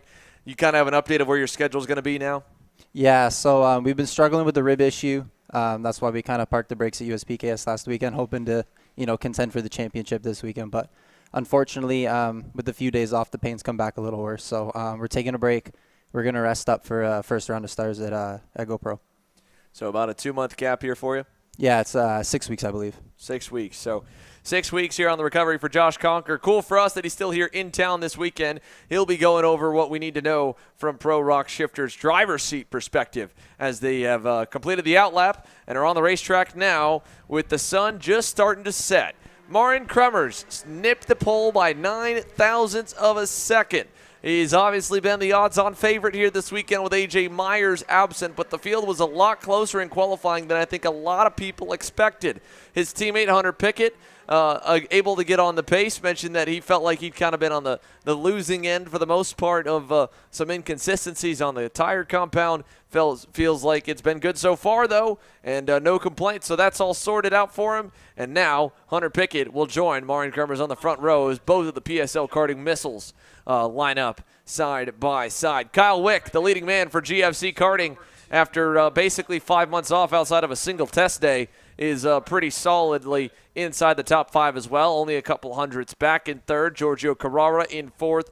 Justin White lines up in the 5th spot. Vincenzo Saraceno on that brand new TB kart in 6th. Then you see Jacob Gulick in 7th. Carol Pashewicz on the International Motorsport Factory Lenzo kart in 8th. Baylor Griffin's Orsolone Racing entry rolls off in 9th. Ethan Boers, GFC in 10th. Jared Ramnarayan, Lucio Massini, Michael Raccio, Dominic Legrand, Ricardo Escoto Lechuga, Chris Farino, and Colin Daly from the rear of the field for the DRT Racing Machine from Jamaica. We get set to the lights from race director Chuck Yoder. Pro ROK Shifter, Heat 1. We light them up, and we wait for them to drop the hammer here as here we go down to turn number 1. Big contact there as Jacob Gulick gets popped in the air trying to go to the middle. So far, they've survived turns 1 and 2. Whole shot given to Marin Kremers. Pickett second. Wick defending from Giorgio Carrara, who's going to load him up into turn number 4. Great start for, I believe that's Baylor Griffin there in 5th after all the contact off the start. Hunter initially having a slow start, but getting off into 2nd in front of former teammate Kyle Wick. Yeah, well, how about that, man? Baylor Griffin there on that Orsolone Racing BRLR up into P5, and this is just a mad scramble at this point, Josh. I mean, I'm sure the heart rate when you're in the midfield in a fight like that and they're stacked up the way the first lap goes, it's survival mode at the same time, you're trying to go forward.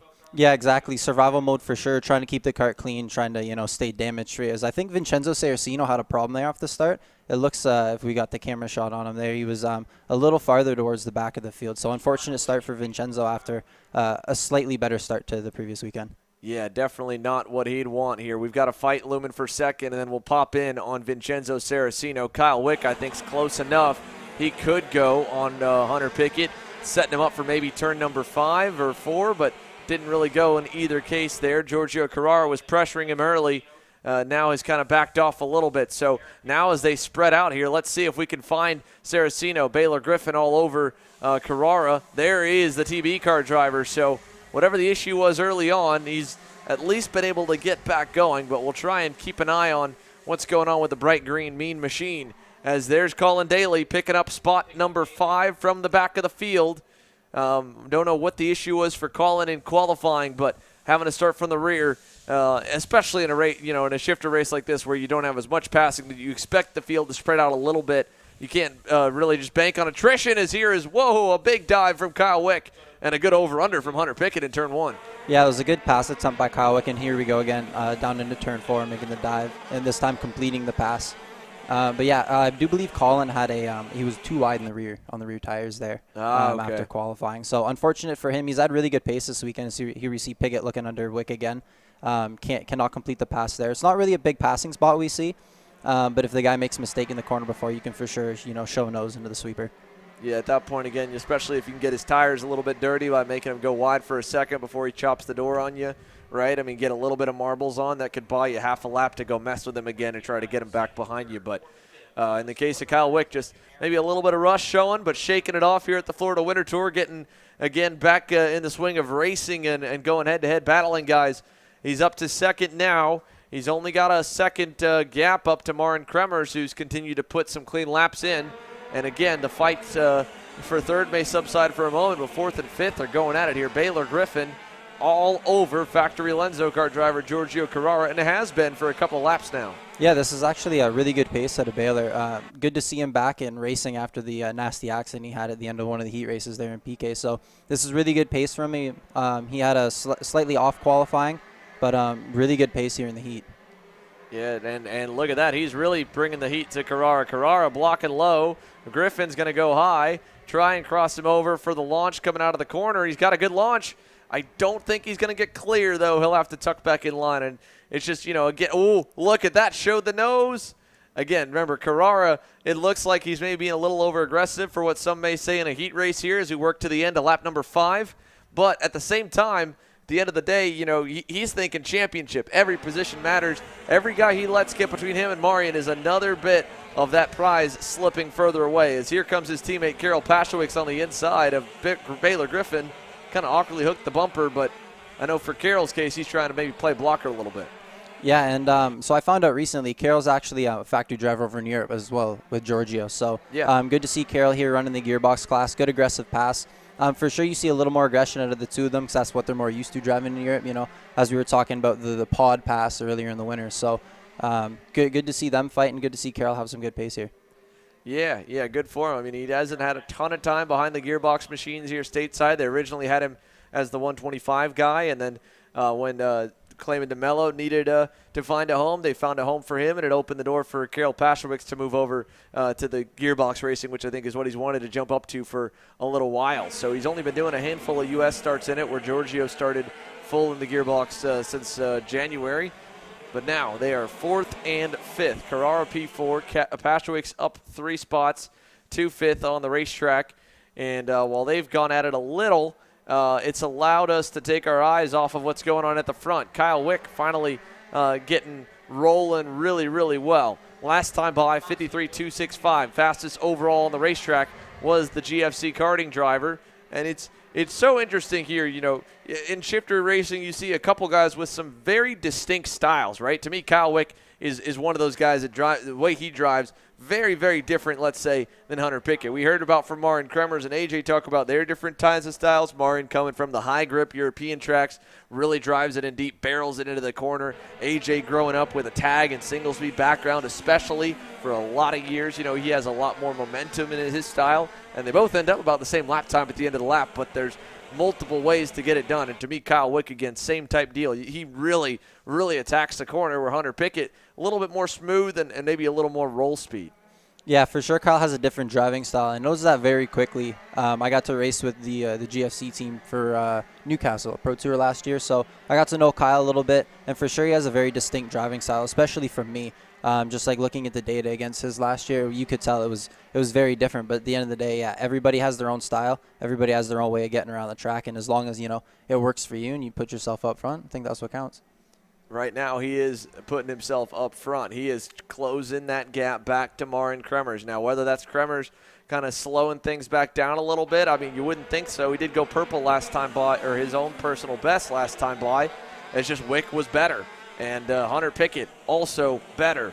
They're not gaining enough to get there by the end, unfortunately, here with only 4 laps remaining and a big gap there. But anything can happen here. If they get a really good lap or two, if Marion makes one small mistake, they'll be ready to capitalize. So Kyle Wick, great launch there out of turn number 8 that time. Might be able to make some magic happen here at the end of this one. Then you go back, you find Giorgio Carrara. Paszewicz right there on him there in the 5th spot. After getting around Baylor Griffin, they've kind of just all held station there, 4th, 5th, and 6th. Justin White 7th. Colin Daly, the DRT racing driver, has picked up 9 positions so far. The Flying Jamaican up to 8th on the racetrack here. Next in line to get for him to get to would be that Kartworks USA Magic Kart of Justin White. And look at Hunter Pickett. Saw Kyle Wick going forward. Quickly takes back that 2nd spot. That was a beautiful and well-executed pass there from Hunter. Deep on the brakes, couple karts back. Nice, clean, and aggressive pass there into the first hairpin. So good to see Hunter coming back here towards the end of the race with some pace. Kyle was never able to shake him after he got around him. Hunter stayed calm and cool, preserved the tire well enough to make sure that he was here for towards the end of the race. Yeah, 100%, and he might just be able to pull that gap by riding for those few laps there behind Wick. You know, he's probably gave him a chance to see if he could make some hay towards Marion. Didn't, you know, just fight for the sake of fighting, but when he was riding at that point, you know, like you said, he conserved a little, left some in the tank, and he is the fastest. Wow, what a lap by Hunter Pickett, 52.676. He just went half a second better than race leader Marion Kremers. So with 2 to go, all of a sudden, Hunter Pickett has found some nitrous oxide, man. He is rolling in that number 436. Yeah, great pace out of Hunter there. For sure, they were a little lower on the tire pressures to start the race. This is why we're kind of seeing some pace come back here towards his way. But closing out very quickly here to Marion as they come down the back straight, heading towards the second last time they'll be going into the hairpin. Yeah, the one downside we all know here, Marion Kremers and anyone that runs to the front in Pro Shifter Racing. Marion's got a lot of experience, especially of in these last lap battles here of how to position that go-kart so that way he cannot get past. They're going to come to the line this time by 10 complete, 1 to go. 1 car length away is Hunter Pickett.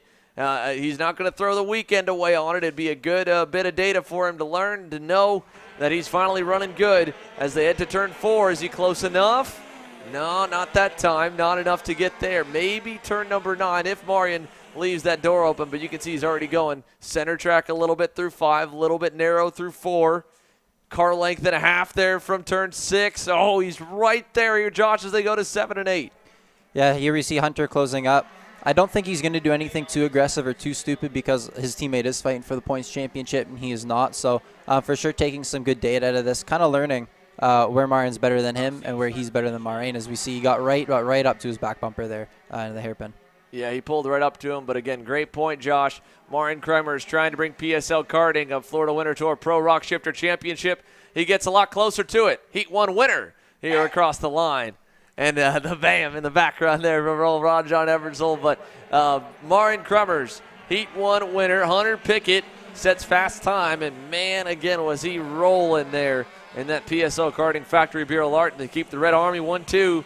Kyle Wick for Team GFC ends in 3rd. Closes up at the end with some good speed as well. Giorgio Carrara, as frustrating as it may be, a 4th is still a solid result. It will not be enough to get the championship if Marion Kremers keeps it up where with the pace that he's been putting together. Carol Pashewicz ends 5th, 3 gain. Griffin, 3 gain to 6th as well. Justin White, 7th. Colin Daly, as we mentioned, he ends in 8th. Great progress forward for the DRT racing driver, up 9 spots from tail end of the field. And as we mentioned there, believed to be another DQ similar to what we've seen with a couple other classes for 2 wide on the rear track width. Daly again 8th, Vincenzo Saraceno 9th, and Lucio Massini in the Powerhouse Racing entry, 2 spots gained to close out the top 10. We'll take a break here in a moment, but Josh, again, kind of seeing that, notes in your head here from that first heat race of what to expect for the rest of the weekend. What stood out to you? For sure, some notes to take here forward. We're going to look for, I think we're going to keep Marion up front with the early race pace. I think we're going to see Hunter kind of come back, and Kyle's going to be that wild card in there. He's not running for a championship. They're getting prepared for SCUSA in a couple weeks, so they're going to be trying stuff, testing things. So for sure, we're going to see Marion, Hunter, and Kyle run up front, but Kyle's for sure going to be the wild card of those 3. And of course, you know, again, we know that with Marion and Hunter, there's not probably going to be a major gap in terms of the progression through the weekend because they're sharing every bit of data and they're all kind of working towards that same way. When you have a guy like Kyle Wick on a completely different race team, completely different go-kart, they're going to be, you know, attacking the weekend differently, right? They may be needing one more change, and all of a sudden that could light them up. So wherever Marion is, it looks like this weekend Hunter's going to be right there. And then like you mentioned, you know, Hunter might have just been a little bit lower on air pressure. They're going to learn from it, and I guarantee they're going to be even closer in where they peak in heats 2 and 3 tomorrow. But good points on that front. And then again, we heard from Carrara in that interview right before this race that him especially, the International Motorsport Lenzo guys, were really struggling with the level of grip that's gone down so far. They're stuck to the floor, and we judge off the lap times here. Not bad at a 52.9, but when Hunter Pickett can rip a 52.6, you look at the stopwatch and you're like, okay, I got a lot more speed to find. Yeah, exactly. I was talking to Georgia earlier today, and they went and did a chassis swap this morning. So he took his cart over because he already had it sealed up, and he was walking back with a brand new bare frame. So they're trying things. For sure, they're working super hard at it. Unfortunately for Kyle, it looks like his teammate Jacob Gulick DNF'd that one with 3 laps to go. So potentially some knowledge that could have been gained there. Not gained for Kyle, as you know, he's going to be working closely with Jacob, same way as Martin is working with Hunter. Yep, so again, that wraps up the on-track action here for today. Josh Conker will join us throughout the rest of the weekend here for our Pro Shifter ROK races to help give us that inside scoop of what it's like to get behind the wheel of one of these 6-speed, 40-plus horsepower beasts of racing cars we have on the ROK Cup Florida Winter Tour. After this commercial break, we'll talk to some of the drivers for the post-race interviews from heat number 1, so stick with us. We'll be right back.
If you're looking for your first foray into car racing, the Formula Inter F4 Series is for you. It's an arrive and drive championship costing a fraction of the price of the US F4 Series or USF Junior Championships, utilizing a spec fleet of cars that are randomized at every single round. You can start with International Motorsports Karting Team and advance through the ranks to the Formula Inter Championship. For more information, follow us online at Formula Inter on all social media.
Welcome back here to Orlando Kart Center as the sun begins to set on our first of 3 days of official action for championship weekend here for the Florida Winter Tour. Ron Eversole back in the booth here with me. And Ron, first of all, again, just to break down a little bit of what we saw, what was some notes for you that stood out from that Pro ROK Shifter Heat race? Well, first of all, the first thing I would say is it's great to see Hunter up there really battling for the opportunity to win. Would have loved to have seen him win. Obviously, being his birthday today would have been obviously nice. But overall, it kind of shook out the way I thought it might. We'll just have to wait and see. I think Hunter is right there. It's just going to take maybe not the best start for Marian for Hunter to get out there and maybe get out ahead of him. But we'll have to wait and see. There's still several other guys working back behind those guys that anybody can win this race. There's several. It doesn't take anything to happen out on the track, and next thing you know, these guys that are sitting here in the back are now up in front. So there's definitely a couple that could definitely play into it, obviously. And for Marian, well, he's standing by with us now, Alexander Searle. Yeah, so hopefully he didn't hear your comment about him getting a bad start. We might hear about it. He might have something to say about it. But let's send it down to the boys. Alex? Thanks, Xander. Yeah, Marian, P1, you showed good pace early on. Second half of the race, you seemed to fall off a little bit. You want to talk about it? Good start, I think. Had the whole shot and then checked out a little bit in the beginning. I think some people might have gone off in the back in turn 4 or 5, that section, because the second lap I came around, I was all over the place. But then cleaned the tires off, got into a good rhythm, and then tried to check out from those guys behind me, and they started catching up to me towards the end. So might have gone a little bit too high in pressures. I think Hunter went the opposite way, maybe a little bit too low. So we'll try to go somewhere in between the two of us and have a good fight up front, I think, the rest of the week. All right, thanks, Marian. Well, there you hear it. Hey, he did get a good start. He got a good start. He got a good start on that time. And that's what I'm saying. It's going to be so important that he continue to do that, to get those good starts. But, he's an incredible driver. Yeah. Just go online and watch some of his victories from the past, and you see the level of talent that he has. He's really a fine young driver. It's great to have him here racing with us. Yeah, awesome to have. Just takes Marian. it up to the next level. Yeah, no, top-level talent here in him. And top-level talent back with us after nearly a year away when he returned to PK Race Park last month. Colin Daly, the unfortunate issue after qualifying had him from the rear of the field. He picks up a lot of spots, cracked the top 10. That's all you can ask for here in heat number 1. He kept all the wheels on it and drove forward, and he's down with Emery Lida. Emery? Thanks, Xander. You're with Colin Daly. Colin, obviously not where you wanted to start the race. Had to start all the way down to 19th. But over the course of the 11-lap heat, you were able to work your way up into 8th position. Walk me through how you were able to do that. We had the tire pressure set. And, from the last race we did at PK, we kind of figured out, what tire pressures we should start with. And then as soon as we reached here, we put the tires that we were going to race on, and we arrived at the proper pressures for the race. So. Yeah, I'm looking now overall at the race as a whole. I mean, you were able to put out some pretty fast laps here, 52.7 at the end of the race, within a tenth of what purple lap time was. How do you think your pace has developed over the course of the weekend? It's very good, but I'm still a little bit concerned about the tires, so I have to really take care of them and, conserve them, because we have a lot more races to go. And we have the pre-final, so let's see. Yeah, one more thing. Obviously, 3 heat races and the pre-final. Like you mentioned, the tire degradation is a little bit of a factor. Also having to start back in the back of the grid. As you're looking at the rest of the shifter grid and kind of seeing that a lot of the top 10 are evenly matched, is there anything you're going to do differently in the next heats compared to the first one in terms of trying to just figure out how to get a little bit more further up the grid?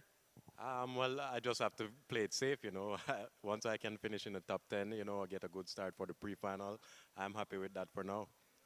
All right, Colin Daly, a strong run to finish in the 8th position provisionally on the racetrack. A lot of pace aboard the DR kart. We'll see what he can do tomorrow in the other 2 heats as well as the pre-final. Back to you in the booth. Thanks, Emery. So that concludes it here for post-race coverage from Friday at the Orlando Kart Center. Again, for my Ron John Ebersole and myself, Xander Clement, it's been a good day, clean day. Yeah. Ambulance didn't roll. Nobody really got into major incidents. True. And again, we're dry, which unfortunately we don't know if we'll be able to say that we were dry all day long tomorrow or Sunday. It does look a little bit nasty, and it could just, again, add a little bit of spice to everything that we're seeing this weekend for the championships. You know darn well it's going to add a lot of spice. Rain always has a way of adding a whole bunch of spice, and especially on a track already like this. It's going to be quite interesting. I'm looking forward to it. It should be an awesome day of racing tomorrow. Again, we go live first thing in the morning, just around 9:15 a.m. Eastern time with the VLR Jr second heat all the way through to the end of the day. And then again, if you haven't subscribed already to be a KC Premium member for $9.99 a month, that gets you the main events on Sunday, or you can watch the replays when they drop on Wednesday. But that concludes our show for today. Again, for Ron John, for myself, for the Kart Chaser team, for everyone on the ROK Cup USA officials group, and for everyone here on staff at Orlando Kart Center. Thanks for tuning in. Thanks for joining us in sunny Central Florida. We'll see you first thing tomorrow.